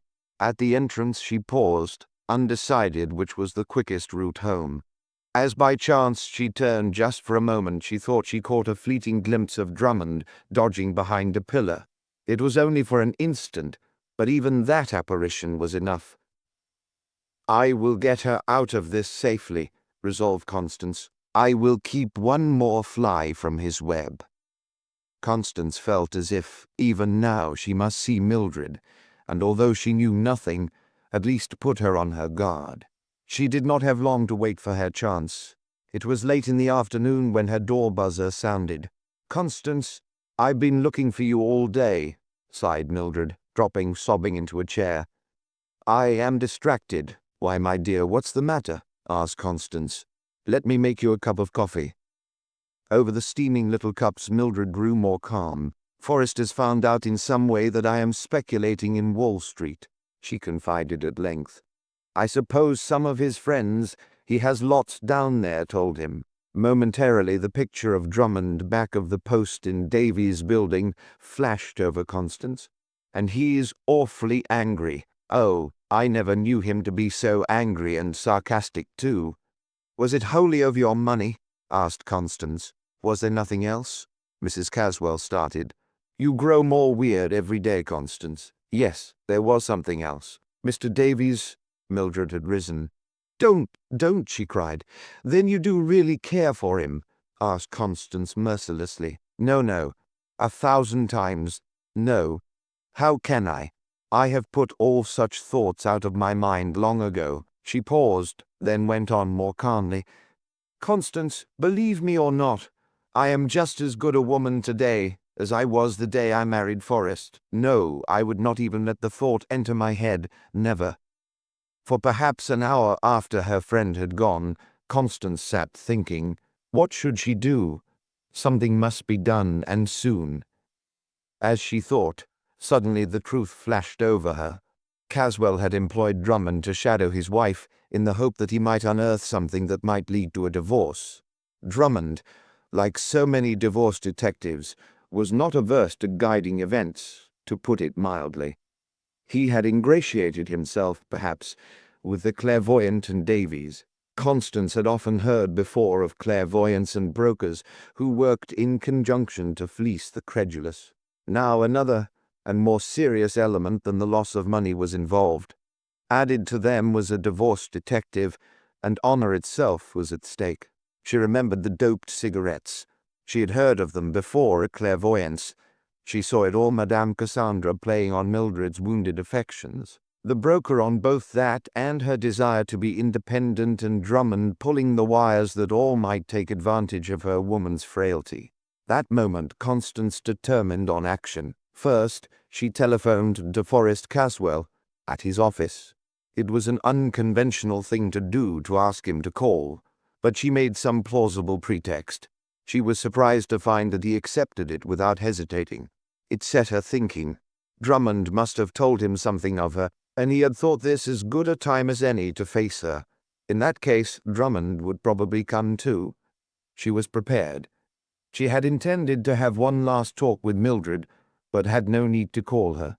Utterly wretched, the poor little woman came in again to see her, as she had done scores of times before, to pour out her heart. Forrest had not come home to dinner, had not even taken the trouble to telephone. Constance did not say that she herself was responsible. Do you really want to know the truth about your dreams? Asked Constance, after she had prevailed upon Mildred to eat a little. I do know, she returned. No, you don't, went on Constance, now determined to tell her the truth whether she liked it or not. That clairvoyant and Mr. Davies are in league, playing you for a sucker, as they say. Mrs. Caswell did not reply for a moment. Then she drew a long breath and shut her eyes. Oh, you don't know how true what she says is to me. Listen, interrupted Constance. Mildred, I'm going to be frank, brutally frank. Madame Cassandra has read your character, not the character as you think it is, but your unconscious, subconscious self. She knows that there is no better way to enter into the intimate life of a client, according to the new psychology, than by getting at and analyzing the dreams. And she knows that you can't go far in dream analysis without finding sex.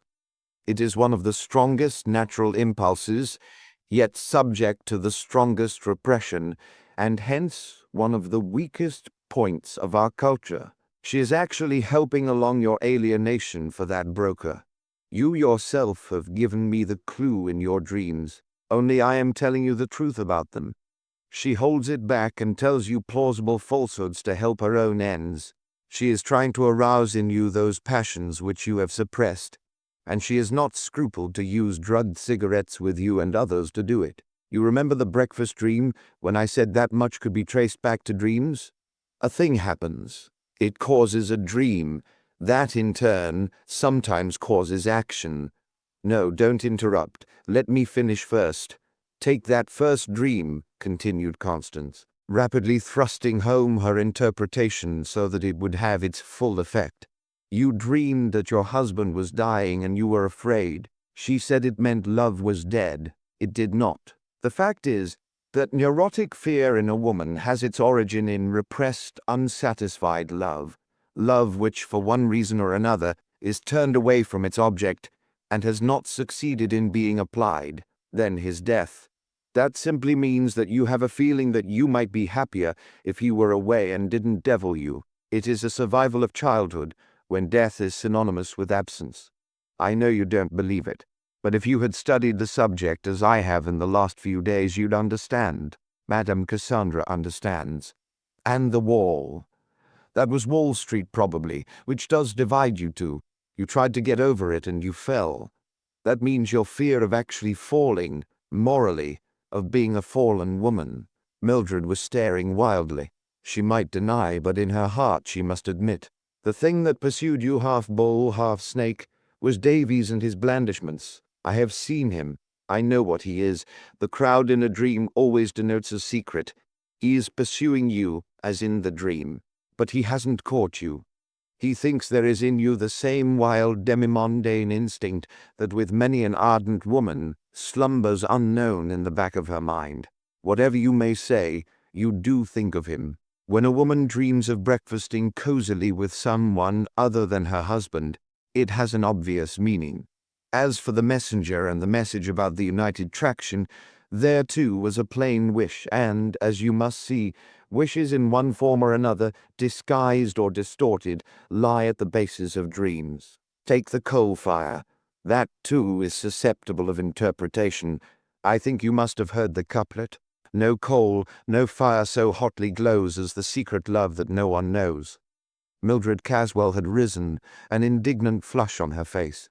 Constance put her hand on her arm gently to restrain her, knowing that such indignation was the first sign that she had struck at the core of truth in her interpretation. "My dear," she urged, "I'm only telling you the truth for your own sake, and not to take advantage of you as Madame Cassandra is doing. Please remember that the best evidence of your normal condition is just what I find, that absence of love would be abnormal. My dear, you are what the psychologists call a consciously frigid, unconsciously passionate woman. Consciously you reject this Davies, unconsciously you accept him, and it is the more dangerous, although you do not know it, because someone else is watching. It was not one of his friends who told your husband." Mrs. Caswell had paled. Is there a detective?" she faltered. Constance nodded. Mildred had collapsed completely. She was sobbing in a chair, her head bowed in her hands, her little lace handkerchief soaked. "What shall I do? What shall I do?" There was a sudden tap at the door. "Quick in there," whispered Constance, shoving her through the portieres into the drawing-room. It was Forrest Caswell. For a moment Constance stood irresolute, wondering just how to meet him. Then she said, "Good evening, Mr. Caswell. I hope you will pardon me for asking you to call on me, but as you know, I've come to know your wife, perhaps better than you do." "Not better," he corrected, seeming to see that it was directness that she was aiming at.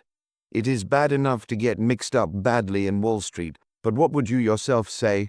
You are a businesswoman. What would you say about getting into the clutches of a dream doctor? And worse." He had put Constance on the defensive in a sentence. "Don't you ever dream?" she asked quietly. He looked at her a moment as if doubting even her mentality. "Lord," he exclaimed in disgust, "you too defend it." "But don't you dream?" she persisted. "Why, of course I dream," he answered somewhat petulantly. "What of it? I don't guide my actions by it." "Do you ever dream of Mildred?" she asked. "Sometimes," he admitted reluctantly. "Ever of other people?" she pursued. "Yes," he replied, "sometimes of other people. But what has that to do with it? I cannot help my dreams. My conduct, I can help, and I do help." Constance had not expected him to be frank to the extent of taking her into his confidence. Still, She felt that he had told her just enough. She discerned a vague sense of jealousy in his tone, which told her more than words that whatever he might have said or done to Mildred, he resented unconsciously. The manner in which she had striven to gain sympathy outside. Fortunately, he knows nothing of the new theories, she said to herself. Mrs. Dunlap, he resumed, since you have been frank with me, I must be equally frank with you. I think you are far too sensible a woman not to understand in just what a peculiar position my wife has placed me. He had taken out of his pocket a few sheets of closely typewritten tissue paper. He did not look at them. Evidently, he knew the contents by heart. Constance did not need to be told that this was a sheaf of the daily reports of the agency for which Drummond worked. He paused. She had been watching him searchingly. She was determined not to let him justify himself first. Mr. Caswell, she persisted in a low, earnest tone, don't be so sure that there is nothing in this dream business. Before you read me those reports from Mr. Drummond, let me finish. Forrest Caswell almost dropped them in surprise. Dreams, she continued, seeing her advantage, are wishes, either suppressed or expressed. Sometimes the dream is frank and shows an expressed wish. Other times it shows a suppressed wish, or a wish which in its fulfillment in the dream is disguised or distorted. You are the cause of your wife's dreams. She feels in them anxiety. And, according to the modern psychologists who have studied dreams carefully and scientifically, fear and anxiety represent love repressed or suppressed.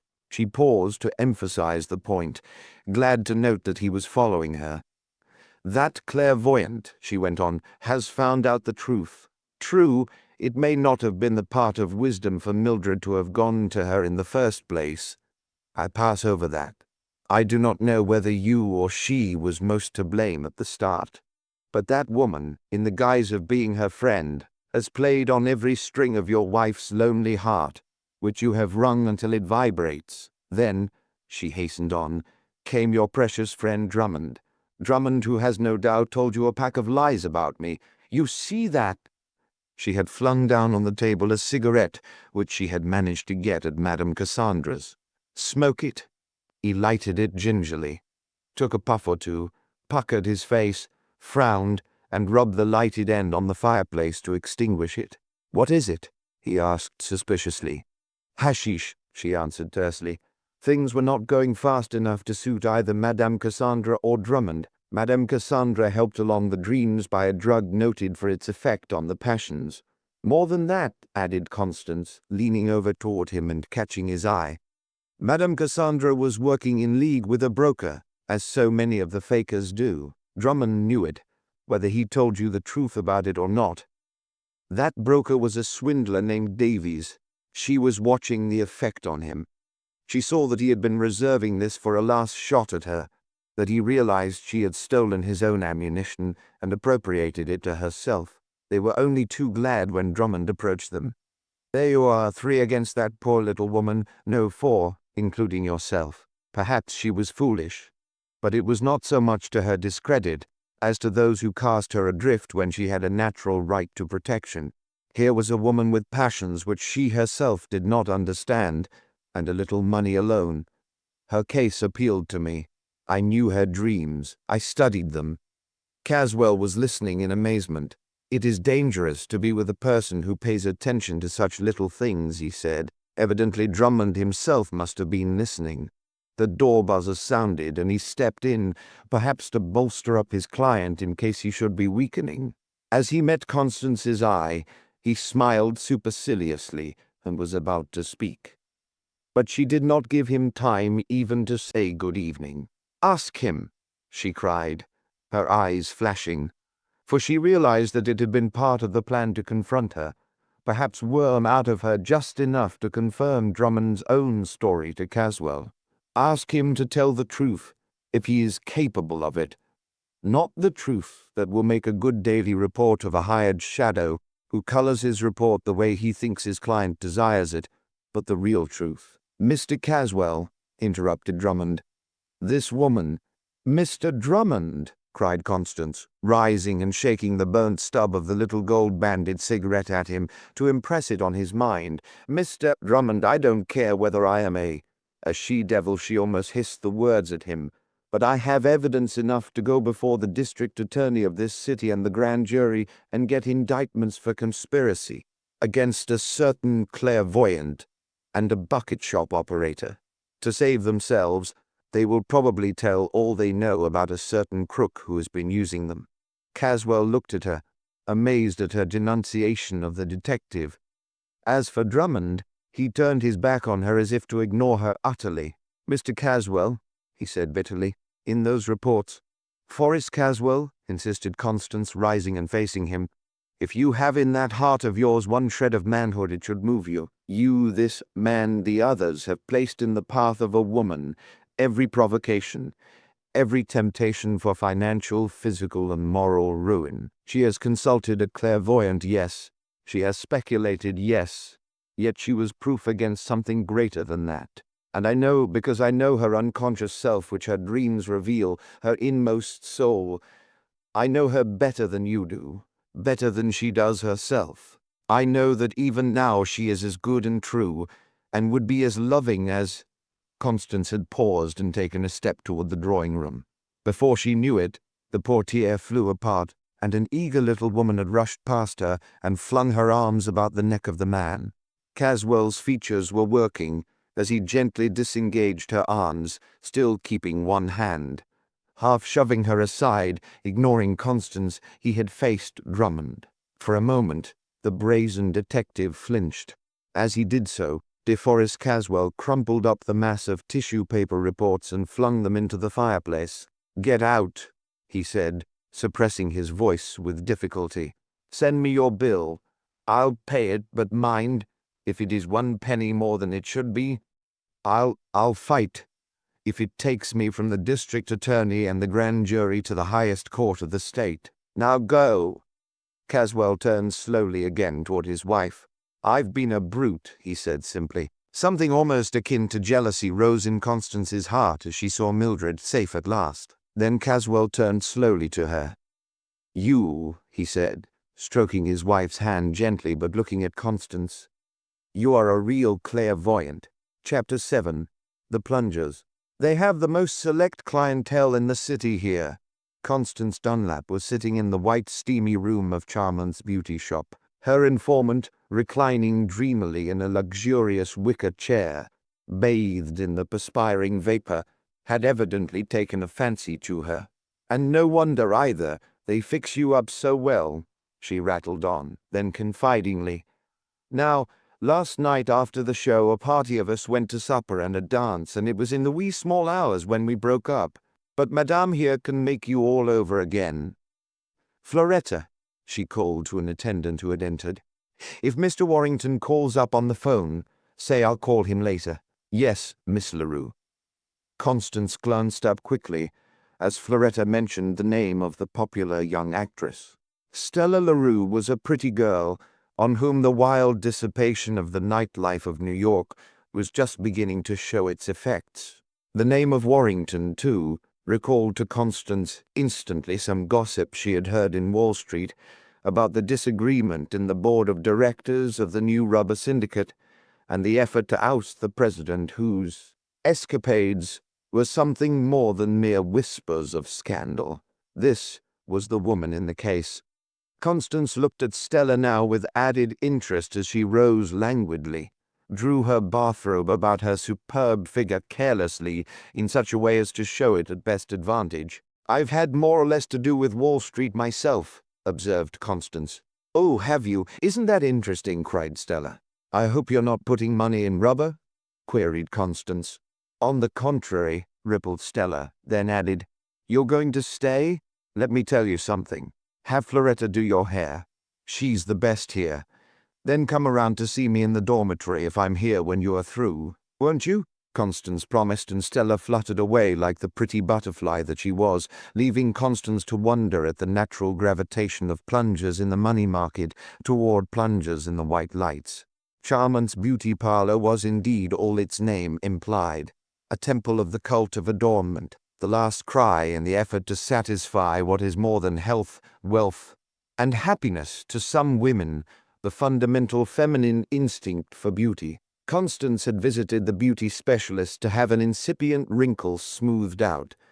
Frankly, it was not vanity, but she had come to realize that her greatest asset was her personal appearance. Once that had a chance to work, her native wit and keen ability would carry her to success. Madame Charmant herself was a tall, dark-skinned, dark-haired, dark-eyed, well-groomed woman, who looked as if she had been stamped from a die for a fashion plate, and then the die had been thrown away. All others like her were spurious copies, counterfeits. More than that, she affected the name of Vera, which in itself had the ring of truth. And so Charmant had prevailed on Constance to take a full course in beautification and withhold the wrinkle at the source. "Besides, you know, my dear," she purred, "there's nothing discovered by the greatest minds of the age that we don't apply at once." Constance was not impervious to feminine reason, and here she was. "Has Miss LaRue gone?" she asked, when at last she was seated in a comfortable chair again, sipping a little aromatic cup of coffee. "No, she's resting in one of the little dressing rooms." She followed Floretta down the corridor. Each little compartment had its neat, plain, white enameled bed, a dresser, and a chair. Stella smiled as Constance entered. "Yes," she murmured in response to the greeting, "I feel quite myself now." "Mr. Warrington on the wire," announced Floretta a moment later, coming down the corridor again with a telephone on a long, unwinding wire. "Hello, Alfredo, rocky this morning," Constance overheard. "I said to myself, never again till the next time. Vera? Oh, she was as fresh as a lark. Can I lunch with you downtown? Of course." Then, as she hung up the receiver, she called, "Floretta, get me a taxi." "Yes, Miss LaRue." "I always have a feeling here," whispered Stella, "that I'm being listened to. I mean to speak to Vera about it sometime. By the way, wouldn't you like to join us tonight? Vera will be along, and Mr. Warrington, and perhaps Diamond Jack Braden, you know him." Constance confessed frankly that she did not have the pleasure of the acquaintance of the well-known turfman and first-nighter. She hesitated. Perhaps it was that Stella liked. Almost anyone else would have been over-eager to accept. But to Constance, sure of herself now, nothing of the sort was worth scrambling for. Besides, she was wondering how a man with the fight of his life on his hands could find time to lunch downtown, even with Stella. "I've taken quite a fancy to you," pressed Stella. "Thank you, it's very kind of you," Constance answered. "I shall try very hard to be there. I'll leave a box for you at the office. Come around after the performance to my dressing room. Miss LaRue, your taxi's waiting," announced Floretta. "Thanks. Are you going now, Mrs. Dunlap?" "Yes." "Then ride down in the elevator with me." They parted at the foot of the elevator, and Constance walked through the arcade of the office building, in which the beauty parlor occupied the top floor. She stopped at a florist's stand to admire the flowers, but more for an excuse to look back at Stella. As Stella stepped into a taxicab, showing a generous wealth of silken hosiery beneath the tango gown, Constance was aware that the driver of another cab across the street was also interested. She noticed that he turned and spoke to his fare through the open window. The cab swung around to follow the other, and Constance caught a fleeting glimpse of a familiar face. "Drummond," she exclaimed almost aloud. What did it mean? Why had the detective been employed to follow Stella?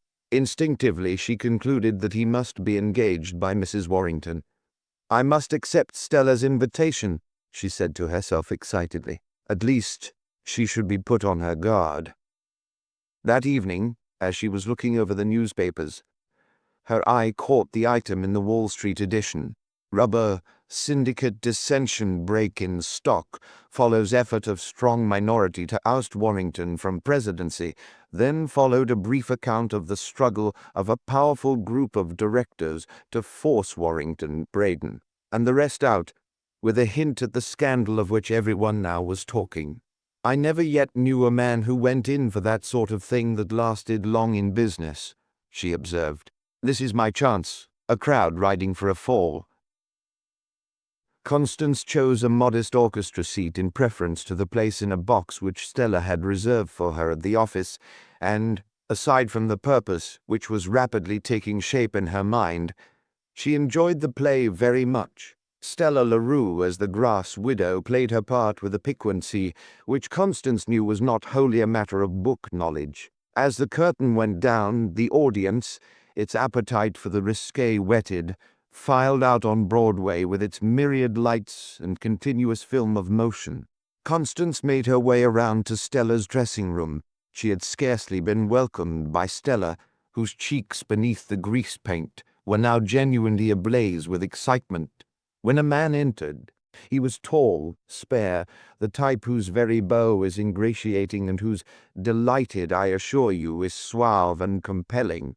Alfred Warrington seemed to be on very good terms indeed with Stella as she introduced him to Constance. "You will join us, Mrs. Dunlap?" he asked, throwing an opera cloak over Stella's shoulders. "Vera Charmont and Jack Braden are waiting for us at the Little Montmartre."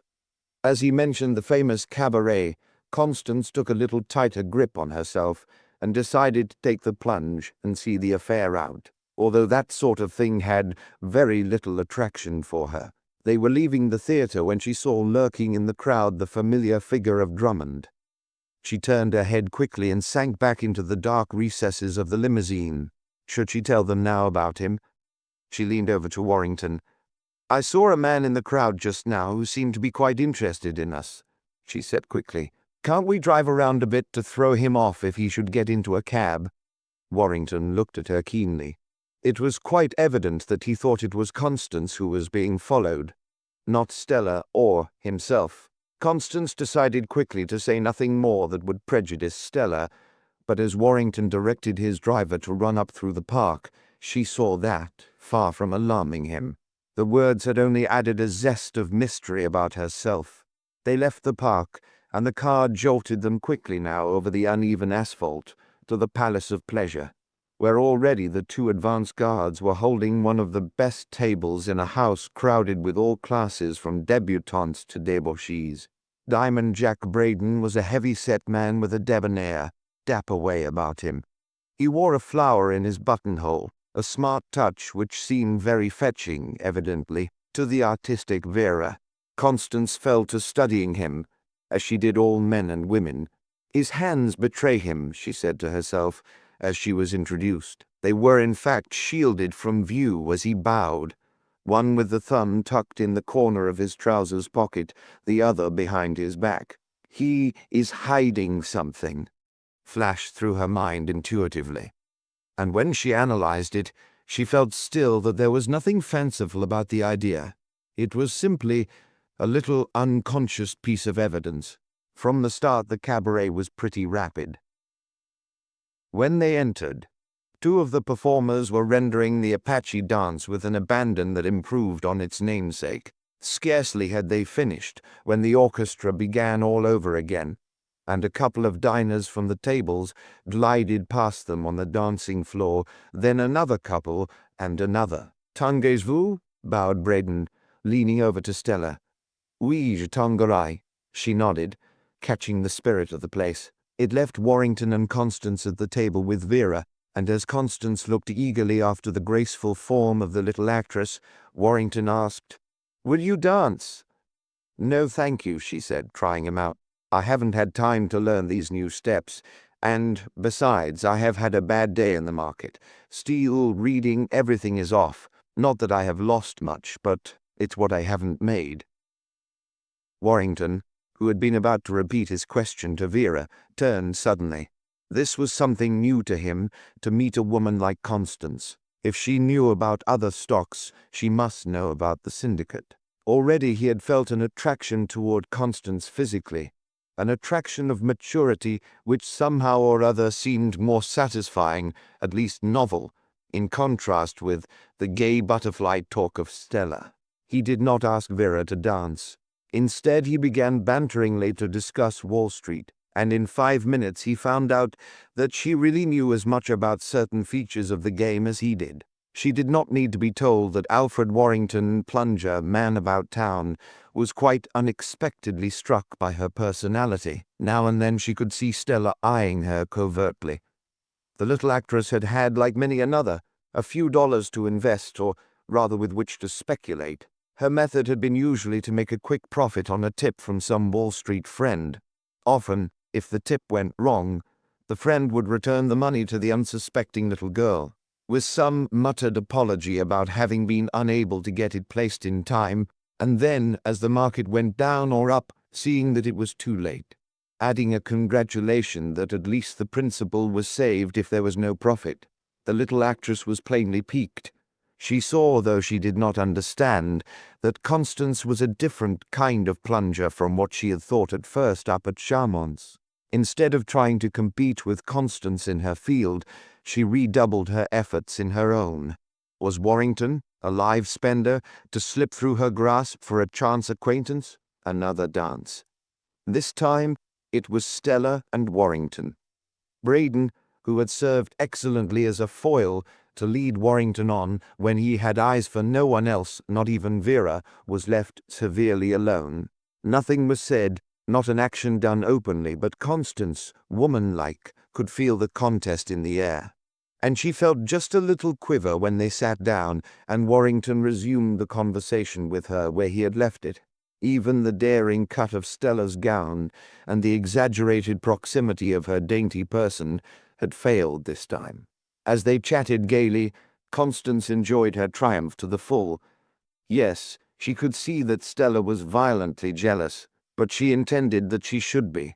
That was now a part of her plan as it shaped itself in her mind, since she had plunged, or perhaps better, had been dragged into the game. As the evening wore on and the dancing became more furious, Warrington seemed to catch the spirit of recklessness that was in the very air. He talked more recklessly, once in a while with a bitterness not aimed at any one in particular, which passed among the others as blasé sarcasm of one who had seen much and to whom even the fastest was slow. But to Constance, as she tried to fathom him, it presented an entirely different interpretation. For example, she asked herself, why had he been so ready, apparently, to transfer his interest from Stella? Was it because, having cut loose from the one feminine tie that morally bound him, he no longer felt any restraint in cutting loose from others? Was it the same spirit that had carried him on in the money game, having cut loose from one financial principle, to let all go and to guide his course as close to the edge of things as he dared? There had been the same reckless bravado in the way he had urged on the driver of his car in the wild ride of the earlier evening, violating the speed laws yet succeeding in escaping the traffic squad. Warrington was a plunger, yet there was something about him that was different from others she had seen. Perhaps it was that he had a conscience, even though he had succeeded in detaching himself from it. And Stella, there was something different about her too. Constance more than once was on the point of revising her estimate of the little actress. Was she, after all, wholly mercenary in her attitude toward Warrington? Was he merely a live spender whom she could not afford to lose? Or was she merely a beautiful, delicate creature caught in the merciless maelstrom of the life into which she had been thrown? Did she realize the perilous position this all was placing her in? They were among the last to leave, and Vera and Braden offered to take Constance to her apartment in Braden's car, while Stella contrived prettily to take so much of Warrington's time with the wraps that by the time they were ready to go, the manner of the breaking up of the party was as she wanted it. In her final triumph, she could not help just an extra inflection on, "I hope I'll see you again at Vera's soon, my dear." All night, or at least all that was left of it, Constance tried to straighten out the whirl of her thoughts. With the morning she had an idea. Now, in a moment when the exhilaration of the gay life was at low ebb, she must see Stella. It was early yet, but Stella was not at her hotel when Constance cautiously called up the office to find out. Where was she? Constance drove around to Charmant's on the chance that she might be there.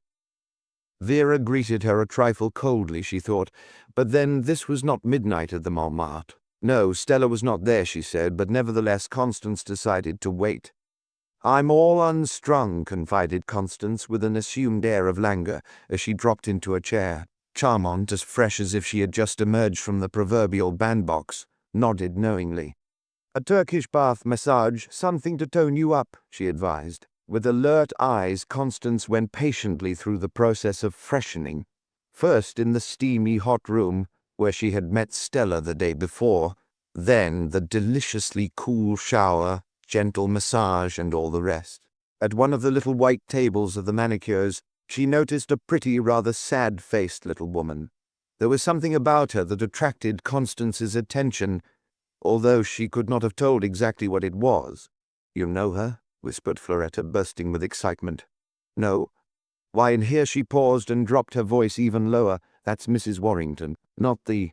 Yes, she nodded. His wife. You know, she comes here twice a week. We have to do some tall scheming to keep them apart. No, it's not vanity either.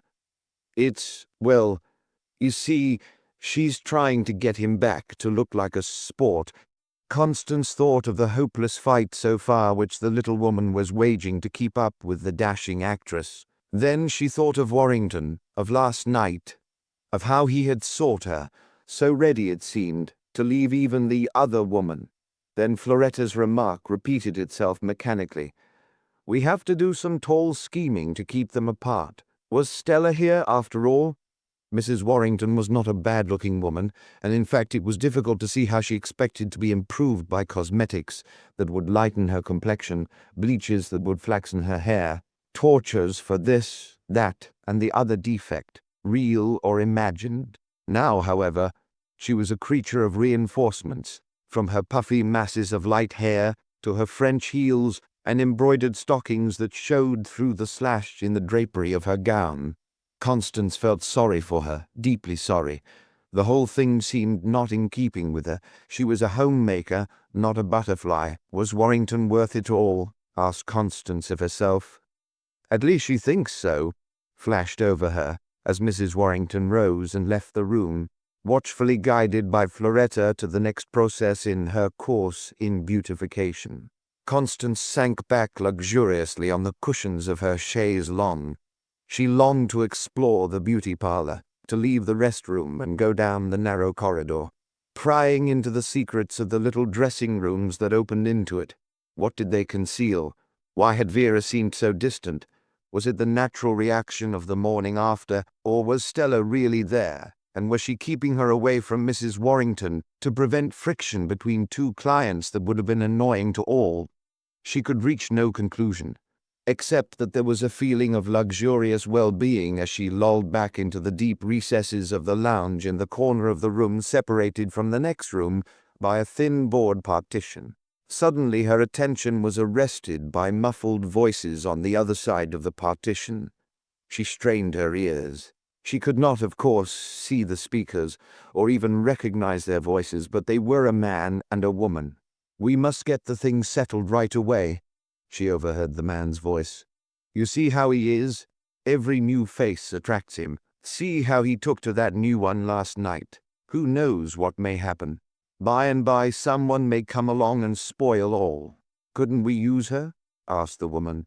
No, you can't use that woman. She's too clever. But we must do something right away tonight if possible.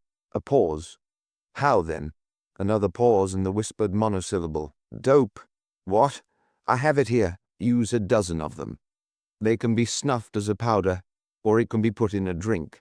If you want more, see, I will put the bottle on this shelf way back. No one will see it. Don't you think I ought to write a note? Something that will be sure to get him up here? Yes, just a line or two, as if in haste. There was a sound as if of tearing a sheet of notepaper from a pad. Is that all right? Yes. As soon as the market closes, there will be nothing done today. Tomorrow's the day. Tonight we must get him going, and in the meantime a meeting will be held, the plan arranged at the Prince Henry tonight, and then the smash. Between them all, he won't know what has struck him. All right.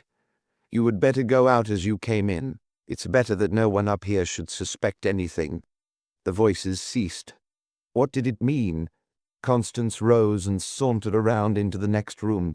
It was empty, but when she looked hastily up on the shelf, there was a bottle of white tablets, and on a table a pad of notepaper from which a sheet had been torn. She picked up the bottle gingerly. Who had touched it? Her mind was working quickly. Somewhere she had read of fingerprints, and the subject had interested her, because the system had been introduced in banks, and she saw that. It was going to become more and more important. But how did they get them in a case like this? She had read of some powder that adhered to the marks left by the sweat glands of the fingers. There was the talcum powder. Perhaps it would do. Quickly she shook the box gently over the glass. Then she blew it off carefully. Clear, sharp, distinct. There were the imprints of fingers. But the paper. Talcum powder would not bring them out on that. It must be something black. A lead pencil. Eagerly she seized it, and with a little silver penknife whittled off the wood. Scrape, scrape, until she had a neat little pile of finely powdered graphite. Then she poured it on the paper, and taking the sheet daintily by the edges, so that she would not mix her own fingerprints with the others, she rolled the powder back and forth. As she looked anxiously, she could see the little grains adhering to the paper. A fine camel's hair brush lay on the table for penciling. She took it deftly. It made her think of that first time when she painted the checks for Carlton. A lump came into her throat. There they were, the second pair of telltale prints. But what tale did they tell? Whose were they? Her reading on fingerprints had been very limited, but, like everything she did, to the point. She studied those before her, traced out as best she could the loops, whorls, arches, and composites, even counted the ridges on some of them. It was not so difficult after all. She stopped in an uptown branch of her brokers in one of the hotels. The market was very quiet, and even the rubber syndicate seemed to be marking time. As she went out, she passed the telephone booths. Should she call up Warrington? Would he misinterpret it? What if he did? She was mistress of her own tongue.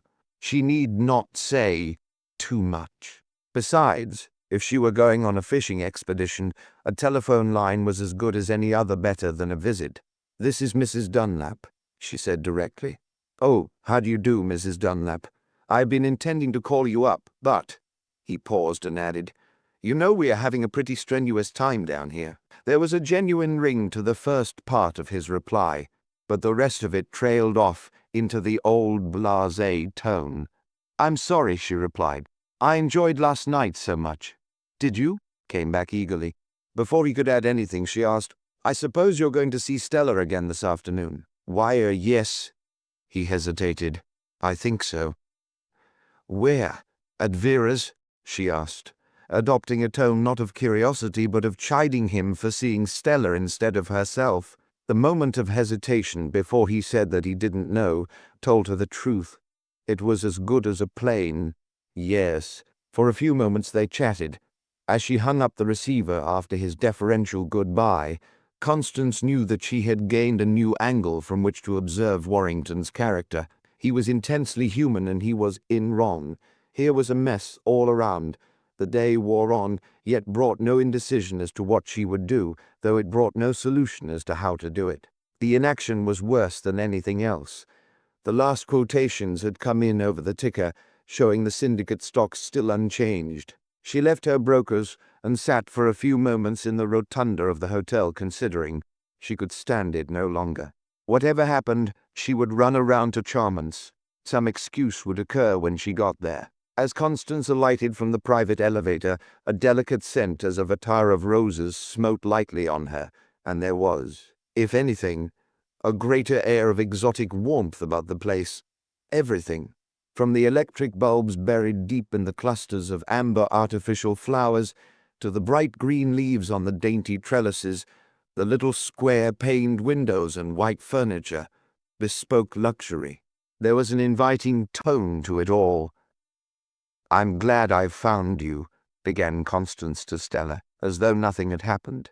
"There is something I'd like to say to you besides thanking you most kindly for the good time last." "Is there anything I can do for you?" interrupted Madame Charmant in a business-like tone. "I am sure that Miss Leroux invited you last night because she thought you were lonely." She and Mr. Warrington, you know, are old friends. Charmant emphasized the remark to mean, you trespassed on forbidden ground if you thought you could get him away. Constance seemed not to notice the implication. There is something I'd like to say, she repeated gently. She picked up a little inking pad which lay on a mahogany secretary which Vera used as an office desk. If you will be so kind, Stella, as to place your fingers flat on this pad, never mind about the ink. Call Floretta, she will wipe them off afterwards. And then on this piece of paper, I won't bother you further. Almost before she knew it, the little actress had placed her dainty white hand on the pad and then on the paper. Constance did the same to illustrate, then called Floretta. If Vera will do as I have done, she said, offering her the pad and taking her hand. Charmant complied, and when Floretta arrived, her impressions were added to the others. There's a man wishes to see you outside, madame, said Floretta, wiping off the soiled fingertips. Tell him to wait in the little room. Floretta opened the door to go out, and through it Constance caught sight of a familiar face. A moment later the man was in the room with them. It was Drummond, the same sneer, the same assurance in his manner. So, he snarled at Constance. You here? I seem to be here, she answered calmly. Why? Never mind why, he blustered. I knew you saw me the other night. I heard you tell him to hit it up so as to shake me. But I found out all right. Found out what? Asked Constance coldly. Say, that's about your style, isn't it? You always get in when it comes to trimming the good spenders, don't you? Mr. Drummond, she replied, I don't care to talk to you. You don't, eh? Well, perhaps, when the time comes you'll have to talk. How about that? She was thinking rapidly. Was Mrs. Warrington preparing to strike a blow that would be the last impulse necessary to send the plunger down for the last time? She decided to take a chance, to temporize until someone else made a move. I'd thank you to place your fingers on this pad, said Constance quietly. I'm making a collection of these things. You are you? Yes, she cut short. And if my collection isn't large enough, I shall call up Mrs. Warrington and ask her to come over too, she added significantly. Floretta entered again. Please wipe the ink off Mr. Drummond's fingers, ordered Constance quietly, still holding out the pad. Confound your impudence, he ground out, seizing the pad. There! What do you mean by Mrs. Warrington? What has she to do with this? Have a care, Mrs. Dunlap. You're on the wrong track here and going the wrong way. Mr. Warrington is— began Floretta. Show him in quick, demanded Constance, determined to bring the affair to a showdown on the spot. As the door swung open, Warrington looked at the group in unfeigned surprise. Mr. Warrington, greeted Constance without giving any of the others a chance. This morning I heard a little conversation up here. Floretta, will you go into the little room, and on the top shelf you will find a bottle. Bring it here carefully. I have a sheet of paper also, which I am going to show you.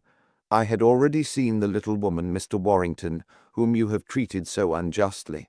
She was here trying vainly to win you back by those arts which she thinks must appeal to you. Floretta returned with the bottle and placed it on the secretary beside Constance. Someone took some tablets from this bottle and gave them to someone else who wrote on this paper, she resumed, bending first over the paper she had torn from the pad. Ah, a loop with 12 ridges, another loop, a whorl, a loop. The marks on this paper correspond precisely with those made here just now by Vera Charmant herself. You get out of here quick, snarled Drummond, placing himself between the now furious Vera and Constance. 1 minute, replied Constance calmly. I'm sure Mr. Warrington is a gentleman. If you are not, perhaps I have no fingerprints to correspond with those on the bottle. If not, I am sure that we can send for someone whose prints will do so. She was studying the bottle. The other, however, she said slowly to conceal her own surprise, was a person who has been set to trail you and Stella, Mr. Warrington, a detective named Drummond. Suddenly the truth flashed over her. Drummond was not employed by Mrs. Warrington at all. Then by whom? By the directors. And the rest of these people, grafters who were using Stella to bait the hook. Braden had gone over to them, had aided in plunging Warrington into the wild life until he could no longer play the business game as before. Charmant was his confederate, Drummond his witness. "Stella," said Constance, turning suddenly to the little actress, "Stella, they are using you, Diamond Jack and Vera, using you to lead him on, playing the game of the minority of the directors of the syndicate to get him out. There is to be a meeting of the directors tonight at the Prince Henry. He was to be in no condition to go. Are you willing to be mixed up in such a scandal?" Stella LaRue was crying into a lace handkerchief. You are all against me," she sobbed. "What have I done?" "Nothing," soothed Constance, patting her shoulder. "As for Charmant and Drummond, they are tied by these proofs," she added, tapping the papers with the prince, then picking them up and handing them to Warrington. "I think if the story were told to the directors at the Prince Henry tonight with reporters waiting downstairs in the lobby, it might produce a quieting effect." Warrington was speechless. He saw them all against him: Vera, Braden's, Stella, Drummond. "More than that," added Constance, "nothing that you can ever do can equal the patience, the faith of the little woman I saw here today, slaving, yes, slaving for beauty. Here in my hand, in these scraps of paper, I hold your old life, not part of it, but all of it," she emphasized. "You have your chance. Will you take it?" He looked up quickly at Stella LaRue. She had risen impulsively and flung her arms about Constance. "Yes," he muttered huskily, taking the papers, "all of it." Chapter 8. The Abductors. "Take care of me, please, please." A slip of a girl, smartly attired in a fur-trimmed dress and a chic little feather-tipped hat, hurried up to Constance Dunlap late one afternoon as she turned the corner below her apartment. "It isn't faintness or illness exactly, but it's also hazy," stammered the girl breathlessly. "And I've forgotten who I am. I've forgotten where I live. And a man has been following me, oh, ever so long." The weariness in the tone of the last words caused Constance to look more closely at the girl. Plainly, she was on the verge of hysterics. Tears were streaming down her pale cheeks, and there were dark rings under her eyes, suggestive of a haunting fear of something from which she fled. Constance was astounded for the moment. Was the girl crazy? She had heard of cases like this, but to meet one so unexpectedly was surely disconcerting. "Who has been following you?" asked Constance gently, looking hastily over her shoulder and seeing no one. "A man," exclaimed the girl. "But I think he is gone now." "Can't you think of your name?" urged Constance. "Try." "No," cried the girl. "No, I can't. "Or your address," repeated Constance. Try hard." The girl looked vacantly about. "No," she sobbed. "It's all gone, all." Puzzled, Constance took her arm and slowly walked her up the street toward her own apartment, in the hope that she might catch sight of some familiar face or be able to pull herself together. But it was of no use. They passed a policeman who eyed them sharply. The mere sight of the blue-coated officer sent a shudder through the already trembling girl on her arm. Don't let them take me to a hospital, don't," pleaded the girl in a hoarse whisper when they had passed the officer. "I won't," reassured Constance. "Was that the man who was following you?"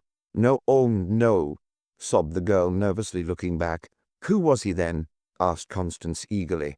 The girl did not answer, but continued to look back wildly from time to time, although there was no doubt that, if he existed at all, the man had disappeared. Suddenly Constance realized that she had on her hands a case of aphasia, perhaps real, perhaps induced by a drug. At any rate, the fear of being sent away to an institution was so strong in the poor creature that Constance felt intuitively how disastrous to her might be the result of disregarding the obsession. She was in a quandary. What should she do with the girl? To leave her on the street was out of the question. She was now more helpless than ever. They had reached the door of the apartment.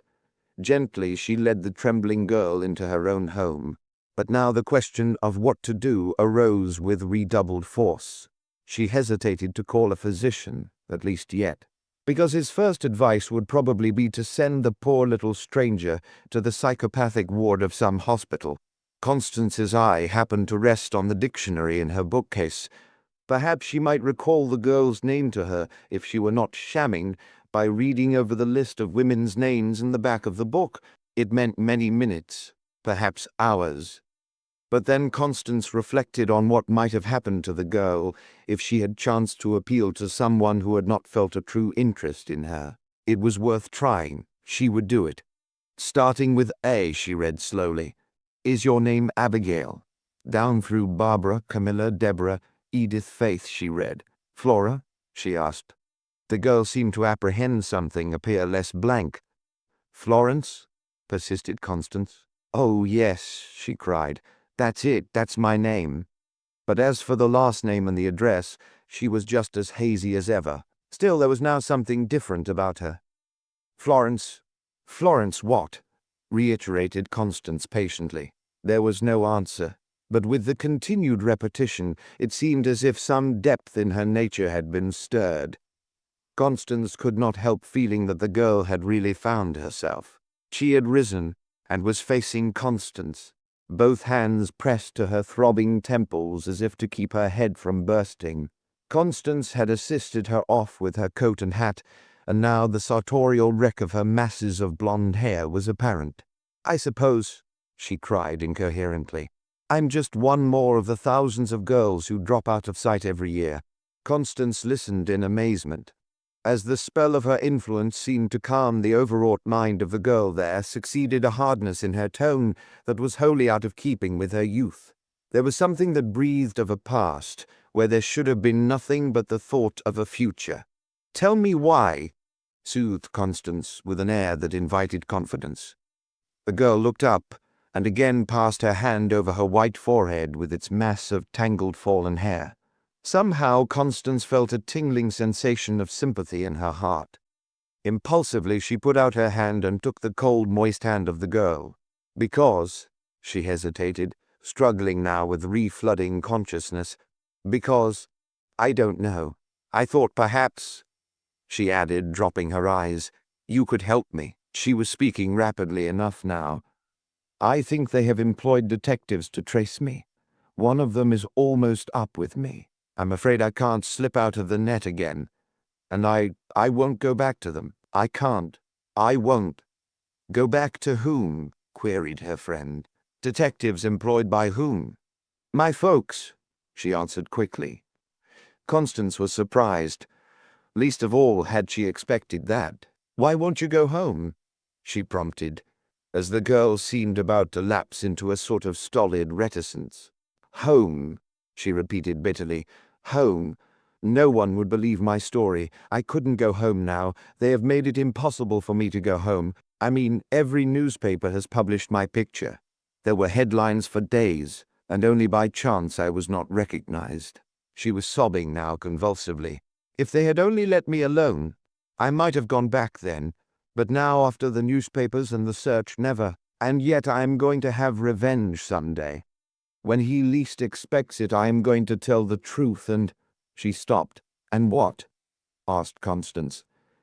"Tell the truth, and then do a cowardly thing. I would—" "You would not," blazed Constance. There was no mistaking the meaning. "Leave it to me, trust me, I will help you." She pulled the girl down on the divan beside her. "Why talk of suicide?" mused Constance. "You can plead this aphasia I have just seen. I know lots of newspaper women. We could carry it through so that even the doctors would help us. Remember, aphasia will do for a girl nowadays what nothing else can do." "Aphasia," Florence repeated harshly. "Call it what you like, weakness, anything. I loved that man, not the one who followed me, another. I believed him. But he left me in a place across in Brooklyn. They said I was a fool, that some other fellow, perhaps better, with more money, would take care of me. But I left. I got a place in a factory. Then someone in the factory became suspicious. I had saved a little. It took me to Boston. Again, someone grew suspicious. I came back here, the only place to hide. I got another position as waitress in the Betsy Ross tea room. There I was able to stay until yesterday. But then a man came in. He had been there before. He seemed too interested in me, not in a way that others have been, but in me, my name. Somehow I suspected. I put on my hat and coat. I fled. I think he followed me.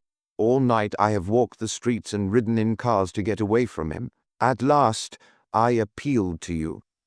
The girl had sunk back into the soft pillows of the couch beside her new friend and hid her face. Softly, Constance patted and smoothed the wealth of golden hair. You poor little girl," she sympathized. Then a film came over her own eyes. "New York took me at a critical time in my own life," she said, more to herself than to the girl. "She sheltered me, gave me a new start. What she did for me she will do for any other person who really wishes to make a fresh start in life. I made few acquaintances, no friends. Fortunately, the average New Yorker asks only that his neighbor leave him alone. No hermit could find better and more complete solitude than in the heart of this great city." Constance looked pityingly at the girl before her.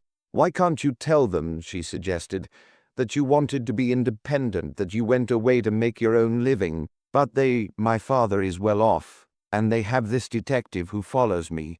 He will find me some day for the reward, and will tell the truth." "The reward?" "Yes, $1,000. Don't you remember reading—" The girl stopped short as if to check herself. You are Florence Gibbons," gasped Constance, as with a rush there came over her the recollection of a famous unsolved mystery of several months before. The girl did not look up as Constance bent over and put her arms about her. "Who was he?" she asked persuasively. "Preston Lansing Preston," she sobbed bitterly. "Only the other day I read of his engagement to a girl in Chicago, beautiful in society. Oh, I could kill him," she cried, throwing out her arms passionately. "Think of it. He rich, powerful, respected, I poor, almost crazy and outcast." Constance did not interfere until the tempest had passed. "What name did you give at the tea-room?" asked Constance. "Viola Cole," answered Florence. "Rest here," soothed Constance. "Here at least you are safe. I have an idea. I shall be back soon." The Betsy Ross was still open after the rush of tired shoppers, and later of businesswomen, to whom this was not only a restaurant but a club. Constance entered and sat down. "Is the manager in?" she asked of the waitress. "Mrs. Palmer? No. But if you care to wait, I think she'll be back directly." As Constance sat toying absently with some food at one of the snowy white tables, a man entered. A man in a tea-room is an anomaly, for the tea-room is a woman's institution, run by women for women. Men enter with diffidence and seldom alone. This man was quite evidently looking for someone. His eye fell on Constance. Her heart gave a leap. It was her old enemy, Drummond, the detective. For a moment he hesitated, then bowed and came over to her table. "Peculiar places, these tea-rooms," observed Drummond. Constance was doing some quick thinking. Could this be the detective Florence Gibbons had mentioned?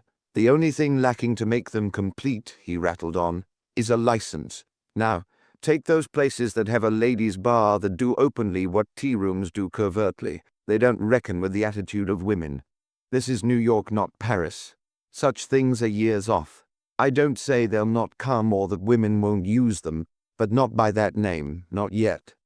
Constance wondered what his cynical inconsequentialities masked.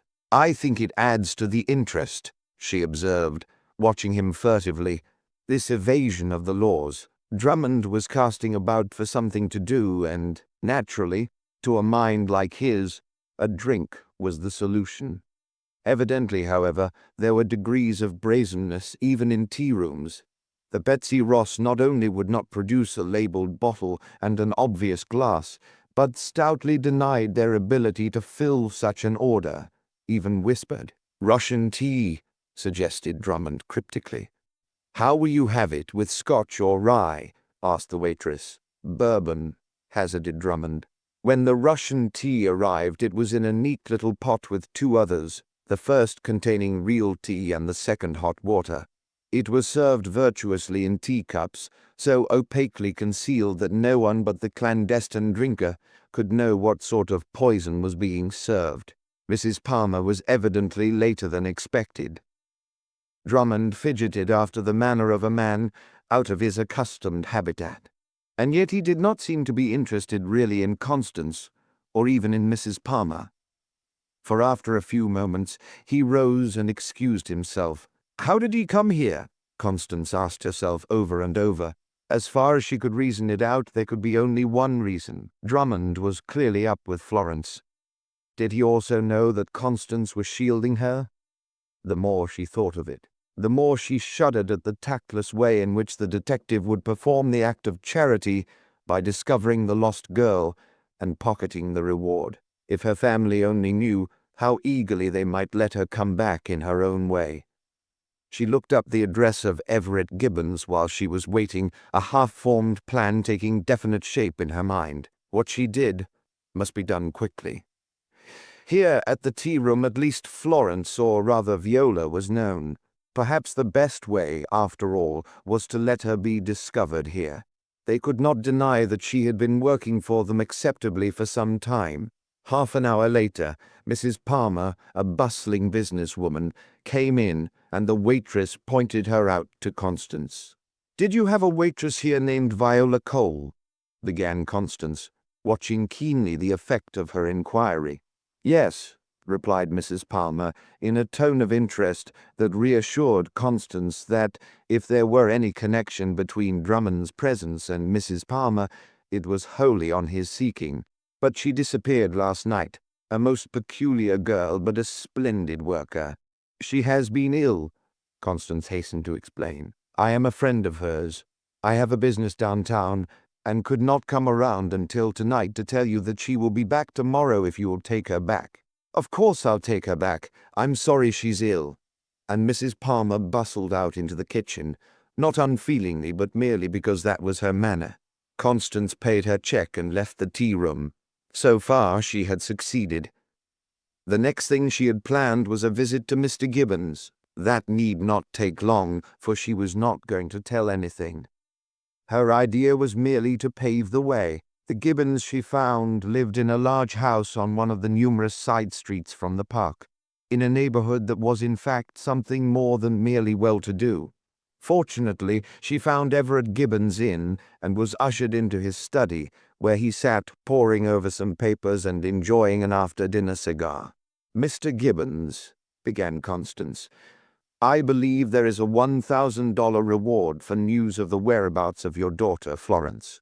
"Yes," he said in a colorless tone that betrayed the hopelessness of the long search.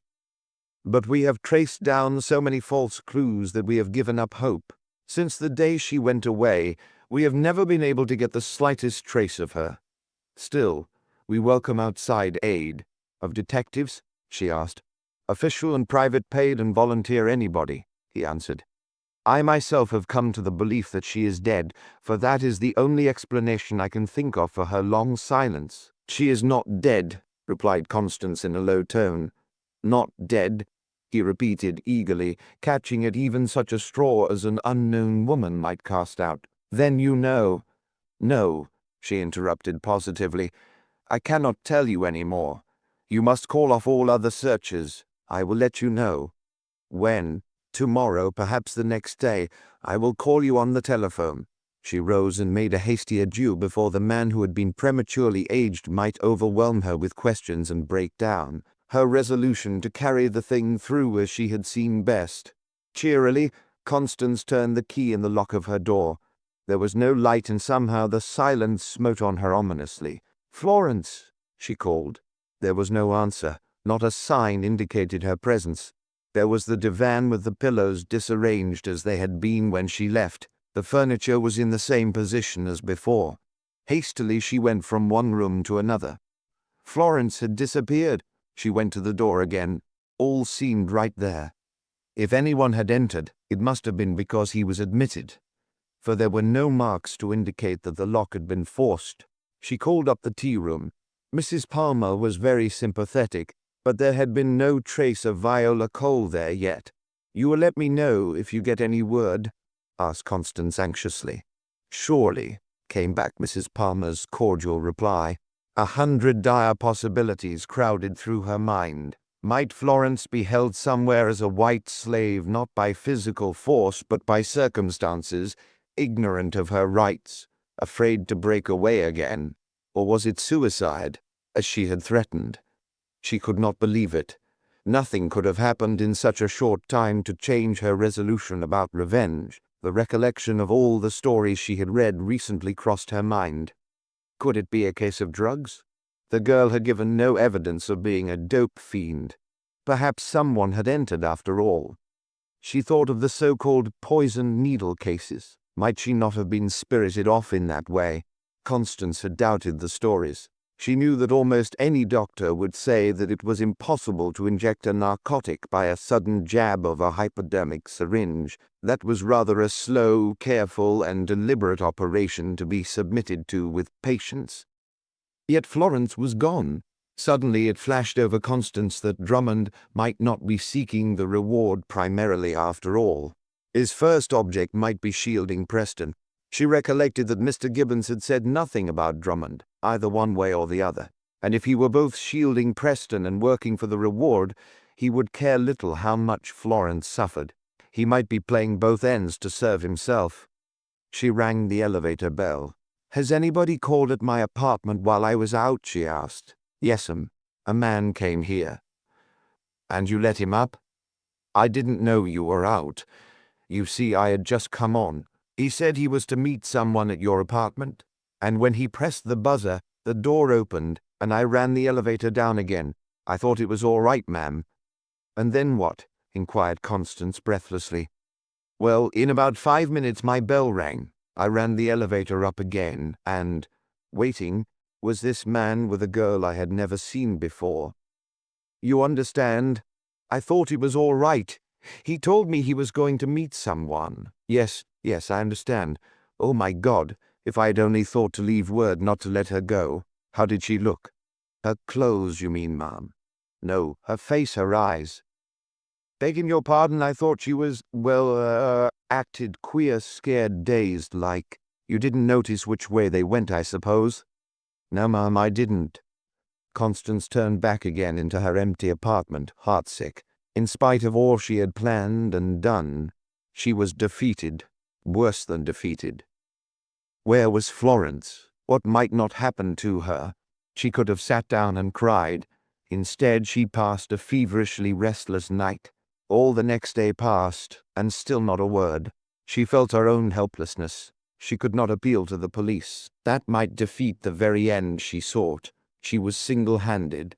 For all she knew, she was fighting the almost limitless power of brains and money of Preston. Inquiry developed the fact that Preston himself was reported to be in Chicago with his fiancée. Time and again she was on the point of making the journey to let him know that someone at least was watching him. But, she reflected, if she did that, she might miss the one call from Florence for help. Then she thought bitterly of the false hopes she had raised in the despairing father of Florence Gibbons. It was maddening. Several times during the day, Constance dropped into the Betsy Ross, without finding any word. Late that night, the buzzer on her door sounded. It was Mrs. Palmer herself, with a letter at last, written on rough paper in pencil with a trembling hand. Constance almost literally pounced on it. "Will you tell the lady who was so kind to me that while she was out seeing you at the tea room there was a call at her door? I didn't like to open it, but when I asked who was there, a man said it was the steam fitter she had asked to call about the heat. I opened the door. From that moment when I saw his face until I came to myself here, I remember nothing. I would write to her, only I don't know where she lives. One of the bellboys here is kind enough to smuggle this note out for me, addressed to the Betsy boss. Tell her, please, that I am at a place in Brooklyn, I think, called Lusk Gardens. She can recognize it because it is at a railroad crossing steam railroads, not trolleys or elevateds. I know you think me crazy, Mrs. Palmer, but the other lady can tell you about it." Oh, it was the same horrible feeling that came over me that night as before. It isn't a dream, it's more like a trance. It comes in a second usually when I am frightened. I suddenly feel nervous and shaky. I can't tell what is going on around me. I lose my hearing. Part of the time it is as though I had a paralytic stroke of the tongue. The next day perhaps it is gone. But while it lasts it is terrifying. It's like walking into a new world, with everybody, everything strange about me. The note ended with a most pathetic appeal. Constance was already nervously putting on her hat. "You are going to go there?" asked Mrs. Palmer. "If I can locate the place," she answered. "Aren't you afraid?" inquired the other. Constance did not reply. She ostentatiously slipped a little ivory-handled revolver into her handbag. "It's a new one," she explained finally. "Like nothing you ever heard of before, I guess. I bought it only the other day, after a friend of mine told me about it." Mrs. Palmer was watching her closely. You are a wonderful woman," she burst out finally. "It isn't good business. It isn't good sense." Constance stopped short in her preparations for the search. What are business and sense compared to the life of... She checked herself on the very point of revealing the girl's real name. "Nothing," replied Mrs. Palmer. "I had already made up my mind to go with you before I spoke, if you will let me." In a moment, the two understood each other better than after years of casual acquaintance. Back and forth through the mazes of streets and car lines of the city across the river, the two women traveled, asking veiled questions of every wearer of a uniform, until at last they found such a place as Florence had described in her note. There, it seemed, had sprung up a little center of vice. While reformers were trying to clamp down tight the lid in New York, all the vicious elements were prying it up here. Crushed in one place, they rose again in another. There was the electric sign, Lustgarten. Even a cursory glance told them that it included a saloon on the first floor with a sort of dance hall and second-rate cabaret. Above that was a hotel.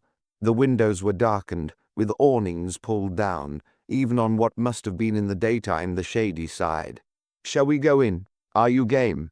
asked Constance of her companion.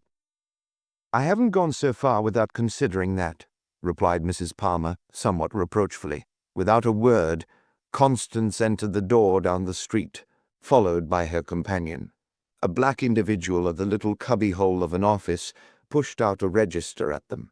Constance signed the first names that came into her head, and a moment later they were on their way up to a big double room on the third floor, led by another, younger black individual. "Will you send the bellboy up?" asked Constance as they entered the room. "I'm the bellboy, ma'am," was his disconcerting reply. "I mean the other one," replied Constance, hazarding. "The one who is here in the daytime. There ain't no other boy, ma'am. There ain't no." "Could you deliver a note for me at a tea-room in New York tomorrow?" interrupted Constance, striking while the iron seemed hot. The boy turned around abruptly from his busy occupation of doing something useless that would elicit a tip. He quietly shut the door and wheeled about with his hand still on the knob. "Do you want to know what room she's in?" he asked. Constance opened her handbag. Mrs. Palmer suppressed a little scream. She had expected that ivory-handled thing to appear. Instead, there was a treasury note of a size that caused the white part of the boy's eyes to expand beyond all the laws of optics. "Yes," she said, pressing it into his hand. 42 down the hall, around the turn, on the other side," whispered the boy. "And for God's sake, ma'am, don't tell nobody I told you." His shuffle down the hall had scarcely ceased before the two women were stealthily creeping in the opposite direction, looking eagerly at the numbers. Constance had stopped abruptly around the turn. Through a transom of one of the rooms they could hear voices but could see no light. "Well, go back then," growled a gruff voice. "Your family will never believe your story, never believe that you came again and stayed at Lustgarten's against your will. Why?" The voice taunted with a harsh laugh. "If they knew the truth, they would turn you from the door, instead of offering a reward." There was a moment of silence. Then a woman's voice, strangely familiar to Constance, spoke. "The truth!" she exclaimed bitterly. He knew it was a case of a girl who liked a good time, liked pretty clothes, a ride in an automobile, theaters, excitement, bright lights, nightlife, a girl with a romantic disposition in whom all that was repressed at home. "He knew it," she repeated, raising the tone to an almost hysterical pitch. "Led me on, made me love him because he could give them all to me. And when I began to show the strain of the pace, they all show it more than the men. He cast me aside like a squeezed-out lemon." As she listened, Constance understood it all now. It was to make Florence Gibbons a piece of property, a thing to be traded in, bartered, that was the idea. Discover her, yes, but first to thrust her into the life if she would not go into it herself. Anything to discredit her testimony beforehand. Anything to save the precious reputation of one man. Well, shouted the other voice menacingly, do you want to know the truth? Haven't you read it often enough? Instead of hoping you will return, they pray that you are dead. He hissed the words out, then added, they prefer to think that you are dead. Why, damn it, they turn to that belief for comfort. Constance had seized Mrs. Palmer by the arm, and, acting in concert, they threw both their weights against the thin wooden door. It yielded with a crash. Inside the room was dark. Indistinctly, Constance could make out two figures, one standing, the other seated in a deep rocker. A suppressed exclamation of surprise was followed by a hasty lunge of the standing figure toward her. Constance reached quickly into her handbag and drew out the little ivory-handled pistol. Bang! It spat almost into the man's face. Choking, sputtering, the man groped a minute blindly, then fell on the floor and frantically tried to rise again and call out. The words seemed to stick in his throat. You shot him?" gasped a woman's voice, which Constance now knew was Florence's. "With the new German Secret Service gun," answered Constance quietly, keeping it leveled to cow any assistance that might be brought. "It blinds and stupefies without killing, a bulletless revolver intended to check and render harmless the criminal instead of maiming him. The cartridges contain several chemicals that combine when they are exploded and form a vapor which blinds a man and puts him out. No one wants to kill such a person as this." She reached over and switched on the lights. The man on the floor was Drummond himself. "You will tell your real employer, Mr. Preston," she added contemptuously, "that unless he agrees to our story of his elopement with Florence, marries her, and allows her to start an undefended action for divorce, we intend to make use of the new Federal Mann Act with a jail sentence for both of you." Drummond looked up sullenly, still blinking and choking. "And not a word of this until the suit is filed. Then we will see the reporters, not he, understand?" "Yes," he muttered, still clutching his throat. An hour later, Constance was at the telephone in her own apartment. "Mr. Gibbons, I must apologize for troubling you at this late or rather early hour, but I promised you something which I could not fulfill until now. This is the Mrs. Dunlap who called on you the other day with a clue to your daughter Florence. I have found her, yes, working as a waitress in the Betsy Ross tea boom. No, not a word to anyone, not even to her mother. No, not a word. You can see her tomorrow at my apartment. She is going to live with me for a few days until we get a few little matters straightened out." Constance had jammed the receiver back on the hook hastily. Florence Gibbons, wild-eyed, trembling, imploring, had flung her arms about her neck. "No, no, no," she cried. "I can't. I won't." With a force that was almost masculine, Constance took the girl by both shoulders. "The $1,000 reward which comes to me," said Constance decisively, "will help us straighten out those few little matters with Preston. Mrs. Palmer can stretch the time which you have worked for her." Something of Constance's will seemed to be infused into Florence Gibbons by force of suggestion. "And remember," Constance added in a tense voice, "for anything after your elopement, it's aphasia, aphasia, aphasia." Chapter 9. The Shoplifters. "Madam, would you mind going with me for a few moments to the office on the 3rd floor?" Constance Dunlap had been out on a shopping excursion. She had stopped at the jewelry counter of Stacy's to have a ring repaired, and had gone on to the leather goods department to purchase something else. The woman who spoke to her was a quietly dressed young person, quite inconspicuous, with a keen eye that seemed to take in everything within a radius of a wide-angled lens at a glance. She leaned over and before Constance could express even surprise, added in a whisper, "Look in your bag." Constance looked hastily, then realized what had happened. The ring was gone. It gave her quite a shock, too, for the ring, a fine diamond, was a present from her husband, one of the few pieces of jewelry, treasured not only for its intrinsic value, but as a remembrance of Carlton and the supreme sacrifice he had made for her.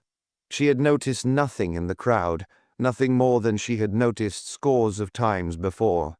The woman watched her puzzled look. "I've been following you," she said. By this time the other store detectives must have caught the shoplifter and bag opener who touched you. You see, we don't make any arrests in the store if we can help it, because we don't like to make a scene. It's bad for business. Besides, if she had anything else, we are safer when the case comes to court, if we have caught her actually leaving the store with it. Of course, when we make an arrest on the sidewalk, we bring the shoplifter back, but in a private back elevator. Constance was following the young woman mechanically. At least there was a chance of recovering the ring.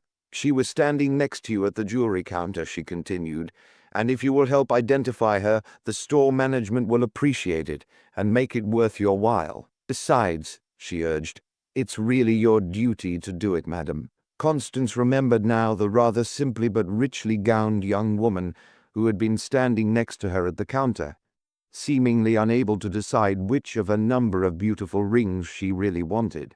She remembered because, with her own love of beauty, she had wanted one herself. In fact, had thought at the time that she, too, might have difficulty in choosing. With the added feeling of curiosity, Constance followed the woman detective up in the elevator. In the office, apart in a little room curiously furnished with a camera, innumerable photographs, cabinets, and filing cases, was a young woman, perhaps 26 or 7.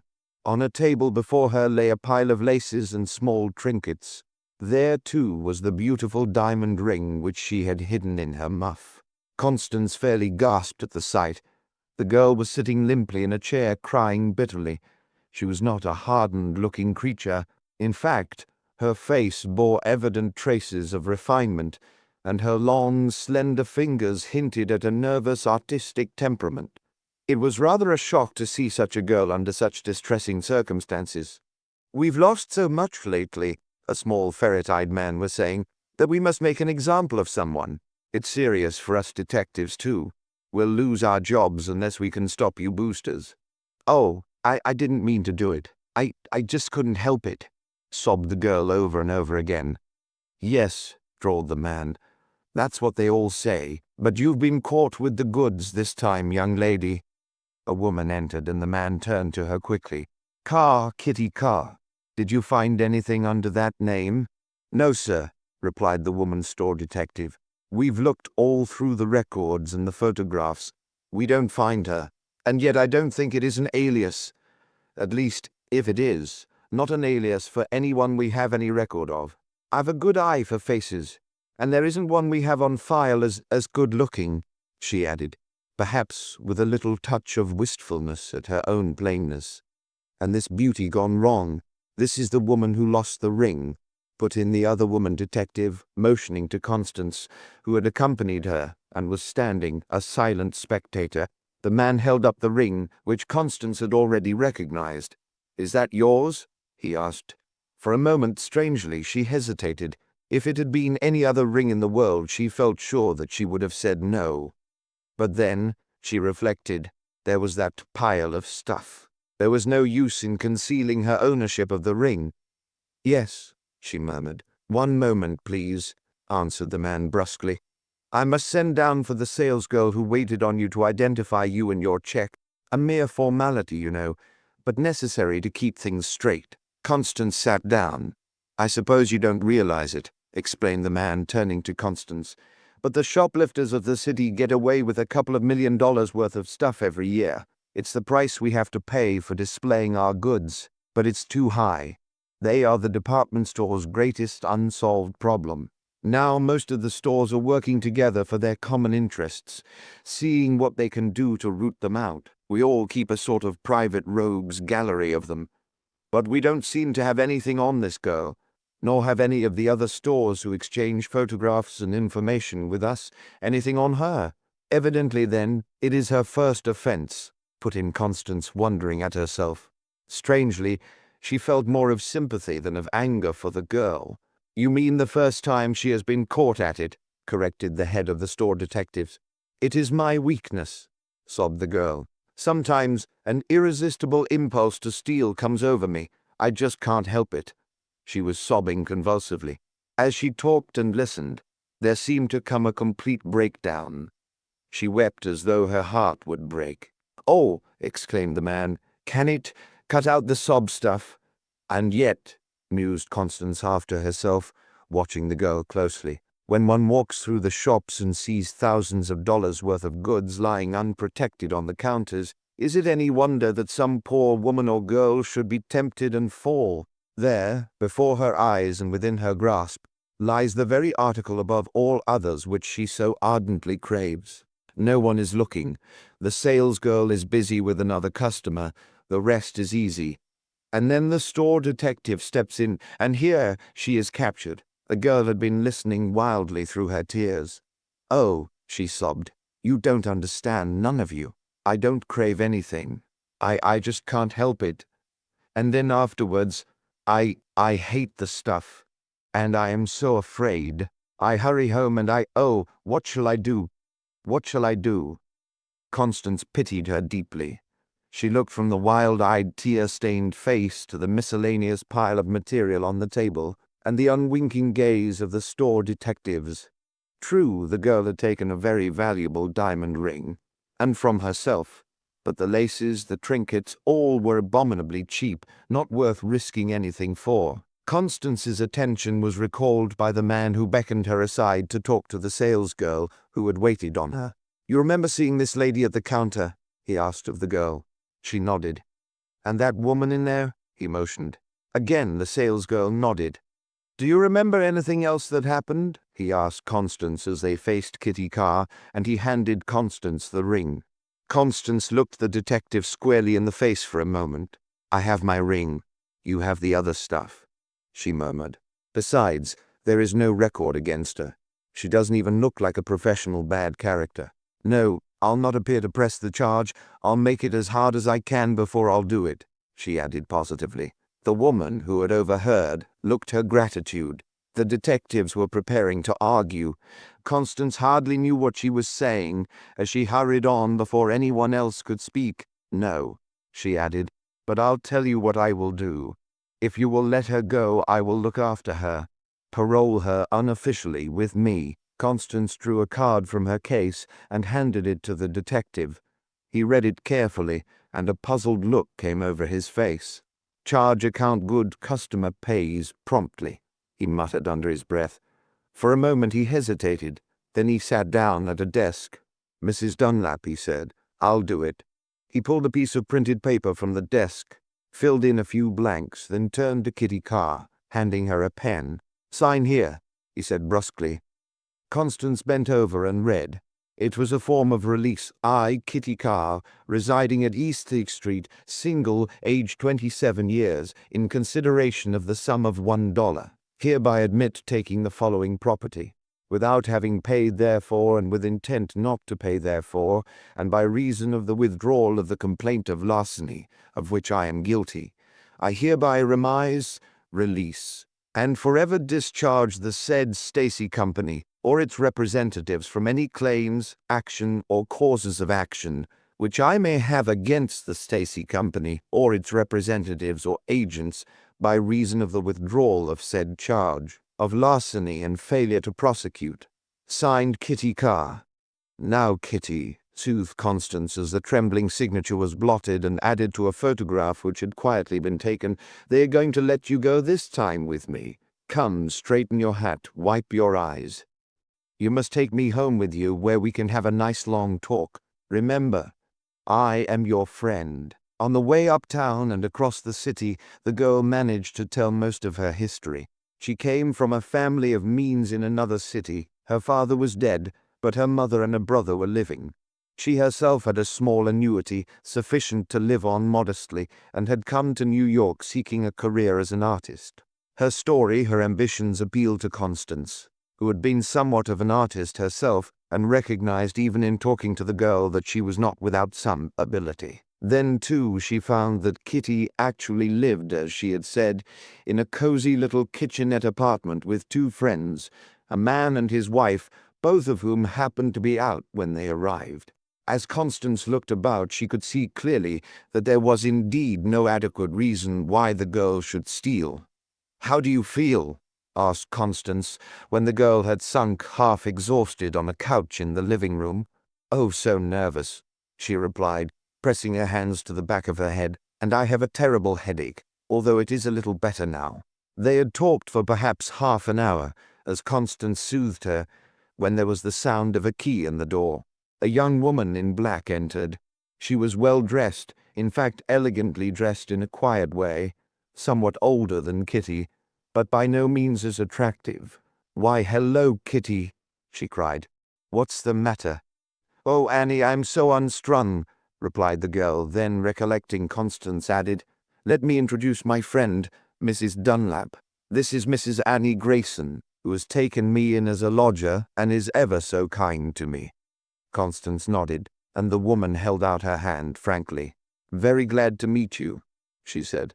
"My husband, Jim, is not at home, but we are a very happy little family up here. Why, Kitty, what is the matter?" The girl had turned her face down in the sofa pillows and was sobbing again. Between sobs she blurted out the whole of the sordid story, and as she proceeded, Annie glanced quickly from her to Constance for confirmation. Suddenly she rose and extended her hand to Constance. "Mrs. Dunlap," she said, "how can I ever thank you for what you have done for Kitty? She is almost like a sister to me. You were too good." There was a little catch in the woman's voice, but Constance could not quite make out whether it was acted or wholly genuine. "Did she ever do anything like that before?" she asked. "Only once," replied Annie Grayson, "and then I gave her such a talking to that I thought she would be able to restrain herself when she felt that way again." It was growing late, and Constance recollected that she had an engagement for the evening. As she rose to go, Kitty almost overwhelmed her with embraces. "I'll keep in touch with Kitty," whispered Constance at the door, "and if you will let me know when anything comes up that I may help her in, I shall thank you." "Depend on me," answered Mrs. Grayson, "and I want to add my thanks to Kitty's for what you have done. I'll try to help you." As she groped her way down the as yet unlighted stairs, Constance became aware of two men talking in the hall. As she passed them, she thought she recognized one of the voices. She lowered her head, and fortunately her thin veil in the half-light did the rest. She passed unnoticed and reached the door of the apartment. As she opened it, she heard the men turn and mount the stairs. Instinctively she realized that something was wrong. One of the men was her old enemy, Drummond the detective. They had not recognized her, and as she stood for a moment with her hand on the knob, she tried to reason it out. Then she crept back and climbed the stairs noiselessly. Voices inside the apartment told her that she had not been mistaken. It was the apartment of the Graysons and Kitty that they sought. The hall door was of thin, light wood, and as she stood there she could easily hear what passed inside. "What, is Kitty ill?" she heard the strange man's voice inquire.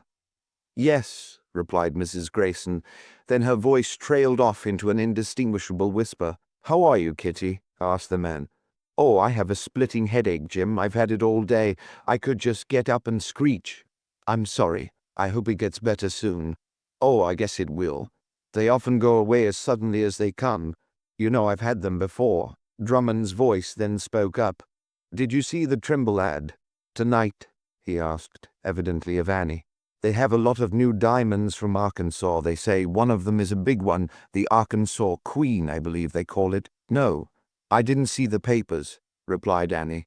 "There was the rustle of a newspaper. Here's a picture of it. It must be great. I've heard a good deal about it." "Have you seen it?" asked Annie. "No, but I intend to see it." They had passed into the next room, and Constance, fearing to be discovered, decided to get away before that happened. Early the next morning she decided to call on Kitty, but by the time Constance arrived at the apartment it was closed, and a neighbor informed her that the two women had gone out together about half an hour before. Constance was nervous, and as she left the apartment, she did not notice that a man who had been loitering about had quickened his pace and overtaken her. "So," drawled a voice, "you're traveling with shoplifters now?" She looked up quickly. This time she had run squarely into Drummond. There was no concealment possible now. Her only refuge was silence. She felt the hot tingle of indignation in her cheeks, but she said nothing. "Huh!" exclaimed Drummond, walking along beside her and adding contemptuously, "I don't know the young one, but you know who the other is?" Constance bit her lip. "No?" he queried. "Then I'll show you." He had taken from his pocket a bunch of oblong cards. Each bore, she could see from the corner of her eye, a full face and a profile picture of a woman, and on the back of the card was a little writing. He selected one and handed it to Constance. Instantly she recognized the face. It was Annie Grayson, with half a dozen aliases written after the name. "There," he fairly snorted. "That's the sort of people your little friend consorts with. Why, they call Annie Grayson the queen of the shoplifters. She has forgotten more about shoplifting than all the rest will ever know." Constance longed to ask him what had taken him to the Grayson flat the night before, but thought better of it. There was no use in angering Drummond further. Instead, she let him think that he had succeeded in frightening her off. She went back to her own apartment to wait and worry. Evidently, Drummond was pretty sure of something, or he would not have disclosed his hand to her, even partially.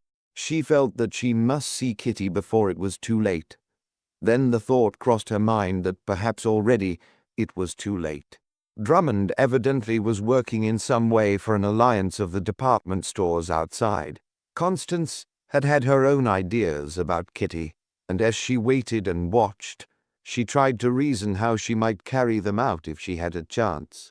She had just been insured, and had been very much interested in the various tests that the woman doctor of the insurance company had applied to her, one in particular which involved the use of a little simple instrument that fitted over the forearm, had interested her particularly.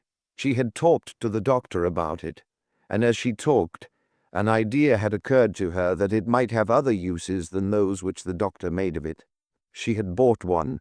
While she was waiting, it occurred to her that perhaps it might serve her purpose.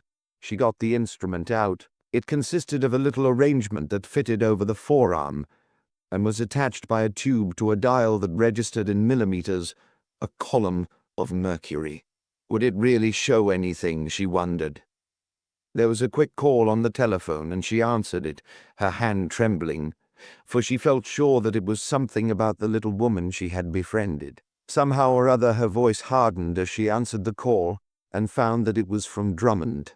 It would never do to betray even nervousness before him. "Your friend, Miss Carr," shot out Drummond with brutal directness, "has been caught again. She fell into something as neatly as if she had really meant to do it. Yesterday, you know, Trimble's advertised the new diamond, the Arkansas Queen, on exhibition. Well, it was made of paste anyway, but it was a perfect imitation, but that didn't make any difference. We caught Kitty just now trying to lift it. I'm sorry it wasn't the other one, but small fry are better than none. We'll get her too, yet. Besides, I find this Kitty has a record already at Stacy's." He added the last words with a taunting sneer. Constance realized suddenly the truth. The whole affair had been a plant of Drummond's. "You are at Trimble's?" she inquired quickly. "Well, can you wait there just a few minutes? I'd like to see Miss Carr," Drummond promised. His acquiescence in itself boded no good, but nevertheless she decided to go. As she left her apartment hurriedly, she picked up the little instrument and dropped it into a handbag. "You see, it's no use," almost chortled Drummond, as Constance stepped off the elevator and opened the door to a little room at Trimble's, much like that which she had already seen at Stacy's. A shoplifter becomes habitual after 25. They get to consorting with others of their kind. Kitty was sitting rigidly motionless in a chair, staring straight ahead, as Constance entered. She gave a start at the sight of a familiar face, rose, and would almost have fainted if Constance had not caught her. It seemed as if something had snapped in the girl's makeup. For the first time tears came. Constance patted her hand softly. The girl was an enigma. Was she a clever actress? 1 minute hardened Miss Sophisticated, the next appealing Miss Innocence. "How did you catch her?" asked Constance a moment later, as she found an opportunity to talk to Drummond alone. "Oh, she was trying to substitute a paste replica for the alleged Arkansas Queen. The clerk noticed the replica in time, saw a little spot of carbon on it, and she was shadowed and arrested just as she was leaving the store. Yes, they found the other paste jewel on her. She was caught with the goods. Replica? Repeated Constance, thinking of the picture that had appeared in the papers the night before. How could she get a replica of it? How do I know? Shrugged Drummond coldly. Constance looked him squarely in the eyes. What about Annie Grayson? She asked point blank. I have taken care of that, he replied harshly. She is already under arrest, and from what I have heard we may get something on her now. We have a record against the car girl. We can use it against her friend. We're just about taking her to the flat to identify the Grayson woman. Would you like to come along? He added in a spirit of bravado. I think you are a material witness in the Stacy case anyhow.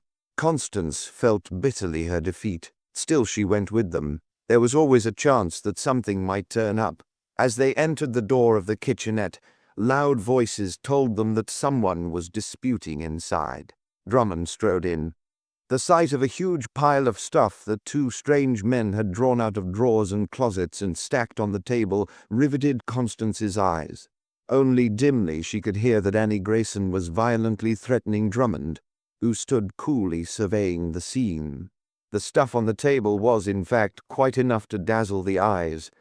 There were articles of every sort and description there, silks, laces, jewelry and trinkets, little antiques, even rare books. Everything small and portable, some of the richest and most exquisite, others of the cheapest and most tawdry. It was a truly remarkable collection, which the raiding detectives had brought to light. As Constance took in the scene, the raiding detectives holding the stormy Annie Grayson at bay. Drummond, cool, supercilious. Kitty almost on the edge of collapse. She wondered how Jim Grayson had managed to slip through the meshes of the net. She had read of such things. Annie Grayson was to all appearances a fence for stolen goods.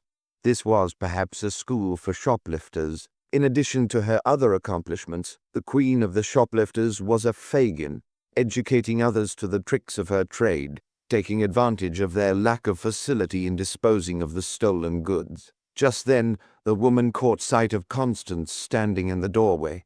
In an instant, she had broken loose and ran toward her. "What are you?" she hissed. "One of these department store Moldicks, too." Quick as a flash, Kitty Carr had leaped to her feet and placed herself between them. "No, Annie, no. She was a real friend of mine. No, if your own friends had been as loyal as she was to me, this would never have happened. I should never have been caught again. For I should never have given them a chance to get it on me." "Little fool," ground out Annie Grayson, raising her arm. "Here, here, ladies," interposed Drummond, protruding an arm between the two and winking sarcastically to the two other men. "None of that. We shall need both of you in our business. I've no objection to your talking, but cut out the rough stuff." Constance had stepped back. She was cool as Drummond, although she knew her heart was thumping like a sledgehammer. There was Kitty Carr, in a revulsion of feeling, her hands pressed tightly to her head again, as if it were bursting. She was swaying as if she would faint. Constance caught her gently about the waist and forced her down on the couch where she had been lying the night before. With her back to the others, she reached quickly into her handbag and pulled out the little instrument she had hastily stuffed into it. Deftly, she fastened it to Kitty's wrist and forearm. She dropped down on her knees beside the poor girl and gently stroked her free hand, reassuring her in a low tone. There, she soothed. "You are not well, Kitty. Perhaps, after all, there may be some explanation." In spite of all, however, Kitty was on the verge of the wildest hysterics. Annie Grayson sniffed contemptuously at such weakness. Drummond came over, an exasperating sneer on his face. As he looked down, he saw what Constance was doing, and she rose so that all could see now. "This girl," she said, speaking rapidly, "is afflicted with a nervous physical disorder, a mania, which is uncontrollable, and takes this outlet. It is emotional insanity, not loss of control of the will, but perversion of the will." "Humph!" was Drummond's sole comment with a significant glance at the pile of goods on the table. It is not the articles themselves so much, went on Constance, following his glance, as it is the pleasure, the excitement, the satisfaction, call it what you will, of taking them. A thief works for the benefit he may derive from objects stolen after he gets them. Here is a girl who apparently has no further use for an article after she gets it, who forgets, perhaps hates it. Oh yes, remarked Drummond, but why are they all so careful not to get caught? Everyone is responsible who knows the nature and consequences of his act. Constance had wheeled about. That is not so, she exclaimed. Any modern alienist will tell you that. Sometimes the chief mark of insanity may be knowing the nature and consequences, craftily avoiding detection with an almost superhuman cunning. No, the test is whether, knowing the nature and consequences, a person suffers under such a defect of will that in spite of everything, in the face of everything, that person cannot control that will. As she spoke, she had quickly detached the little instrument and had placed it on Annie Grayson's arm. If it had been a Bertillon camera or even a fingerprint outfit, Annie Grayson would probably have fought like a tigress. But this thing was a new one. She had a peculiar spirit of bravado. Such terms as kleptomania, went on Constance, are often regarded as excuses framed up by the experts to cover up plain ordinary stealing. But did you wiseacres of crime ever stop to think that perhaps they do actually exist? There are many things that distinguish such a woman as I have described to you from a common thief. There's the insane desire to steal merely for stealing's sake, a morbid craving. Of course, in a sense it is stealing, but it is persistent, incorrigible, irrational, motiveless, useless. Stop and think about it a moment, she concluded, lowering her voice and taking advantage of the very novelty of the situation she had created. Such diseases are the product of civilization, of sensationalism. Naturally enough, then, woman, with her delicately balanced nervous organization, is the first and chief offender, if you insist on calling such a person an offender under your antiquated methods of dealing with such cases. She had paused. What did you say you call this thing? Asked Drummond as he tapped the arrangement on Annie Grayson's arm. He was evidently not much impressed by it, yet somehow instinctively regarded it with somewhat of the feelings of an elephant toward a mouse. That, answered Constance, taking it off Annie Grayson's wrist before she could do anything with it. Why, I don't know that I said anything about it.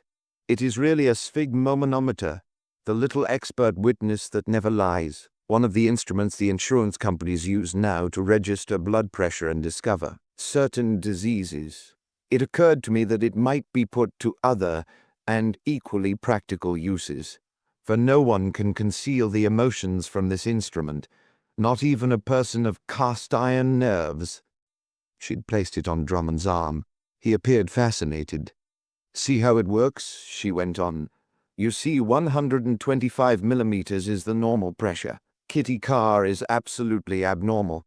I do not know, but I think that she suffers from periodical attacks of vertigo. Almost all kleptomaniacs do. During an attack, they are utterly irresponsible. Drummond was looking at the thing carefully. Constance turned to Annie Grayson. Where's your husband? She asked offhand. Oh, he disappeared as soon as these department store dicks showed up, she replied bitterly. She had been watching Constance narrowly, quite nonplussed, and unable to make anything out of what was going on. Constance looked at Drummond inquiringly. He shook his head slowly. I'm afraid we'll never catch him, he said. He got the jump on us, although we have our lines out for him too. She had glanced down quickly at the little innocent-looking but telltale sphygmomanometer. You lie, she exclaimed suddenly with all the vigor of a man. She was pointing at the quivering little needle which registered a sudden access of emotion totally concealed by the sang-froid of Drummond's well-schooled exterior. She wrenched the thing off his wrist and dropped it into her bag. A moment later she stood by the open window facing the street, a bright little police whistle gleaming in her hand, ready for its shrill alarm if any move were made to cut short what she had to say. She was speaking rapidly now. You see, I've had it on all of you, one after another, and each has told me your story, just enough of it for me to piece it together. Kitty is suffering from a form of vertigo, an insanity, kleptomania, the real thing. As for you, Mr. Drummond, you were in league with the alleged husband, your own stool pigeon, to catch Annie Grayson." Drummond moved, so did the whistle. He stopped. "But she was too clever for you all. She was not caught, even by a man who lived with her as her own husband, for she was not operating." Annie Grayson moved, as if to face out her accusers at this sudden turn of fortune. "One moment, Annie," cut in Constance. "And yet you are the real shoplifter after all. You fell into the trap which Drummond laid for you. I take pleasure, Mr. Drummond, in presenting you with better evidence than even your own stool pigeon could possibly have given you under the circumstances." She paused. "For myself," she concluded, "I claim Kitty Carr. I claim the right to take her, to have her treated for her disease. I claim it because the real shoplifter, the queen of the shoplifters, Annie Grayson, has worked out a brand new scheme, taking up a true kleptomaniac and using her insanity to carry out the stealings which she suggested, and safely to this point has profited by." Chapter 10. The Blackmailers. "They're late this afternoon." "Yes, I think they might be on time. I wish they had made the appointment in a quieter place. What do you care, Anita? Probably somebody else is doing the same thing somewhere else. What's sauce for the gander is sauce for the goose. I know he has treated me like a dog, Alice, but..." There was just a trace of a catch in the voice of the second woman as she broke off the remark and left it unfinished. Constance Dunlap had caught the words unintentionally above the hum of conversation and the snatches of tuneful music wafted from the large dining room, where day was being turned into night.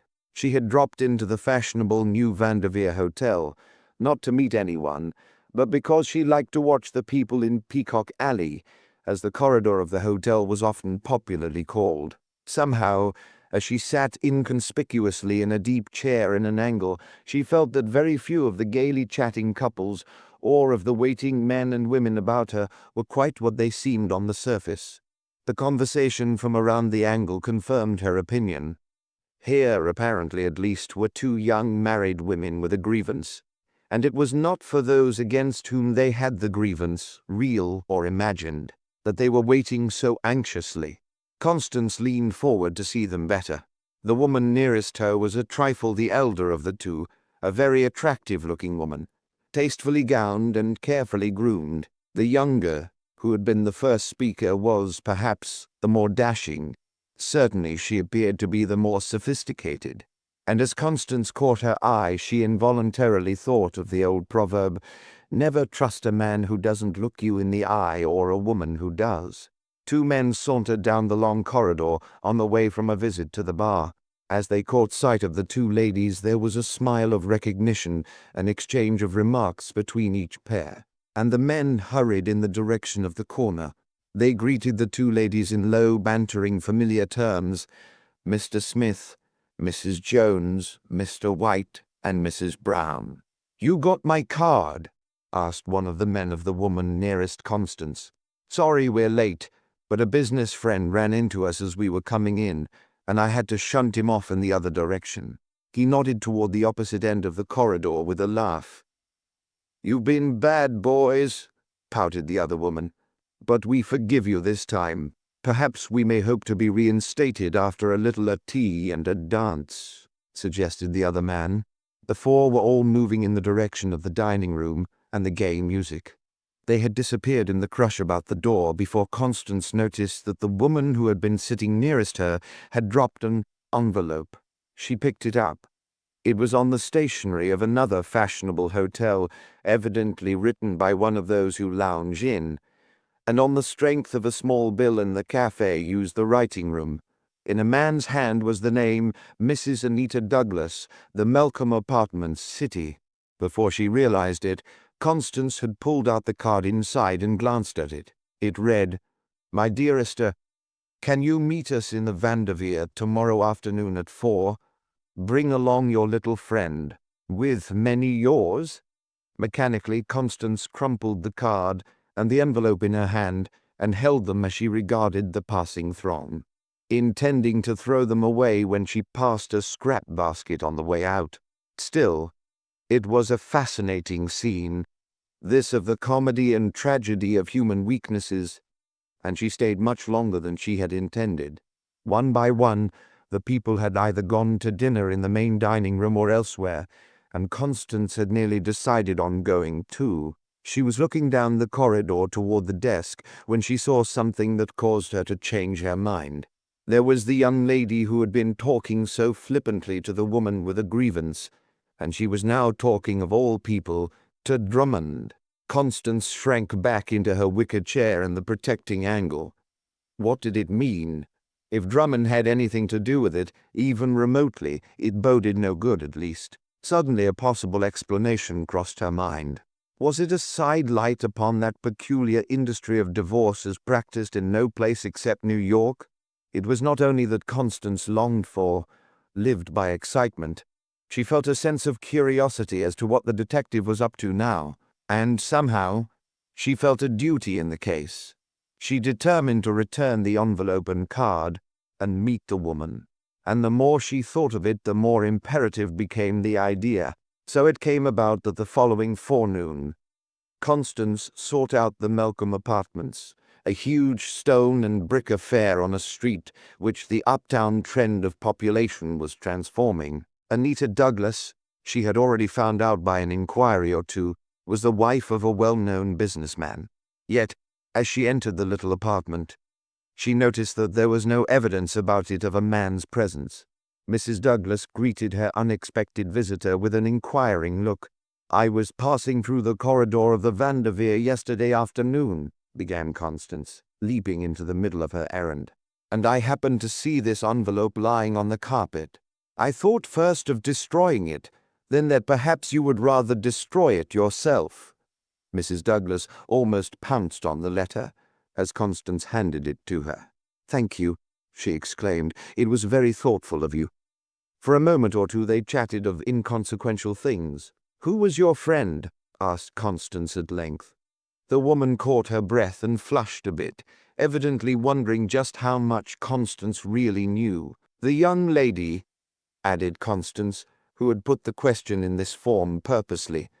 "Why do you ask?" Mrs. Douglas inquired in a tone that betrayed considerable relief. "Because I can tell you something of her, I think. A friend of mine, a Mrs. Murray. Why? Aren't you just a little bit afraid of the friends that you may chance to make in the city?" queried Constance. "Afraid?" repeated the other. "Yes," said Constance, coming gradually to the point. "You know there are so many detectives about." Mrs. Douglas laughed half nervously.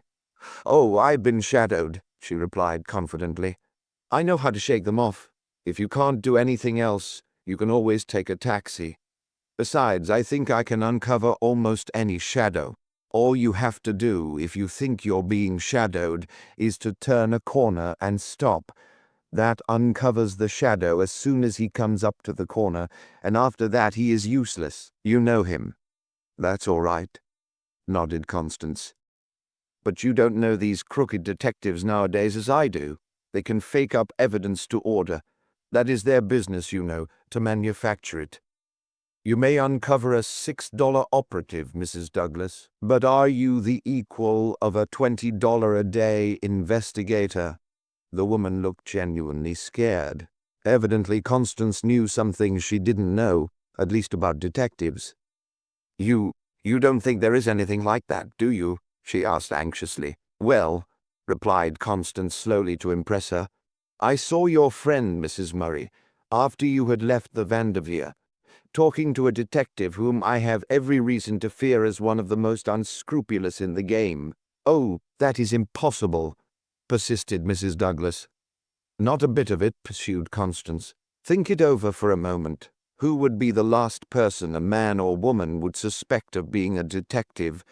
Why, just such an attractive young woman, of course. You see, it is just this way. They reason that if they can only get acquainted with people, the rest is easy. For people, under the right circumstances, will tell everything they know." The woman was staring at Constance. "For example," urged Constance, I'm talking to you now as if I had known you for years. Why, Mrs. Douglas, men tell their most important business secrets to chance luncheon and dinner companions whom they think have no direct or indirect interest in them. Over tea tables, women tell their most intimate personal affairs. In fact, all you have to do is to keep your ears open. Mrs. Douglas had risen and was nervously watching Constance, who saw that she had made an impression and that all that was necessary was to follow it up. Now, for instance, added Constance quickly, you say she is a friend of yours. How did you meet her? Mrs. Douglas did not raise her eyes to Constance's now, yet she seemed to feel that Constance was different from other chance acquaintances, to feel a sort of confidence, and to want to meet frankness with frankness. One day, I was with a friend of mine at the new Palais de Maxis, she answered in a low voice, as if making a confession. A woman in the dressing room borrowed a cigarette. You know they often do that. We got talking, and it seemed that we had much in common in our lives. Before I went back to him, she bit her lip. She had evidently not intended to admit that she knew any other men. Constance, however, appeared not to notice the slip. I had arranged to meet her at luncheon the next day, she continued hastily. We have been friends ever since. You went to luncheon with her and, Constance prompted. Oh, she told me her story. It was very much like my own, a husband who was a perfect bear, and then gossip about him that so many people besides his own wife seemed to know, and... Constance shook her head. Really, she observed thoughtfully, it's a wonder to me how anyone stays married these days. Somebody is always mixing in, getting one or the other so wrought up that they get to thinking there is no possibility of happiness. That's where the crook detective comes in. Anita Douglas, confidence established now, poured out her story unreservedly, as there was little reason why she should not. A story of the refined brutality and neglect and inhumanity of her husband. She told of her own first suspicions of him, of a girl who had been his stenographer, a Miss Helen Brett. But he was careful. There had never been any direct positive evidence against him. Still, there was enough to warrant a separation and the payment to her of an allowance. They had lived, she said, in a pretty little house in the suburb of Glenclair, near New York. Now that they were separated, she had taken a little kitchenette apartment at the New Malcolm. Her husband was living in the house, she believed, when he was not in the city at his club, or elsewhere, she added bitterly. But, she confided as she finished, it is very lonely here in a big city all alone. I know it is, agreed Constance sympathetically as they parted. I, too, am often very lonely.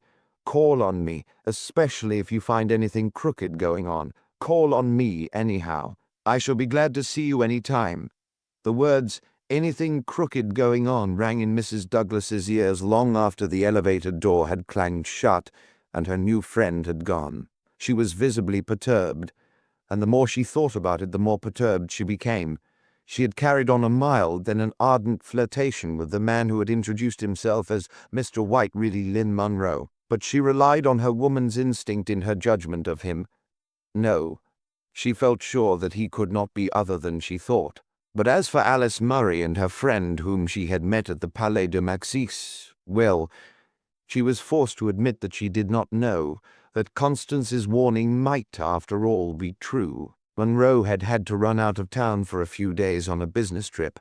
That she knew, for it had been the reason why he'd wanted to see her before he went. He had in fact spent the evening in her company, after the other couple had excused themselves on one pretext or another. She called up Alice Murray at the number she had given. She was not there. In fact, no one seemed to know when she would be there. It was strange, because always before it had seemed possible to get her at any moment, almost instantly. That, too, worried her. She tried to get the thing out of her mind, but she could not.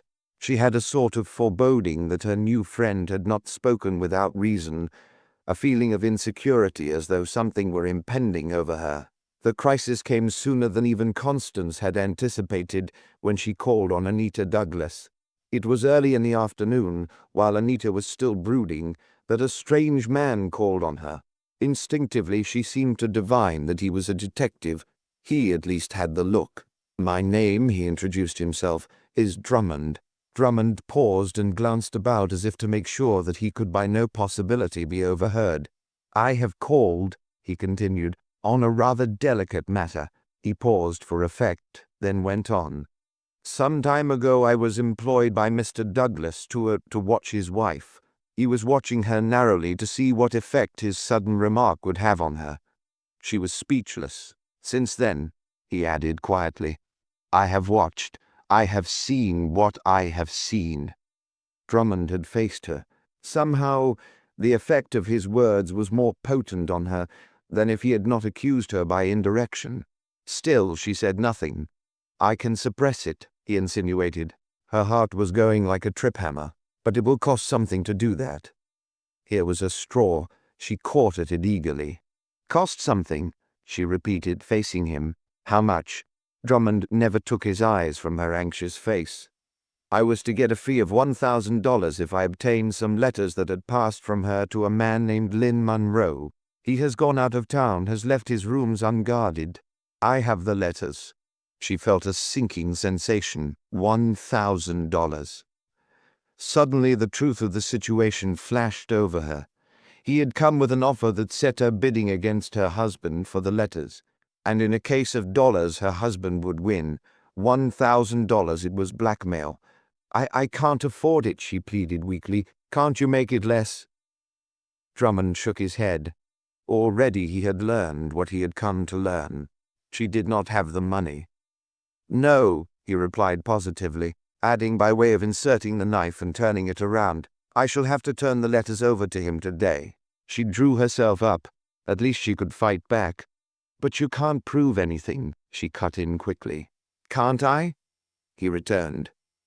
"The letters don't speak for themselves, do they? You don't realize that this interview helps to prove it, do you? An innocent woman wouldn't have considered my offer, much less plead with me." "Bah, can't prove anything. Why, it's all in plain black and white." Drummond flicked the ashes from his cigar into the fireplace as he rose to go. At the door he turned for one parting shot.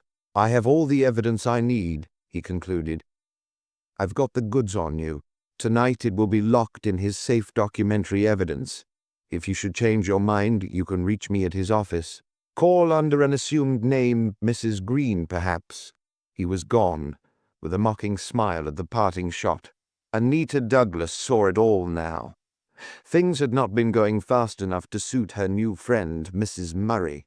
So, after a time, she had begun to tell of her own escapades and to try to get Anita to admit that she had had similar adventures. It was a favorite device of detectives, working under the new psychological method by use of the law of suggestion. She had introduced herself, had found out about Lynn Munro, and in some way, after he had left town, had got the letters. Was he in the plot too? She could not believe it. Suddenly the thought came to her that the blackmailers might give her husband material that would look very black if a suit for divorce came up in court. What if he were able to cut off her little allowance? She trembled at the thought of being thus cast adrift on the world. Anita Douglas did not know which way to turn. In her dilemma she thought only of Constance. She hurried to her. "It was, as you said, a frame-up," she blurted out as she entered Constance's apartment, then in the same breath added that Mrs. Murray was just a stool pigeon. Constance received her sympathetically. She had expected such a visit, though not so soon. "Just how much do they know?" she asked pointedly. Anita had pressed her hands together nervously. "Really, I confess," she murmured, "indiscretions, yes, misconduct, no." She spoke the last words defiantly. Constance listened eagerly, though she did not betray it. She had found out that it was a curious twist in feminine psychology that the lie under such circumstances was a virtue, that it showed that there was hope for such a woman. Admission of the truth, even to a friend, would have shown that the woman was hopelessly lost. Lie or not, Constance felt in her inmost heart that she approved of it. "Still, it looks badly," she remarked. "Perhaps it does on the surface," persisted Anita. "You poor dear creature," soothed Constance. I don't say I blame you for your indiscreet friendships. You are more sinned against than sinning." Sympathy had its effect. Anita was now sobbing softly as Constance stole her arm about her waist. "The next question," she reasoned, considering aloud, "is of course what to do. If it was just one of these blackmailing detective cases, it would be common, but still very hard to deal with. There's a lot of such blackmailing going on in New York. Next to business and political cases, I suppose it is the private detective's most important graft. Nearly everybody has a past, although few are willing to admit it. The graft lies in the fact that people talk so much, are so indiscreet, take such reckless chances. It's a wonder, really, that there isn't more of it. Yet there is the evidence, as he called it, my letters to Lynn, and the reports that woman must have made of our conversations," groaned Anita. "How they may distort it all." Constance was thinking rapidly. "It is now after 4 o'clock, she said finally, looking at her wristwatch. "You say it was not half an hour ago that Drummond called on you. He must be downtown about now. Your husband will hardly have a chance more than to glance over the papers this afternoon." Suddenly an idea seemed to occur to her. "What do you suppose he will do with them?" she asked. Mrs. Douglas looked up through her tears, calmer. "He is very methodical," she answered slowly. "If I know him rightly, I think he will probably go out to Glenclair with them tonight to look them over." "Where will he keep them?"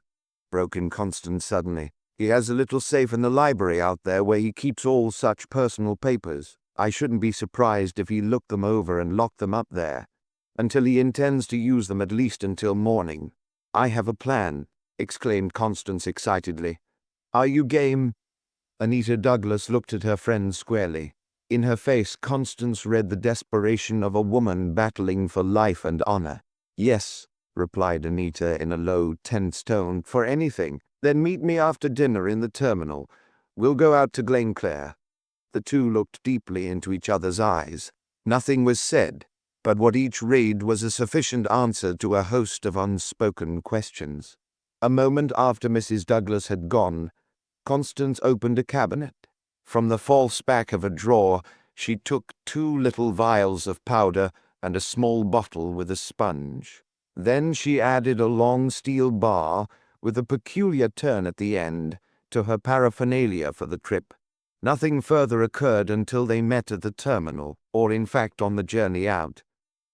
On most of the ride, Mrs. Douglas kept her face averted, looking out of the window into the blackness of the night. Perhaps she was thinking of other journeys out to Glenclair. Perhaps she was afraid of meeting the curious gaze of any late sojourners who might suffer from acute suburban curiosity.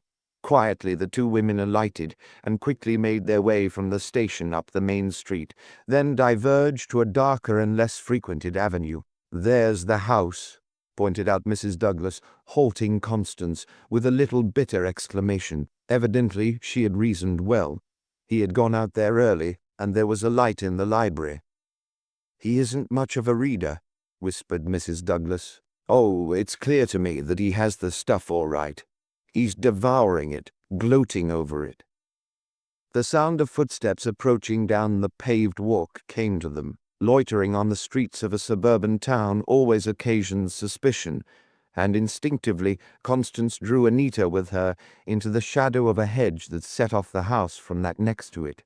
There was no fence cutting it off from the sidewalk, but at the corner of the plot a large bush stood.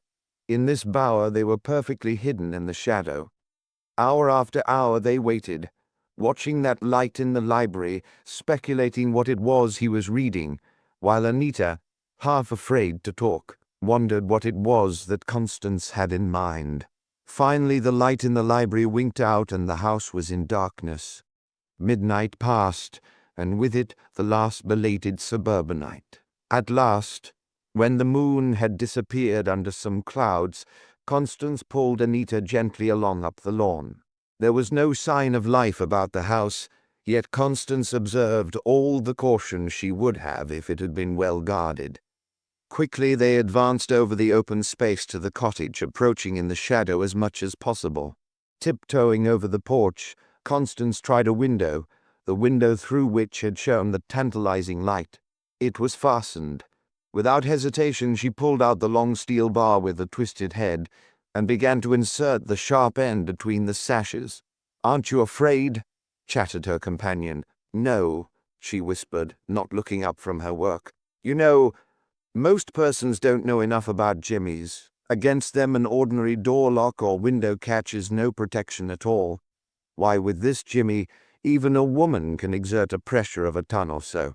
Not one catch in 1,000 can stand it. Certainly not this one." Constance continued to work, muffling the lever as much as possible in a piece of felt. At last a quick wrench and the catch yielded. The only thing wrong about it was the noise. There had been no wind, no passing trolley, nothing to conceal it.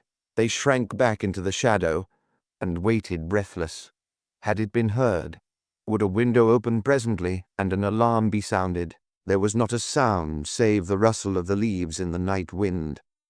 A few minutes later, Constance carefully raised the lower sash, and they stepped softly into the house, once the house over which Anita Douglas had been mistress. Cautiously, Constance pressed the button on a little pocket storage battery lamp and flashed it slowly about the room. All was quiet in the library. The library table was disordered, as if someone in great stress of mind had been working at it. Anita wondered what had been the grim thoughts of the man as he pondered on the mass of stuff, the tissue of falsehoods that the blackmailing detective had handed to him at such great cost. At last the cone of light rested on a little safe at the opposite end. "There it is," whispered Anita, pointing, half afraid even of the soft tones of her own voice. Constance had pulled down all the shades quietly and drew the curtains tightly between the room and the foyer. On the top of the safe she was pouring some of the powder in a neat pile from one of the vials. "What is that?" asked Anita, bending close to her ear. "Some powdered metallic aluminum mixed with oxide of iron," whispered Constance in return. "I read of this thing in a scientific paper the other day, and I determined to get some of it, but I didn't think I'd ever really have occasion to use it." She added some powder from the other vial. "And that? Magnesium powder." Constance had lighted a match. "Stand back, Anita," she whispered. "Back, Anita," she whispered. "Back in the farthest corner of the room, and keep quiet. Shut your eyes, turn your face away." There was a flash, blinding, then a steady, brilliant burst of noiseless, penetrating, burning flame. Anita had expected an explosion. Instead, she found that her eyes hurt. She had not closed them tightly quick enough. Still, Constance's warning had been sufficient to prevent any damage to the sight, and she slowly recovered. Actually, the burning powder seemed to be sinking into the very steel of the safe itself, as if it had been mere ice. Was it an optical illusion, a freak of her sight? What is it?" she whispered in awe, drawing closer to her friend. "Thermit," whispered Constance in reply, as the two watched the glowing mass fascinated. "An invention of a German chemist named Goldschmidt. It will burn a hole right through steel, at a terrific temperature, 3,000 or more degrees." The almost burned-out mass seemed to fall into the safe, as if it had been a wooden box instead of chrome steel.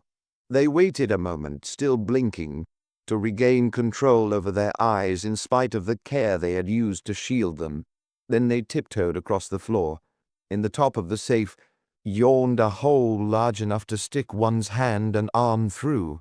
Constance reached into the safe and drew out something on which she flashed the pocket light.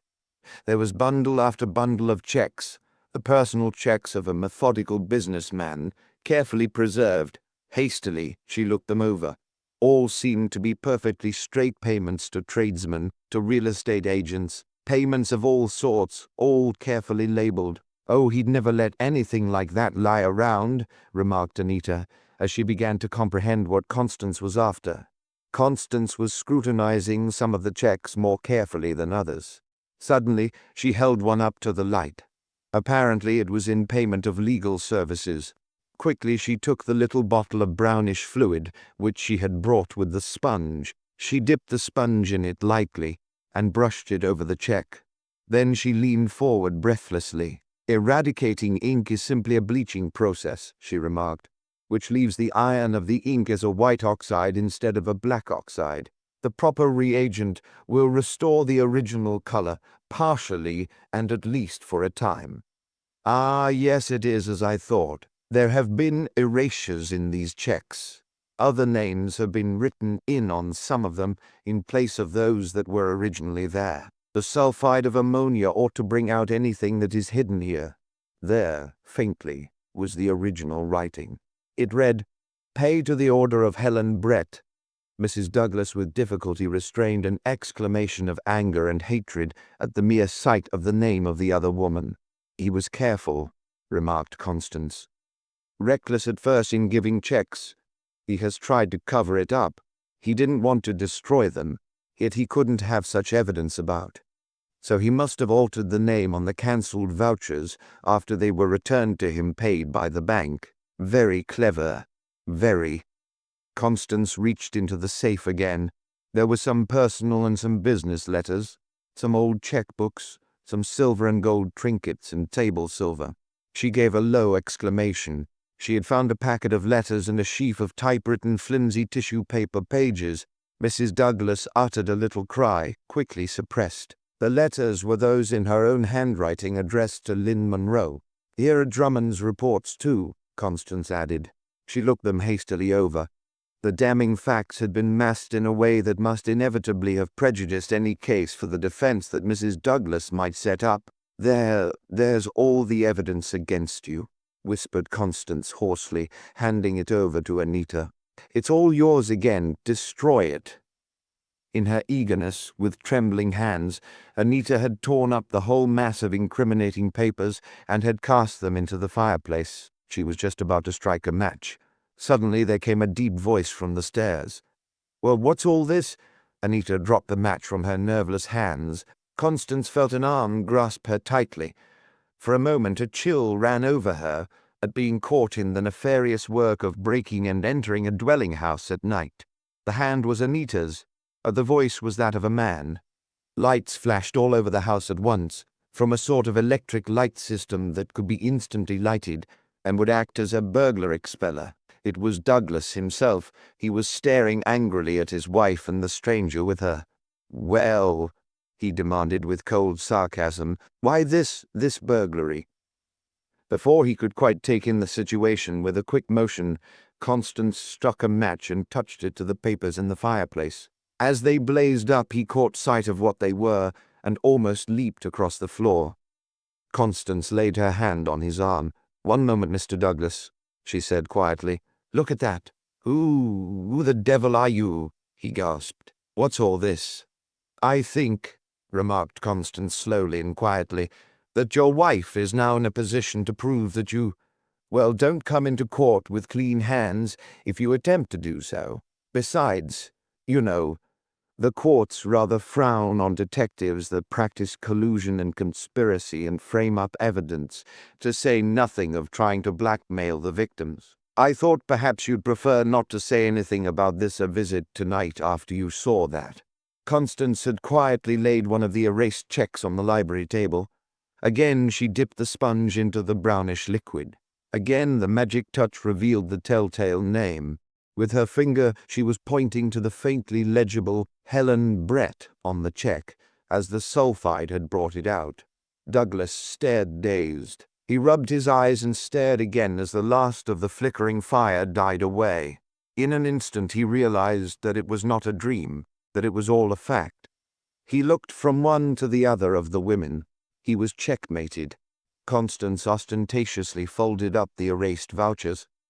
I shall not make any contest," Douglas managed to gasp huskily. Chapter 11. The Dope Fiends. "I have a terrible headache," remarked Constance Dunlap to her friend Adele Gordon, the petite cabaret singer and dancer of the Mayfair, who had dropped in to see her one afternoon. "You poor dear creature," soothed Adele. "Why don't you go to see Dr. Price? He has cured me." "He's splendid." Constance hesitated. Dr. Morland Price was a well-known physician. All day and even at night, she knew, automobiles and cabs rolled up to his door, and their occupants were, for the most part, stylishly gowned women. "Oh, come on," urged Adele. "He doesn't charge as highly as people seem to think. Besides, I'll go with you and introduce you. and he'll charge only as he does the rest of us in the profession." Constance's head throbbed frantically. She felt that she must have some relief soon. "All right," she agreed. "I'll go with you, and thank you, Adele." Dr. Price's office was on the first floor of the fashionable recherche apartments, and, as she expected, Constance noted a line of motor cars before it. They entered and were admitted to a richly furnished room in mahogany and expensive Persian rugs, where a number of patients waited. One after another, an attendant summoned them noiselessly and politely to see the doctor, until at last the turn of Constance and Adele came. Dr. Price was a youngish, middle-aged man, tall, with a sallow countenance and a self-confident, polished manner, which went a long way in reassuring the patients, most of whom were ladies. As they entered the doctor's sanctum behind the folding doors, Adele seemed to be on very good terms indeed with him. They seated themselves in the deep leather chairs beside Dr. Price's desk, and he inclined his head to listen to the story of their ailments. "Doctor," began Constance's introducer, "I brought my friend, Mrs. Dunlap, who is suffering from one of those awful headaches. I thought perhaps you could give her some of that medicine that has done me so much good." The doctor bowed without saying anything and shifted his eyes from Adele to Constance. "Just what seems to be the difficulty?" he inquired.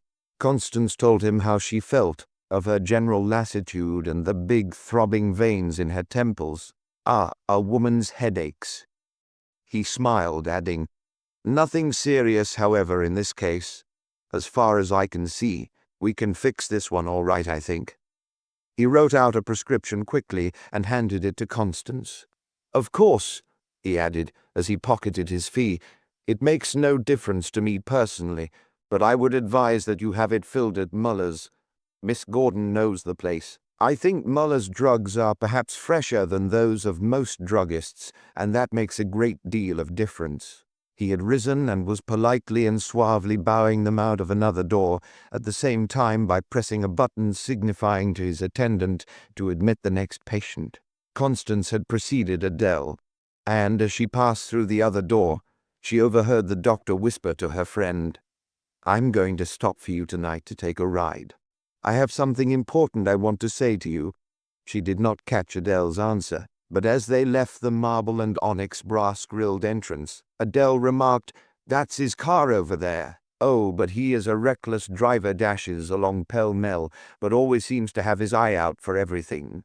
Never seems to be arrested, never in an accident." Constance turned in the direction of the car, and was startled to see the familiar face of Drummond across the street, dodging behind it.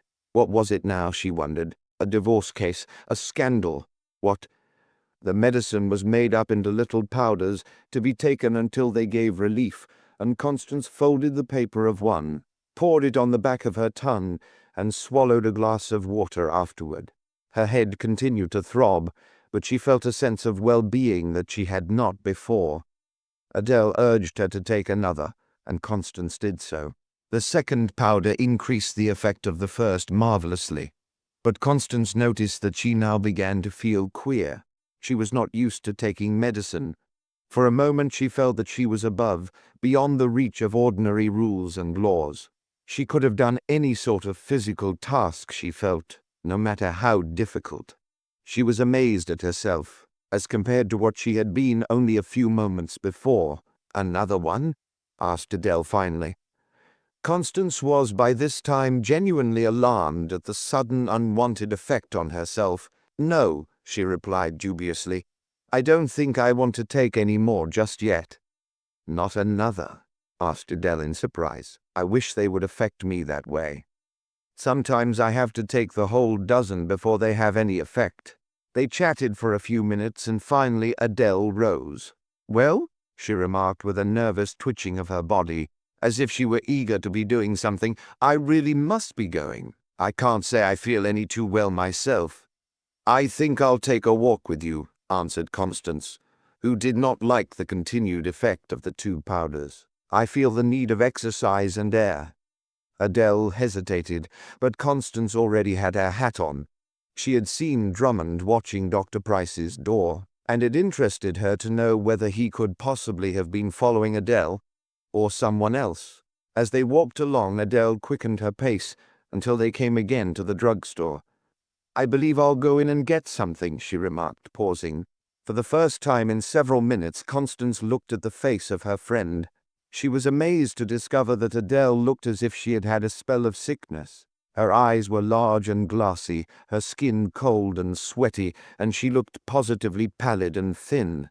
As they entered the store, Muller, the druggist, bowed again and looked at Adele a moment as she leaned over the counter and whispered something to him.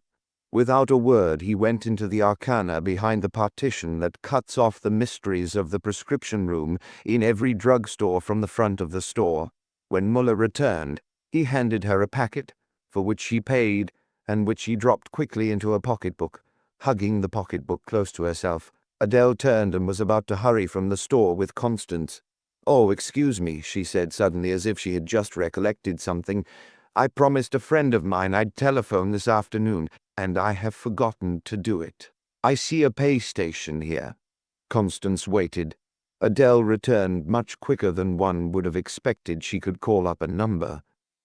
But Constance thought nothing of it at the time. She did notice, however, that as her friend emerged from the booth, a most marvelous change had taken place in her. Her step was firm, her eye clear, her hands steady. Whatever it was, reasoned Constance, it could not have been serious to have disappeared so quickly. It was with some curiosity as to just what she might expect that Constance went around to the famous cabaret that night. The Mayfair occupied 2 floors of what had been a wide brownstone house before business and pleasure had crowded the residence district further and further uptown. It was a very well-known bohemian rendezvous where under, demi, and upper world rubbed elbows without friction and seemed to enjoy the novelty and be willing to pay for it. Adele, who was one of the performers, had not arrived yet, but Constance, who had come with her mind still full of the 2 unexpected encounters with Drummond, was startled to see him here again. Fortunately, he did not see her, and she slipped unobserved into an angle near the window overlooking the street. Drummond had been engrossed in watching someone already there, and Constance made the best use she could of her eyes to determine who it was. The outdoor walk and a good dinner had checked her headache, and now the excitement of the chase of something, she knew not what, completed the cure. It was not long before she discovered that Drummond was watching intently, without seeming to do so. A nervous-looking fellow whose general washed-out appearance of face was especially unattractive for some reason or other. He was very thin, very pale, and very starey about the eyes. Then, too, it seemed as if the bone in his nose was going, due perhaps to the shrinkage of the blood vessels from some cause.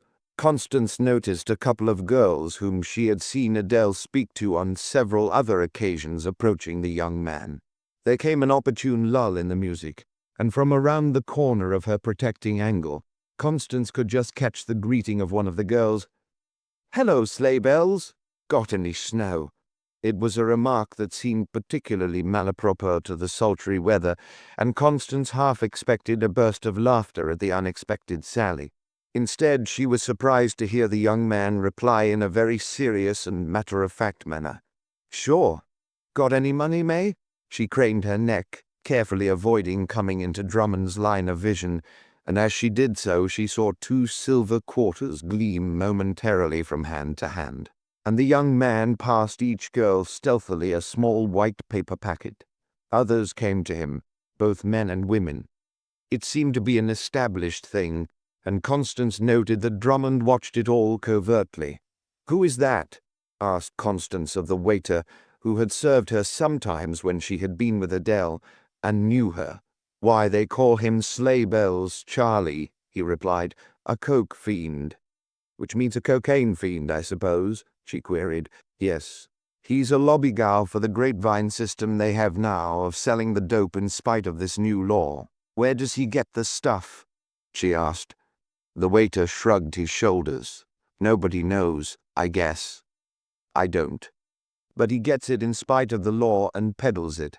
Oh, it's all adulterated, with some white stuff I don't know what, and the price they charge is outrageous. They must make an ounce retail at 5 or 6 times the cost.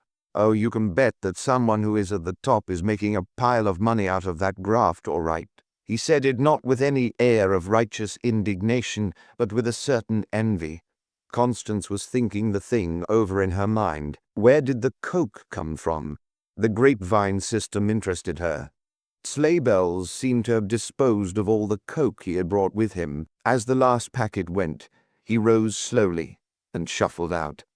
Constance, who knew that Adele would not come for some time, determined to follow him. She rose quietly and, under cover of a party going out, managed to disappear without, as far as she knew, letting Drummond catch a glimpse of her. This would not only employ her time, but it was better to avoid Drummond as far as possible. At present, too, she felt. At a distance of about half a block, she followed the curiously shuffling figure. He crossed the avenue, turned and went uptown, turned again, and before she knew it, disappeared in a drugstore. She had been so engrossed in following the lobbygow that it was with a start that she realized that he had entered Muller's. What did it all mean? Was the druggist, Muller, the man higher up? She recalled suddenly her own experience of the afternoon. Had Muller tried to palm off something on her? The more she thought of it, the more sure she was that the powders she had taken had been doped. Slowly, turning the matter over in her mind, she returned to the Mayfair. As she peered in cautiously before entering, she saw that Drummond had gone. Adele had not come in yet, and she went in and sat down again in her old place. Perhaps half an hour later, outside, she heard a car drive up with a furious rattle of gears. She looked out of the window, and as far as she could determine in the shadows, it was Dr. Price. A woman got out, Adele. For a moment she stopped to talk, then Dr. Price waved a gay goodbye and was off. All she could catch was a hasty, "No, I don't think I'd better come in tonight," from him. As Adele entered the Mayfair, she glanced about, caught sight of Constance, and came and sat down by her. It would have been impossible for her to enter unobserved, so popular was she. It was not long before the two girls whom Constance had seen dealing with Sleighbells sauntered over. "Your friend was here tonight," remarked one to Adele. "Which one?" laughed Adele. "The one who admired your dancing the other night and wanted to take lessons." "You mean the young fellow who was selling something?" asked Constance pointedly. "Oh, no," returned the girl quite casually. "That was Sleighbells," and they all laughed. Constance thought immediately of Drummond. "The other one, then," she said. "The thick-set man who was all alone." "Yes, he went away afterward. Do you know him?" "I've seen him somewhere," evaded Constance, "but I just can't quite place him." She had not noticed Adele particularly until now. Under the light she had a peculiar worn look, the same as she had had before. The waiter came up to them. "Your turn is next," he hinted to Adele. "Excuse me a minute," she apologized to the rest of the party. "I must fix up a bit. No," she added to Constance, "don't come with me." She returned from the dressing-room a different person, and plunged into the wild dance for which the limited orchestra was already tuning up. It was a veritable riot of whirl and rhythm. Never before had Constance seen Adele dance with such abandon. As she executed the wild mazes of a newly imported dance, she held even the jaded Mayfair spellbound, and when she concluded with one daring figure and sat down, flushed and excited, the diners applauded and even shouted approval.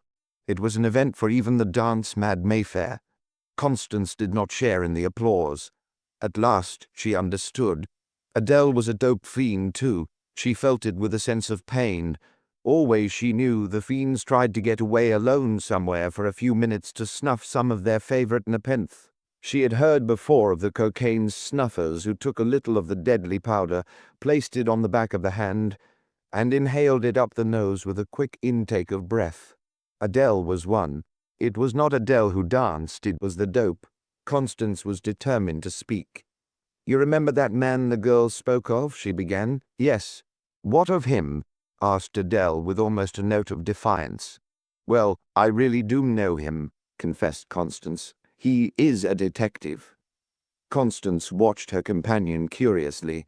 for at the mere word she had stopped short and faced her. "He is?" she asked quickly.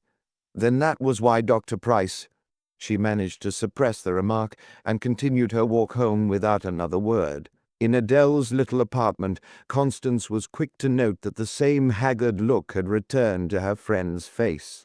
Adele had reached for her pocketbook with a sort of clutching eagerness and was about to leave the room. Constance rose. "Why don't you give up the stuff?" she asked earnestly. "Don't you want to?" For a moment Adele faced her angrily. Then her real nature seemed slowly to come to the surface. "Yes," she murmured frankly. "Then why don't you?" pleaded Constance. "I haven't the power. There is an indescribable excitement to do something great, to make a mark. It's soon gone, but while it lasts I can sing, dance, do anything. And then every part of my body begins crying for more of the stuff again." There was no longer any necessity of concealment from Constance. She took a pinch of the stuff, placed it on the back of her wrist, and quickly sniffed it. The change in her was magical. From a quivering, wretched girl, she became a self-confident neurasthenic. "I don't care." She laughed hollowly now. "Yes, I know what you are going to tell me. Soon I'll be hunting the cocaine bug, as they call it, imagining that in my skin, under the flesh, are worms crawling, perhaps see them, see the little animals running around and biting me." She said it with a half-reckless cynicism. "Oh, you don't know. There are two souls in the cocainist, one tortured by the pain of not having the stuff, the other laughing and mocking at the dangers of it. It stimulates. It makes your mind work without effort, by itself, and it gives such visions of success, makes you feel able to do so much and to forget. All the girls use it." "Where do they get it?" asked Constance. "I thought the new law prohibited it." "Get it?" repeated Adele. "Why, they get it from that fellow they call sleigh bells. They call it snow, you know, and the girls who use it snowbirds. The law does prohibit its sale," but she paused significantly. "Yes," agreed Constance, "but sleigh bells is only a part of the system after all. Who is the man at the top?" Adele shrugged her shoulders and was silent. Still, Constance did not fail to note a sudden look of suspicion which Adele shot at her. Was Adele shielding someone? Constance knew that someone must be getting rich from the traffic, probably selling hundreds of ounces a week and making thousands of dollars. Somehow, she felt a sort of indignation at the whole thing. Who was it? Who was the man higher up? In the morning, as she was working about her little kitchenette, an idea came to her. Why not hire the vacant apartment across the hall from Adele? An optician, who was a friend of hers, in the course of a recent conversation had mentioned an invention, a model of which he had made for the inventor. She would try it. Since, with Constance, the outlining of a plan was tantamount to the execution, it was not many hours later before she had both the apartment and the model of the invention. Her wall separated her from the drugstore, and by careful calculation she determined about where came the little prescription department. Carefully, so as to arouse no suspicion, she began to bore away at the wall with various tools, until finally she had a small, almost imperceptible opening. It was tedious work, and toward the end needed great care so as not to excite suspicion, but finally she was rewarded. Through it she could see just a trace of daylight, and by squinting could see a row of bottles on a shelf opposite. Then, through the hole, she pushed a long, narrow tube, like a putty blower. When at last she placed her eye at it, she gave a low exclamation of satisfaction. She could now see the whole of the little room. It was a detectoscope, invented by Gaillard Smith, adapter of the detectaphone. An instrument built up on the principle of the cytoscope which physicians use to explore internally down the throat. Only in the end of the tube, instead of an ordinary lens, was placed what is known as a fisheye lens, which had a range something like nature has given the eyes of fishes, hence the name. Ordinarily cameras, because of the flatness of their lenses, have a range of only a few degrees, the greatest being scarcely more than 90. But this lens was globular, and, like a drop of water, refracted light from all directions. When placed so that half of it caught the light, it saw through an angle of 180 degrees. saw everything in the room instead of just that little row of bottles on the shelf opposite. Constance set herself to watch, and it was not long before her suspicions were confirmed, and she was sure that this was nothing more than a coke joint. Still, she wondered whether Muller was the real source of the traffic of which Sleighbells was the messenger. She was determined to find out. All day she watched through her detectoscope. Once she saw Adele come in and buy more dope. It was with difficulty that she kept from interfering, but, she reflected, the time was not ripe. She had thought the thing out. There was no use in trying to get at it through Adele. The only way was to stop the whole curse at its source, to dam the stream. People came and went. She soon found that he was selling them packets from a box hidden in the woodwork. That much she had learned, anyhow. Constance watched faithfully all day, with only time enough taken out for dinner. It was after her return from this brief interval that she felt her heart give a leap of apprehension as she looked again through the detectoscope. There was Drummond in the back of the store talking to Muller, and a woman who looked as if she might be Mrs. Muller, for both seemed nervous and anxious. As nearly as she could make out, Drummond was alternately threatening and arguing with Muller. Finally, the three seemed to agree, for Drummond walked over to a typewriter on a table, took a fresh sheet of carbon paper from a drawer, placed it between two sheets of paper, and hastily wrote something. Drummond read over what he had written. It seemed to be short, and the three apparently agreed on it. Then, in a trembling hand, Muller signed the two copies which Drummond had made, one of which Drummond himself kept, and the other he sealed in an envelope and sent away by a boy. Drummond reached into his pocket and pulled out a huge roll of bills of large denomination. He counted out what seemed to be approximately half, handed it to the woman, and replaced the rest in his pocket. What it was all about, Constance could only vaguely guess. She longed to know what was in the letter and why the money had been paid to the woman. Perhaps a quarter of an hour after Drummond left, Adele appeared again, pleading for more dope. Muller went back of the partition and made up a fresh paper of it from a bottle also concealed.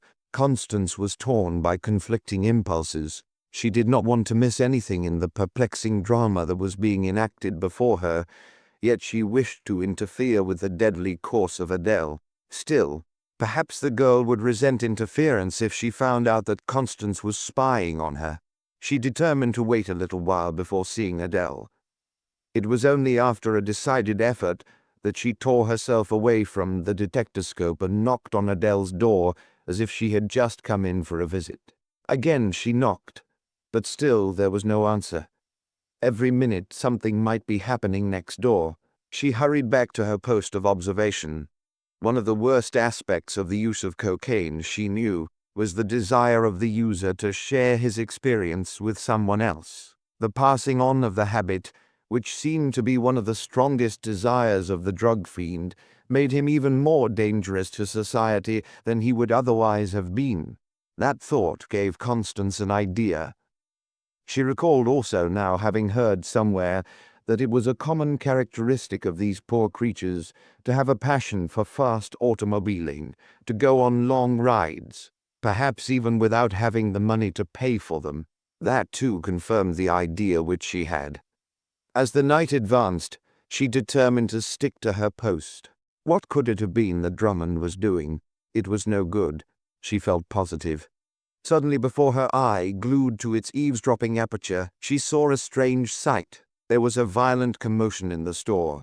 Blue-coated policemen seemed to swarm in from nowhere, and in the rear, directing them, appeared Drummond, holding by the arm the unfortunate Sleighbells, quaking with fear, evidently having been picked up already elsewhere by the wily detective. Muller put up a stout resistance, but the officers easily seized him, and after a hasty but thorough search, unearthed his cache of the contraband drug.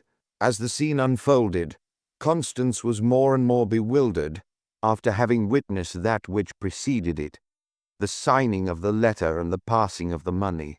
Muller evidently had nothing to say about that. What did it mean? The police were still holding Muller, and Constance had not noted that Drummond had disappeared. "It's on the first floor left, man," sounded a familiar voice outside her own door. "I know she's there. My shadow saw her buy the dope and take it home."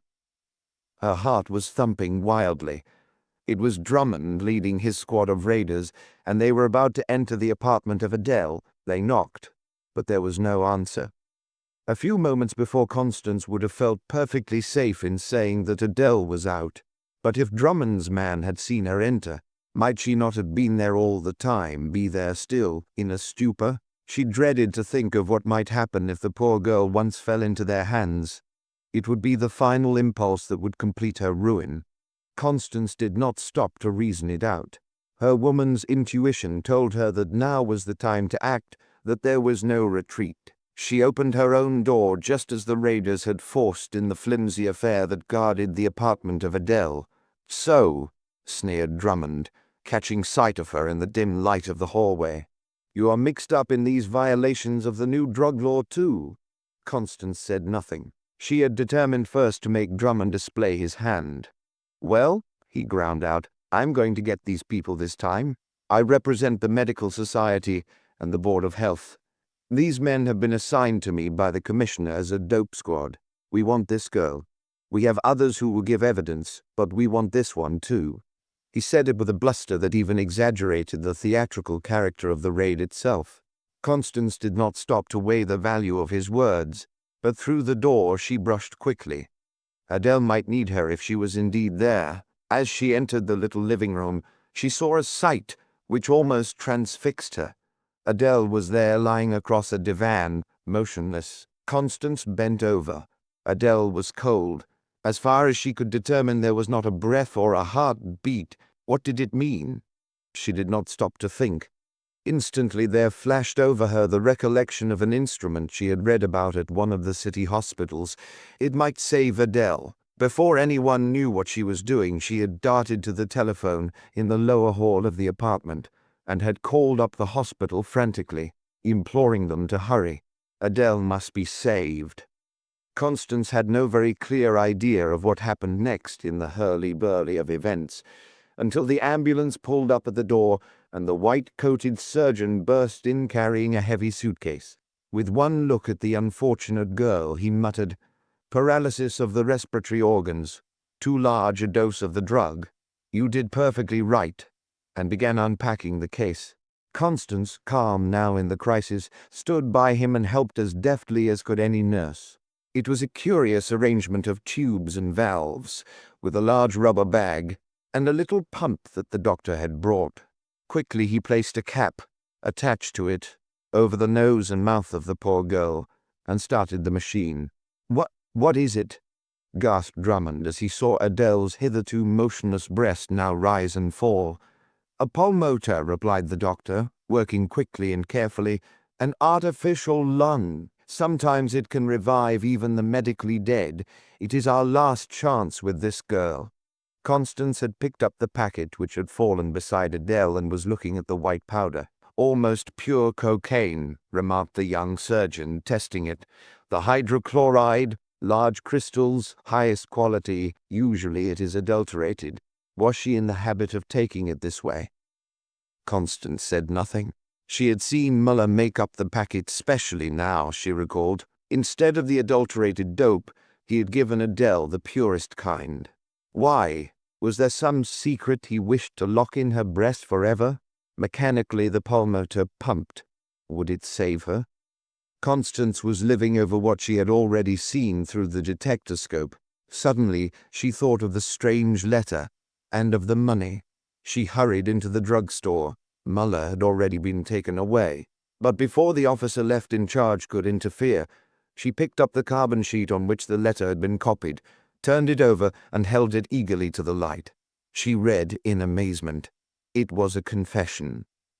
In it, Muller admitted to Dr. Morland Price that he was the head of a sort of dope trust, that he had messengers out, like sleigh bells, that he had often put dope in the prescriptions sent him by the doctor, and had repeatedly violated the law and refilled such prescriptions. On its face it was complete and convincing, yet it did not satisfy Constance. She could not believe that Adele had committed suicide.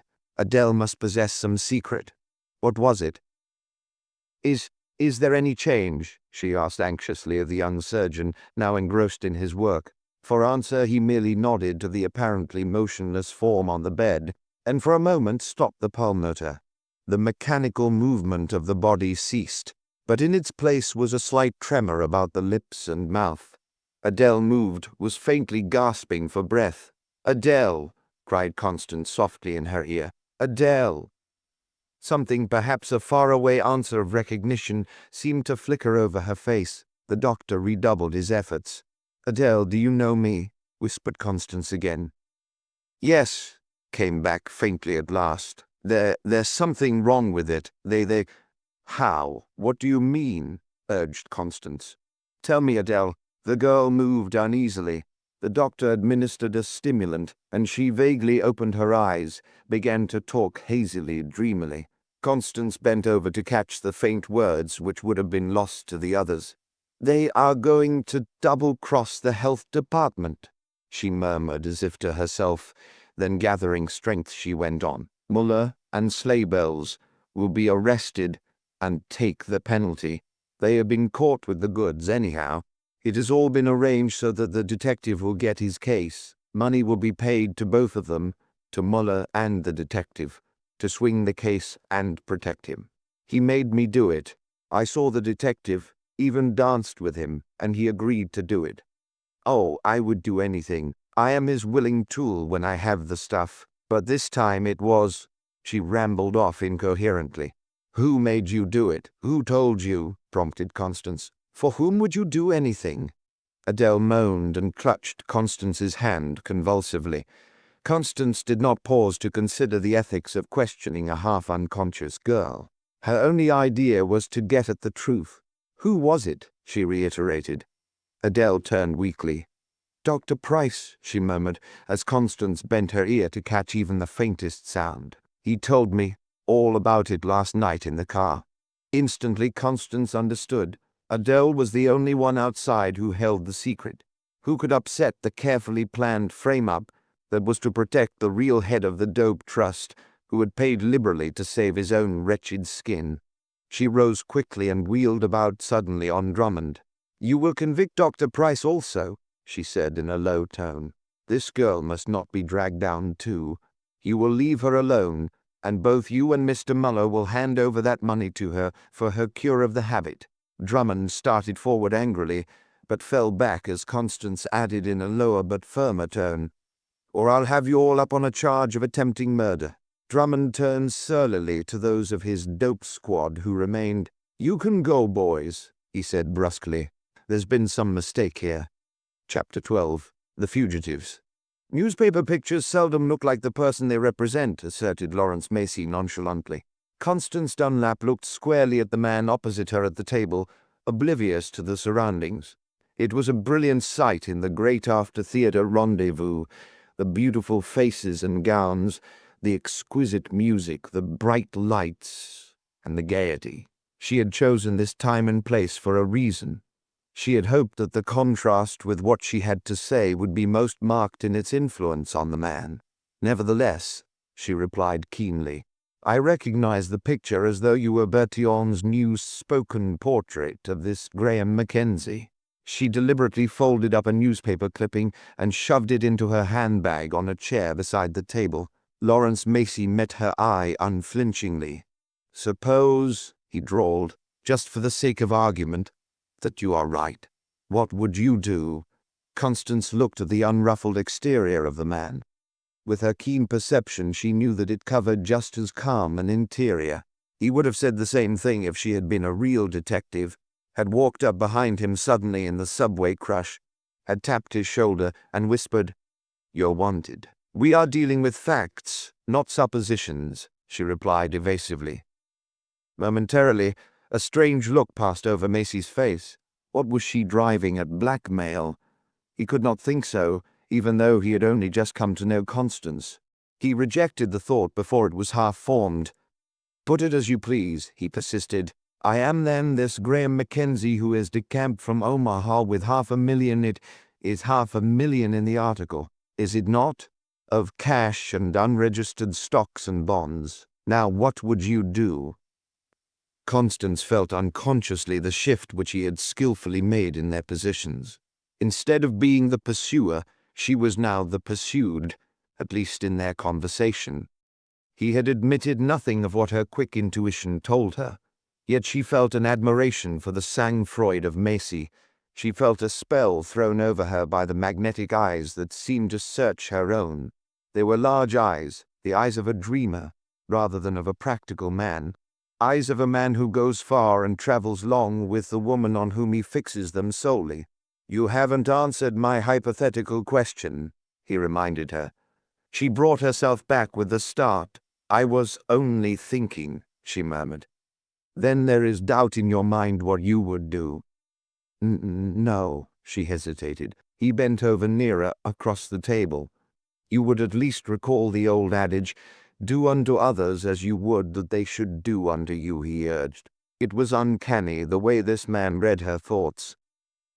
"You know whom they say quotes scripture," she avoided. "And am I a devil?" "I did not say so." "You hinted it." She had, but she said, "No, nor hinted it." "Then you did not mean to hint it." She looked away a moment at the gay throng. "Graham Mackenzie," she said slowly, "what's the use of all this beating about? Why cannot we be frank with one another?" She paused, then resumed meditatively. "A long time ago I became involved with a man in a scheme to forge checks. I would have done anything for him, anything." A cloud passed over his face. She saw it, had been watching for it, but appeared not to do so. His was a nature to brook no rivalry. "My husband had become involved in extravagances for which I was to blame," she went on. The cloud settled, and in its place came a look of intense relief. He was like most men. Whatever his own morals, he demanded a high standard in her. "We formed an amateur partnership in crime," she hurried on. "He lost his life, was unable to stand up against the odds while he was alone, away from me. Since then I have been helping those who have become involved on the wrong side with the law. There," she concluded simply, "I have put myself in your power. I have admitted my part in something that, try as they would, they could never connect me with. I have done it because I want to help you. Be as frank with me." He eyed her keenly again. The appeal was irresistible. "I can tell you Graham Mackenzie's story," he began carefully. "6 months ago, there was a young man in Omaha who had worked faithfully for a safe deposit company for years. He was getting $85 a month. That is more than it seems to you here in New York. But it was very little for what he did. Why, as superintendent of the safe deposit vaults, he had helped to build up that part of the trust company's business to such an extent that he knew he deserved more. Now, a superintendent of a safe deposit vault has lots of chances. Sometimes depositors give him their keys to unlock their boxes for them. It is a simple thing to make an impression in wax or chewing gum palmed in the hand. Or he has access to a number of keys of unrented boxes. He can, as opportunity offers, make duplicates, and then when the boxes are rented he has a key, even if the locks of unrented boxes are blanks. Set by the first insertion of the key chosen at random, he can still do the same thing, and even if it takes 2 to get at the idle keys, himself and another trusted employee, he can get at them, if he is clever, without the other officer knowing it, though it may be done almost before his eyes. You see, it all comes down to the honesty of the man." He paused. Constance was fascinated at the coolness with which this man had gone to work, and with which he told of it. This superintendent earned more than he received. He deserved it. But when he asked for a raise, they told him he was lucky to keep the job. They reduced him instead to $75. He was angry at the stinging rebuke. He determined to make them smart, to show them what he could do. One noon he went out to lunch, and they have been looking for him ever since. He had taken $500,000 in cash, stocks, and bonds, unregistered, and hence easily hypothecated and traded on. "And his motive?" she asked. He looked at her long and earnestly, as if making up his mind to something. "I think," he replied, "I wanted revenge quite as much as the money." He said it slowly, measured, as if realizing that there was now nothing to be gained by concealment from her, as if only he wanted to put himself in the best light with the woman who had won from him his secret. It was his confession. Acquaintances with Constance ripened fast into friendships. She had known Macy, as he called himself, only a fortnight. He had been introduced to her at a sort of bohemian gathering, had talked to her, direct, as she liked a man to talk.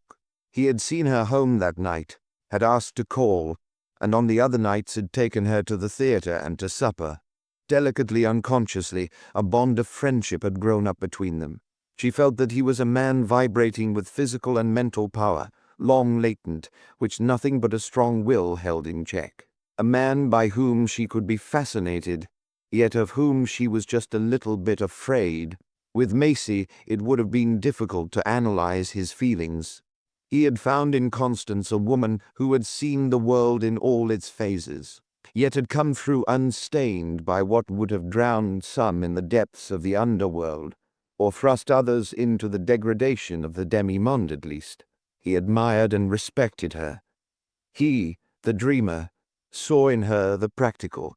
She, an adventurer in amateur lawlessness, saw in him something kindred at heart. And so, when a newspaper came to her in which she recognized with her keen insight Lawrence Macy's face under Graham Mackenzie's name, and a story of embezzlement of trust company and other funds from the Omaha Central Western Trust of $500,000, she had not been wholly surprised. Instead, she felt almost a sense of elation. The man was neither better nor worse than herself, and he needed help. Her mind wandered back to a time, months before, when she had learned the bitter lesson of what it was to be a legal outcast, and had determined always to keep within the law. No matter how close to the edge of things she went, Mackenzie continued looking at her, as if waiting for the answer to his first question. "No," she said slowly, "I'm not going to hand you over. I never had any such intention. We are in each other's power. But you cannot go about openly, even in New York now. Someone besides myself must have seen that article." Graham listened blankly. It was true. His fancied security in the city was over. He had fled to New York because there, in the mass of people, he could best sink his old identity and take on a new. She leaned her head on her hand and her elbow on the table and looked deeply into his eyes. "Let me take those securities," she said. "I will be able to do safely what you cannot do." Graham did not seem now to consider the fortune for which he had risked so much. The woman before him was enough. "Will you?" he asked eagerly. "I will do with them as I would for myself, better, because it is a trust," she accepted. "More than a trust," he added, as he leaned over in turn and, in spite of other diners in the restaurant, took her hand. There are times when the rest of the critical world and its frigid opinions are valueless. Constance did not withdraw her hand. Rather, she watched in his eyes the subtle physical change in the man that her very touch produced, watched and felt a response in herself. Quickly she withdrew her hand. "I must go," she said rather hurriedly. "It is getting late." "Constance," he whispered, as he helped her on with her wraps, brushing the waiter aside that he might himself perform any duty that involved even touching her. "Constance, I am in your hands absolutely. It had been pleasant to dine with him." It was more pleasant now to feel her influence and power over him. She knew it, though she only half admitted it. They seemed for the moment to walk on air, as they strolled, chatting, out to a taxicab. But as the cab drew up before her own apartment, the familiar associations of even the entrance brought her back to reality suddenly. He handed her out, and the excitement of the evening was over. She saw the thing in its true light. This was the beginning, not the end. "Graham," she said, as she lingered for a moment at the door, "tomorrow we must find a place where you can hide. I may see you, though?" he asked anxiously. "Of course. Ring me up in the morning, Graham. Good night." And she was whisked up in the elevator, leaving Mackenzie with a sense of loss and loneliness. "By the Lord," he muttered, as he swung down the street in preference to taking a cab, "what a woman that is." Together the next day they sought out a place where he could remain hidden. Mackenzie would have been near her. But Constance knew better. She chose a bachelor apartment where the tenants never arose before noon and where night was turned into day. Men would not ask questions. In an apartment like her own there was nothing but gossip. In the daytime he stayed at home. Only at night did he go forth, and then under her direction, in the most unfrequented ways. Every day Constance went to Wall Street, where she had established confidential relations with a number of brokers. Together they planned the campaigns. She executed them with consummate skill and adroitness. Constance was amazed. Here was a man who for years had been able to earn only $85 a month, and had not seemed to show any ability. Yet he was able to speculate in Wall Street with such dash that he seemed to be in a fair way, through her, to accumulate a fortune. One night as they were hurrying back to Graham's after a walk, they had to pass a crowd on Broadway. Constance saw a familiar face hurrying by. It gave her a start. It was Drummond, the detective. He was not apparently looking for her, but then that was his method. He might have been looking. At any rate, it reminded her unpleasantly of the fact that there were detectives in the world. "What's the matter?" asked Graham, noticing the change in her. "I just saw a man I know." The old jealousy flushed his face. Constance laughed in spite of her fears. Indeed, there was something that pleased her in his jealousy. "He was the detective who has been hounding me ever since that time I told you about." "Oh," he subsided. But if Drummond had been there, Mackenzie could have been counted on to risk all to protect her. "We must be more careful," she shuddered. Constance was startled one evening, just as she was going out to meet Graham and report on the progress of the day, at hearing a knock at her door. She opened it. "I suppose you think I am your nemesis," introduced Drummond, as he stepped in, veiling the keenness of his search by an attempt to be familiar. She had more than half expected it. She said nothing, but her coldness was plainly one of interrogation. "A case has been placed in my hands by some Western clients of ours," he said by way of swaggering explanation, "of an embezzler who is hiding in New York."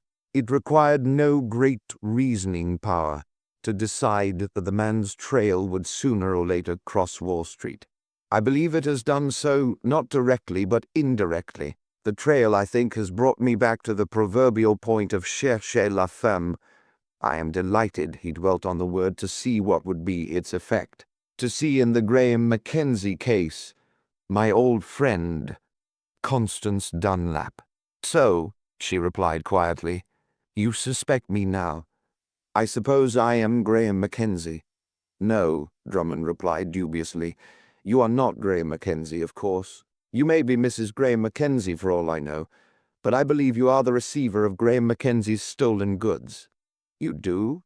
she answered calmly. "That remains for you to prove. Why do you believe it? Is it because you are ready to believe anything of me? I have noticed that you are more active downtown than—" "Oh, it is because I speculate. Have I no means of my own?" she asked pointedly. "Where is he?" "Not here, I know, but where?" insinuated Drummond with a knowing look. "Am I my brother's keeper?" She laughed merrily. "Come now, who is this wonderful Graham Mackenzie? First show me that I know him. You know the rule in a murder case. You must prove the corpus delicti." Drummond was furious. She was so baffling. That was his weak point, and she had picked it out infallibly. Whatever his suspicions, he had been able to prove nothing, though he suspected much in the buying and selling of Constance. A week of bitterness, of a constant struggle against the wiles of one of the most subtle sleuths followed, avoiding hidden traps that beset her on every side. Was this to be the end of it all? Was Drummond's heroic effort to entangle her to succeed at last? She felt that a watch of the most extraordinary kind was set on her, an invisible net woven about her. Eyes that never slept were upon her. There was no minute in her regular haunts that she was not guarded. She knew it, though she could not see it. It was a war of subtle wits. Yet from the beginning, Constance was the winner of every move. She was on her mettle. They would not, she determined, find Graham through her. Days passed, and the detective still had no sign of the missing man. It seemed hopeless, but, like all good detectives, Drummond knew from experience that a clue might come to the surface when it was least expected. Constance, on her part, never relaxed. One day it was a young woman dressed in most inconspicuous style who followed close behind her, a woman's shadow, one of the shrewdest in the city. A tenant moved into the apartment across the hall from Constance, and another hired an apartment in the next house, across the court. There was constant espionage. She seemed to sense it. The newcomer was very neighborly, explaining that her husband was a traveling salesman, and that she was alone for weeks at a time. The lines tightened. The next-door neighbor always seemed to be around at mail time, trying to get a look at the postmarks on the Dunlap letters. She had an excuse in the number of letters to herself. "Orders for my husband," she would smile. "He gets lots of them personally here." All their ingenuity went for naught. Constance was not to be caught that way. They tried new tricks. If it was a journey she took, someone went with her whom she had to shake off sooner or later. There were visits of peddlers, gasmen, electric light and telephone men. They were all detectives also, always seeking a chance to make a search that might reveal her secret. The janitor who collected the waste paper found that it had a ready sale at a high price. Every stratagem that Drummond's astute mind could devise was called into play, but nothing, not a scrap of new evidence did they find. Yet all the time Constance was in direct communication with Mackenzie. Graham, in his enforced idleness, was more deeply in love with Constance now than ever. He had eyes for nothing else. Even his fortunes would have been disregarded, had he not felt that to do that would have been the surest way to condemn himself before her. They had cut out the evening trips now, for fear of recognition. She was working faithfully. Already, she had cleaned up something like $50,000 on the turnover of the stuff he had stolen. Another week, and it would be some thousands more. Yet the strain was beginning to show. "Oh, Graham," she cried, one night after she had a particularly hard time in shaking Drummond's shadows in order to make her unconventional visit to him. "Graham, I'm so tired of it all, tired." He was about to pour out what was in his own heart when she resumed, "It's the lonesomeness of it. We are having success. But what is success alone?"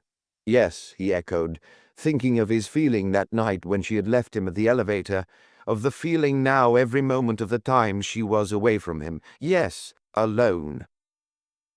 With the utmost difficulty, he restrained the wildly surging emotions within him. He could not know with what effort Constance held her poise so admirably, keeping always that barrier of reserve beyond which now and then he caught a glimpse. "Let us cut out and bury ourselves in Europe," he urged. "No," she replied firmly. "Wait, I have a plan. Wait, we could never get away. They would find us and extradite us surely." She was coming out of a broker's office one day after the close of the market, only to run full tilt into Drummond, who had been waiting for her. Cat-like. Evidently he had a purpose. "You will be interested to know," remarked the detective, watching her narrowly, "that District Attorney Wickham, who had the case in charge out there, is in New York, with the president of the Central Western Trust." "Yes?" she said noncommittally. "I told them I was on the trail through a woman, and they have come here to aid me." Why had he told her that? Was it to put her on her guard, or was it in a spirit of bravado? She could not think so. It was not his style to bluster at this stage of the game. No, there was a deep-laid purpose. He expected her to make some move to extricate herself that would display her hand and betray all. It was clever, and a less clever person than Constance would have fallen before the onslaught. Constance was thinking rapidly, as he told her where and how the new pursuers were active. Here, she felt, was the crisis, her opportunity. Scarcely had Drummond gone than she too was hurrying down the street on her way to see Mackenzie's pursuers face to face. She found Wickham registered at the Prince Henry, a new hotel, and sent up her card. A few moments later he received her, with considerable restraint, as if he knew about her and had not expected so soon to have to show his own hand. "I understand," she began quickly. "That you have come to New York because Mr. Drummond claims to be able to clear up the Graham Mackenzie case." "Yes?" he replied quizzically. "Perhaps," she continued, coming nearer to the point of her self-imposed mission, "perhaps there may be some other way to settle this case than through Mr. Drummond. We might hold you," he shot out quickly. "No," she replied, "you have nothing on me. And as for Mr. Mackenzie, I understand you don't even know where he is, whether he is in New York, London, Paris, or Berlin, or whether he may not go from one city to another. At any moment you take open action." Wickham bit his lip. He knew she was right. Even yet the case hung on the most slender threads. "I have been wondering," she continued, "if there is not some way in which this thing can be compromised." "Never," exclaimed Wickham positively. "He must return the whole sum, with interest to date. Then and only then can we consider his plea for clemency." "You would consider it?" she asked keenly. "Of course. We should have to consider it. Voluntary surrender and reparation would be something like turning state's witness against himself." Constance said nothing. "Can you do it?" he asked, watching craftily to see whether she might not drop a hint that might prove valuable.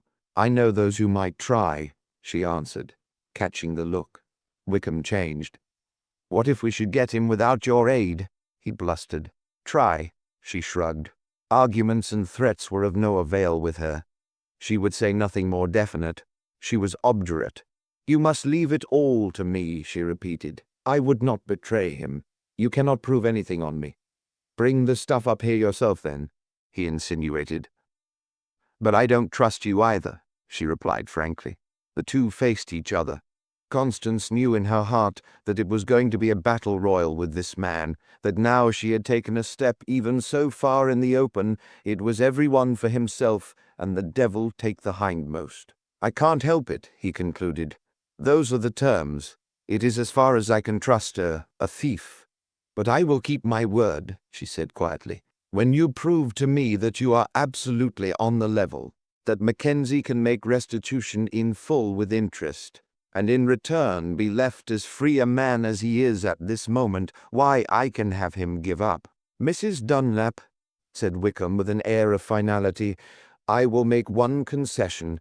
I will adopt any method of restitution he may prefer, but it must be by direct dealing between Mackenzie and myself, with Drummond present as well as Mr. Taylor, president of the trust company, who is now also in New York. That is my ultimatum. Good afternoon." Constance left the room with flushed face and eyes that glinted with determination. Over and over she thought out methods to accomplish what she had planned. When they complied with all the conditions that would safeguard Mackenzie, she had determined to act. But Graham must be master of the situation. Cautiously she went through her usual elaborate precautions to shake off any shadows that might be following her, and an hour later found her with Mackenzie. "What has happened?" he asked eagerly, surprised at her early visit. Briefly, she ran over the events of the afternoon. "Would you be willing," she asked, "to go to District Attorney Wickham, hand over the $500,000 with, say, $12,000 interest, in return for freedom?" Graham looked at Constance a moment doubtfully. "I would not do that," he measured slowly. "How do I know what they will do the moment they get me in their power? No. Almost. I would say that I would not go there under any guarantee they might give. I do not trust them. The indictment must be dismissed first. But they won't do that. The ultimatum was personal restitution. Constance was faced by an apparently insurmountable dilemma. She saw and agreed with the reasonableness of Graham's position. But there was the opposition and obstinacy of Wickham, the bitterness and unscrupulousness of Drummond. Here was a tremendous problem. How was she to meet it? For perhaps half an hour they sat in silence. One plan after another she rejected. Suddenly an idea occurred to her. Somewhere, in a bank, she had seen a method which might meet the difficulty. "Tomorrow I will arrange it to suit both of you," she cried confidently. "How?" he asked. "Trust it all to me," she appealed. "All," replied Graham, rising and standing before her. "All. I will do anything you say." He was about to take her hand, but she rose. "No, Graham. Not now. There is work, the crisis. No, I must go. Trust me." It was not until noon of the next day that he saw Constance again. There was an air of suppressed excitement about her as she entered the apartment and placed on a table before him a small oblong box of black enameled metal, beneath which was a roll of paper. Above was another somewhat similar box with another roll of paper. Constance attached the instrument to the telephone. An enigmatical conversation followed, and she hung up the receiver. A few minutes later, she took the stylus that was in the lower box. Hastily across the blank paper she wrote the words, "We are ready." Mackenzie was too fascinated to ask questions. Suddenly, out of the corner of his eye, he saw something in the upper box move, as if of itself. It was a similar self-inking stylus. "Watch!" exclaimed Constance. "Do you get this?" wrote the spirit hand. "Perfectly," she scrawled in turn. "Go ahead, as you promised." The upper stylus was now moving freely at the ends of its two rigid arms, counterparts of those holding the lower stylus. "We promise," it wrote, "that in consideration of the return." "What is it?" interrupted Graham, as the meaning of the words even now began to dawn on him. "A telautograph," she replied simply. "A long-distance writer which I have had installed over a leased wire from the hotel room of Wickham to meet the demands of you two. With it you write over wires, just as with the telephone you talk over wires.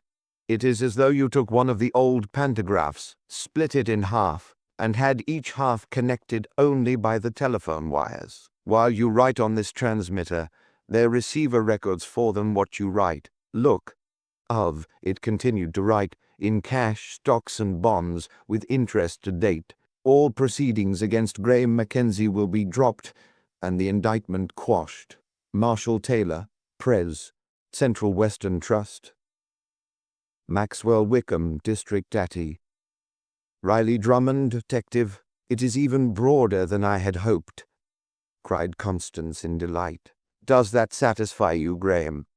Yes," he murmured, not through hesitation, but from the suddenness and surprise of the thing. "Then sign this," she wrote quickly. "In consideration of the dropping of all charges against me, I agree to tell the number and location of the safe deposit box in New York, where the stocks and bonds I possess are located, and to hand over a key and written order to the same. I now agree immediately to pay by check the balance of the $500,000, including interest." She stepped aside from the machine.